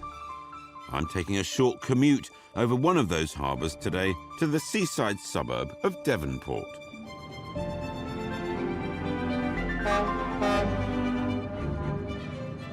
Well, what a stunning day to be out on the harbour in Auckland. Such a beautiful city, but such a stunning harbour. And I'm just popping across to Devonport, which is 10 minutes out of the city to this house. And I just think it's the ultimate method of commuting to work. It must be. Live on the beach, work in the city, happy days.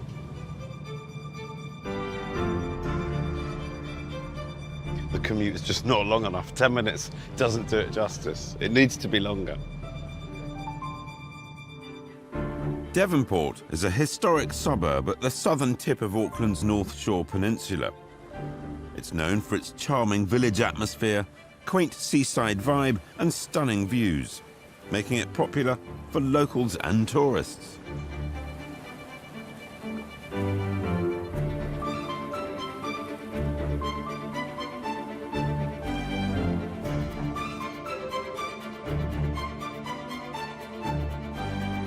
As well as the harbours, the landscape features a number of dormant volcanoes. I'm told just in the Auckland area alone, there's 53 of them. And the home I'm visiting today sits at the base of one of them. Volcano House is a 3-bedroom, single-level new build, which sits at the foot of North Head. Set around a private 300 square metre courtyard, the home is constructed of locally quarried rock and reclaimed native timber. This home has been meticulously designed and expertly crafted. And the man behind this beautiful piece of architecture is the delightful Tom Rowe.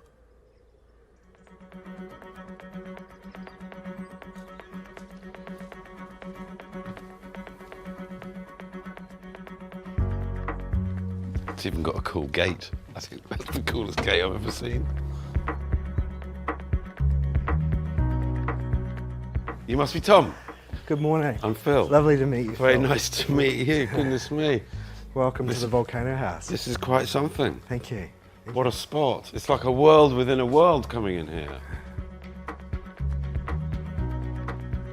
What was here when you arrived? Just a small brick house Okay. on a large site with 7 neighbours. Right. The client wanted to enjoy the whole site. But it's got 7 neighbours. Yes. Yeah, they're all quite close. They are, yeah, yeah. I'm dying to have a look around. Come through.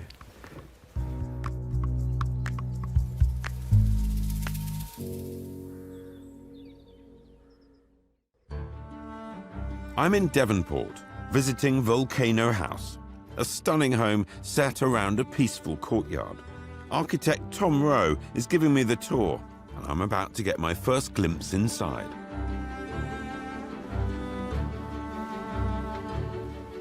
Ooh. This is something special. The basalt rock lines the interior walls, making the home feel cave-like, a cool reprieve from the intense heat of the New Zealand summer. The ceiling kind of floats, doesn't it? It does, yeah. It's definitely about lightness, feeling a sense of uplift. It's so voluminous. Large windows look out to the green of the gardens in all directions. You feel like you've entered a tropical rainforest. The addition of the owner's comfortable and homely furniture brings warmth and contrast to the darkness of the rock. This home is a peaceful sanctuary, quiet, calm, a place to retreat from the outside world. And right through the house you'll see this timber. It extends all the way out, so you can see right out on the soffit line how the colour matches all the way through to the board. Yes. And so you have the sense of a floating plane. Yes. It's uninterrupted by joinery or other little bits and pieces. It's stunning. It's absolutely stunning. The attention to detail on this build is outstanding.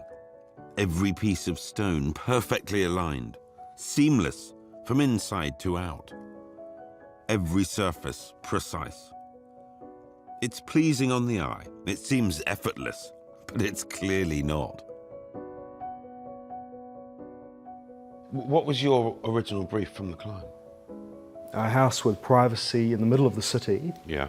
And with micro gardens so that they can enjoy the landscape and enjoy nature close to the beach, close to the mountain.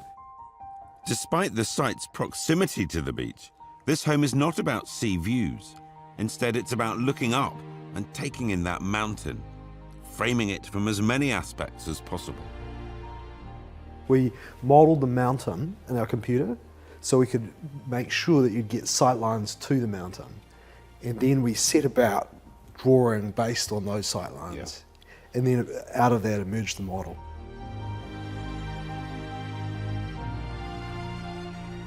The way to look at a model is to really stick your nose into it. Yeah. Because you can get a sense of the space inside. Well, this is incredible. The detail that's gone into that. But I guess that it brings it to life for the client. It does, yeah. And to the architect.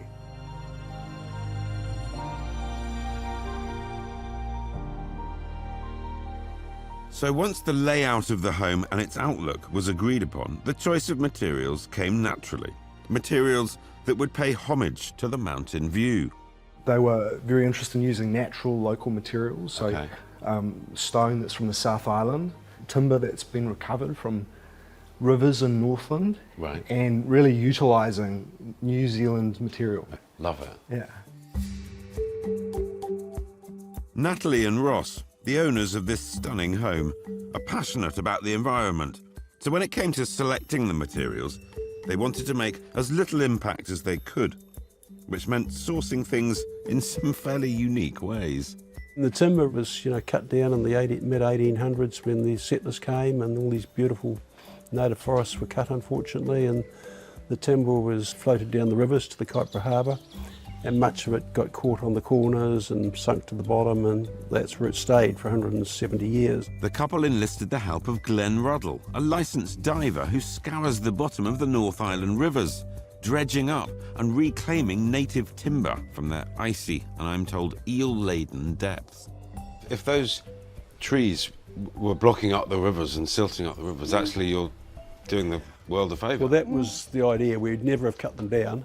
And one of the things Glenn's doing as he takes them out of the rivers, he's replanting the river edges with native trees again. It's becoming a better environment. I love the way you are cleaning up New Zealand whilst building yourself a One beautiful tiny house. little bit. Exactly, yes. At the end, they have a stamp on them, which denotes who the person was who felled the tree. They would paid half it to fell it, but they would have got the other money when it floated to the mill. And So obviously, if it sank to the bottom of the river. We owe somebody in 1840 the tree has some money. Along with the reclaimed timber, all the stone throughout the home is locally sourced too. Volcanic basalt, selected and cut exactly to the couple's requirements.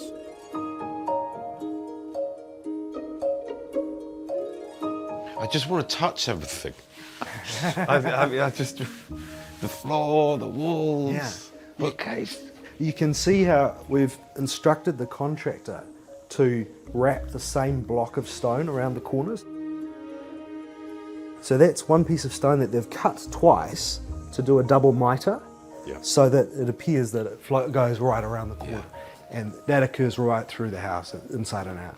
I mean, even that's a serious amount of work. It is. It's double the cutting. Yes. But the benefits are huge. Yes. So we're kind of in the kitchen, but not in the kitchen. Well, this is the kind of social kitchen, and that's the operable kitchen. Yes. Natalie wanted to have a social kitchen and also a scullery that wasn't closed off and and hidden. That scullery. Yeah. It's really sensual. It's really tactile, this house. There's so much to celebrate.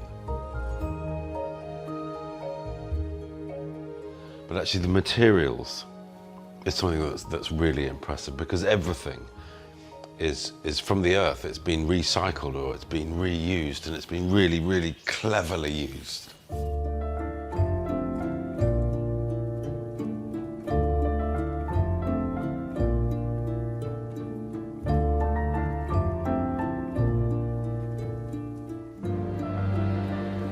So this is main bedroom? Yes, yes.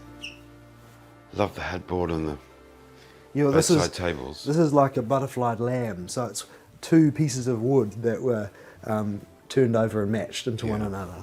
It spent 100 years in the river, and you can see how the colour almost turns black as a result of just sitting in those low oxygen. Did your friend Glenn get this? Yes, out? Glenn Did did he? it. Yeah. The courtyard forms the heart of the home. Water features, sunken volcanic stone, an outdoor dining space for barbecues or evening drinks with friends, a pool, if you don't feel like heading to the nearby beach for a dip. Right through history, people have enjoyed houses that come together around an empty space. Yeah. And so courtyard houses are a favourite of mine because they really have that sense of community, that sense of being together, but also having sort of elements of separation. And the planning is very similar to that. So there's like a series of boulders, if you like, centred around the courtyard and then enveloped in glass. Cleverly placed micro-gardens have been designed around the border of the site. This is jungle, tropical New Zealand rainforest. Little pockets of view to catch your eye, greenery and enchanted pathways for grandchildren to play hide and seek, and fruit trees to encourage local birdlife. And although the garden's not very big, it feels big because it feels like a jungle. Absolutely. And it also protects you from the neighbours. It does. We worked with this incredible landscape architect who was a fine arts graduate and then went on to become a landscape architect. Okay, he's done a good job. He has. The attention to detail given to the home has also been given to the gardens. So how long was the brief for the house? Half a page. And how long was the brief for the garden? 8 pages. Oh, it's really intricate, isn't it? It is. Every little tiny thing has been considered and thought about. Yeah, absolutely right.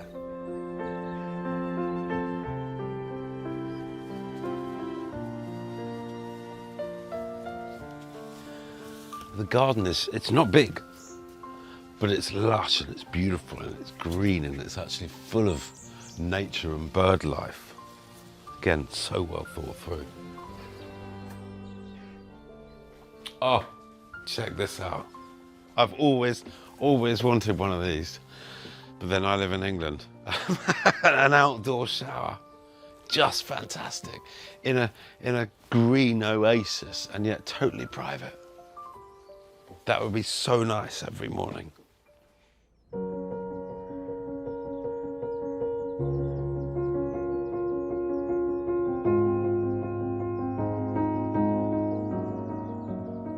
For what it's worth, you live on a beach, you live under a volcano, and you catch the ferry straight into the city, and you've got an outdoor shower. You've done it, you've completely cracked it. Don't really need the house, do we? This home feels different from many I've seen. A world of its own, a place for the owners and their family and friends to retreat, relax, and restore. Everything, in my opinion, that a home should be. It is a world within a world in there. But it's time for me to head back to the real one now.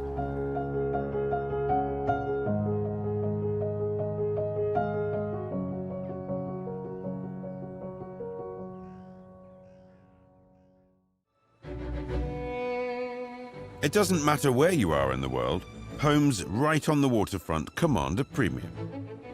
The place I'm visiting today sits right on the harbour in one of Auckland's innermost suburbs, Westmere. It was bought sight unseen by some Kiwi expats returning home, and what began as a simple renovation project escalated into something much bigger.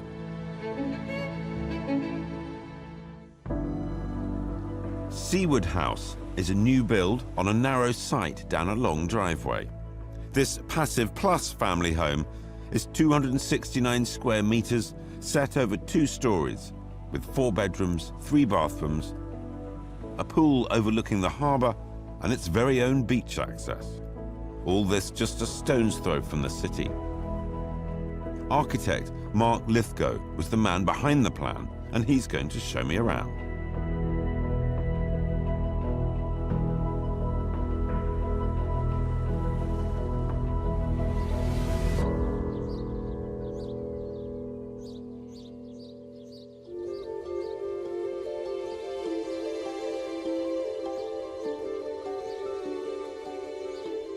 Ah, I can see the harbour.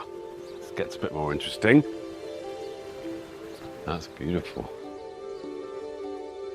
On entering, you're greeted by a high-end solid staircase. Everything feels sleek, modern.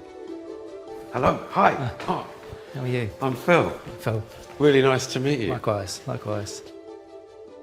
It's very unassuming. Yeah, look, as you come in. Yeah, look, it doesn't give much away. It doesn't, but that's what it's all about. Open plan kitchen, living and dining. Stunning. All appliances hidden away. And all this before you even get to that view. Large glass doors open out to a level terrace and pool just floating above the harbour. Summer sunsets. It's giving cocktail party vibes. Great company, martinis and nibbles. Or a lazy Sunday family barbecue. Kids bombing and splashing in the pool. The perfect home for easy entertaining. The modern masterpiece that stands here today bears no resemblance to the house the owners actually purchased. A 3-story home that they'd planned to renovate and move straight into. They asked me to come and look at the existing house because they were coming home from offshore and wanted to make some modifications to that house. It's quite brave to buy something sight unseen, but I suppose they knew where it was and that was what it was about. Yeah, it was about the location rather than the house, A desirable location. However, the home was anything but. Water tightness issues meant the house was rotting and needed to be completely reclad inside and out. We did look at the reclad, we got all that budgeted up, and we were very quickly getting to a budget that made rebuilding, the better option. With the cost of the renovation blowing out, Mark and the owners made a decision. Start from scratch and build a high-tech designer home. Then ensued, as you often get now, is a conversation around the sustainability concern, really, from the clients, and that's where the conversation around passive house began. The object of a passive home is to create an energy-efficient building that keeps a constant interior temperature without heating or cooling systems. This is achieved by using advanced insulation, airtight construction, and solar energy. There's a few things that you do that in a passive house that are different to how we traditionally build in New Zealand, but the main one being an airtightness layer. Feels like a vacuum. Yeah. You come in here and it's very, very quiet. It's very quiet, so that we're controlling the inside, keeping it clear of the outside. Got it. While passive homes are more common in Europe, the concept is relatively new to New Zealand. This being Mark's first passive project meant there was a lot on the line. Quite stressful? In case it fails? No, absolutely. Very stressful because you live or die by that test. For a house to become passive certified, there were a number of tests to pass. From concept through to the build, the most important being the air tightness test. If you fail this one, rectifying can be stressful, expensive, and time-consuming. There are projects you hear of where they've had to pop the roof off and find the holes. Okay. Yeah. But it was suitably tested and it passed. And it passed. And just to add to Mark's stress levels a little more, the owners also had an eye for the finer things. They're obviously quite aesthetically astute, and they wanted it to be pretty high spec. They did. There's a very high level of detail, and they wanted that kind of exacting. No, so when it's all closed away, it's all very precise. Precise. Building a passive house means sticking to some pretty strict specs in terms of materials. Finding solutions that worked, but also looked the part, meant sourcing a lot internationally. This is where it all... It's quite a serious bit of kit. Yes. And I'm liking all of those locks. Yeah, no. German made. Ooh. Can I do that again? You can do that again. I love that. So that we are now sealed. We're now, that's the beginning of the passive house. It's all airtight now. Once the home is sealed, the passive system takes over, circulating and purifying the air. So the air circulation, ventilation, very, very neatly hidden into the step. So that's constantly moving the air. Up to the main bedroom, a calming space with a calming view.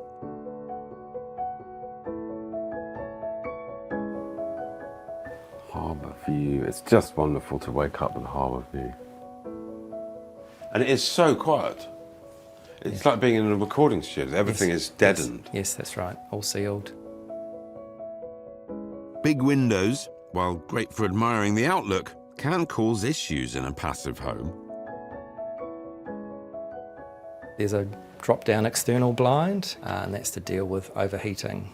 So they have set that to come down at certain times of the day when we know the sun is directly on the room. To stop the house from heating. This particular room from overheating. Right. Along with the blinds, discreetly hidden air vents above the bed helps keep the room's temperature constant, regardless of the season.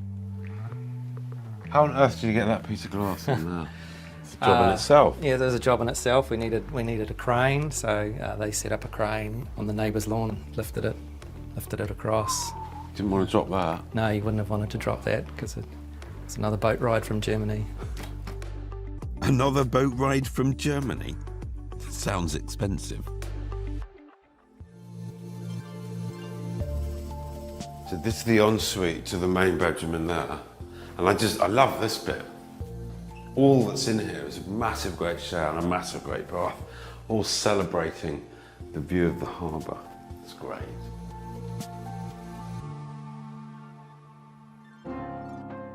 Throughout the rest of the house, cleverly placed windows offer views of the seaward outlook and frame up the ever-changing sky. I love that window. Yeah, it's like our cloud window. I mean, it's one of the client's favourite aspects, I'm not actually. surprised, yeah. Window to the sky. Window to the sky. Making you feel connected to the outdoors, even though you're wrapped in an airtight bubble. Even the stairs are quite high spec. Is that brass? Yeah, this is brass. They were fond of brass. And these? Yes, brass inserts. Yeah, beautifully done. This home is the perfect marriage between passive principles and modern architecture. Energy efficient, but not at the expense of luxury. Look, this is cool.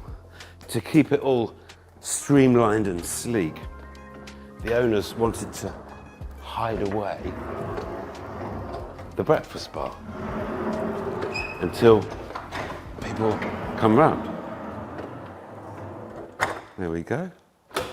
And then take a seat. Brilliant. Check this out. Sound insulated door Mark told me about. Look at the thickness of that. But come in here.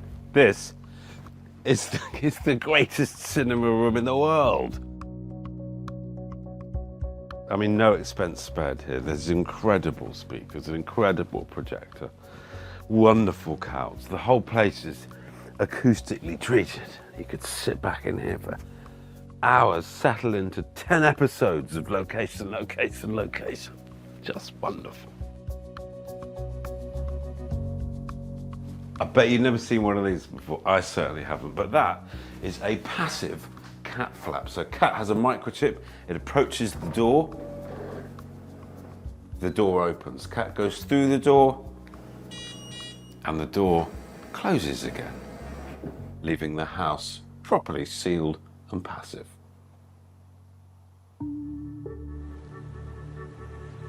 Harbour view's obviously stunning, but the swimming pool's pretty cool. In the end, we ended up having it dropped in by helicopter. Say that again. The pool delivered by helicopter? Yeah, in the end, because of the location, and we're obviously surrounded by houses, main arterial road, the cost of craneage and shutting that main arterial road was greater than having the pool dropped in by helicopter. Dropped in by chopper. That would have been an interesting day for the neighbours. It was an interesting day. The tide was out. There was a few people standing down there watching. Yeah. Well worth the effort, I'd say. The pool, a perfect complement to any outdoor entertainment area.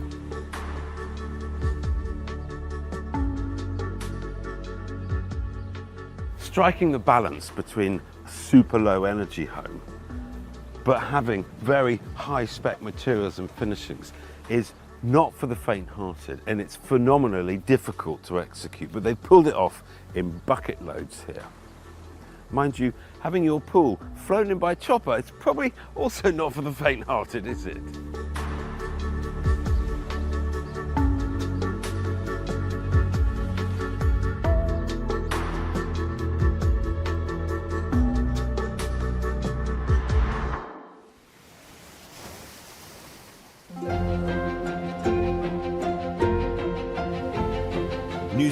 varies greatly from the north Thank you. to the south, creating a multitude of climates and landscapes. From beachy coastlines. Somebody says to me, location, location, location. This might be it. To dramatic mountain ranges. Oh my goodness me. This is blowing my mind. And everything in between. It's almost like the rest of the world is somewhere over there. It gives people a tantalising hint of what lies within.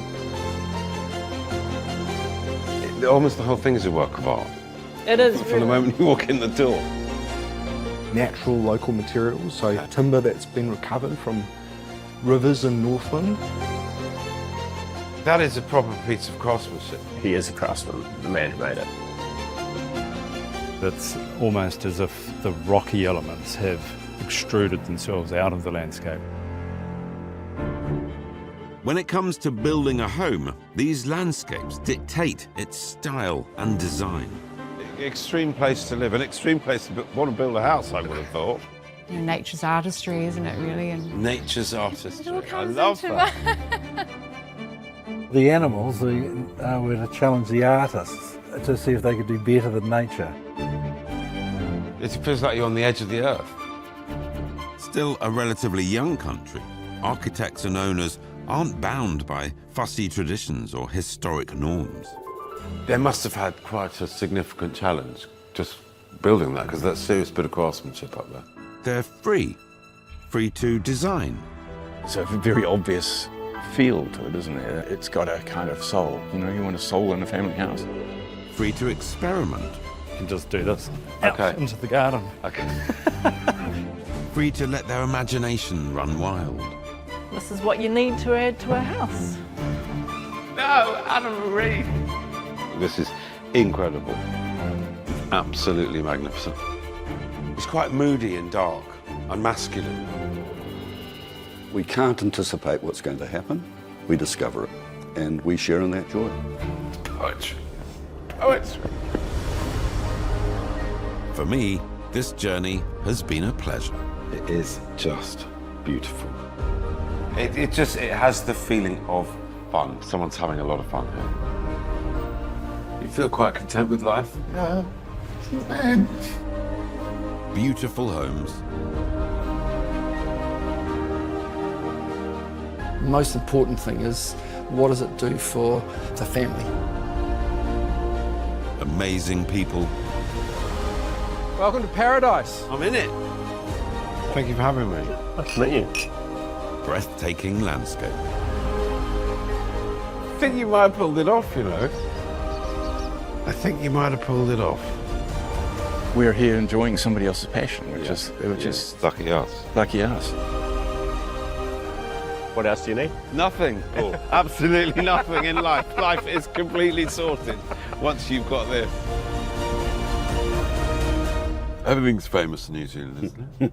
That's what it's famous for.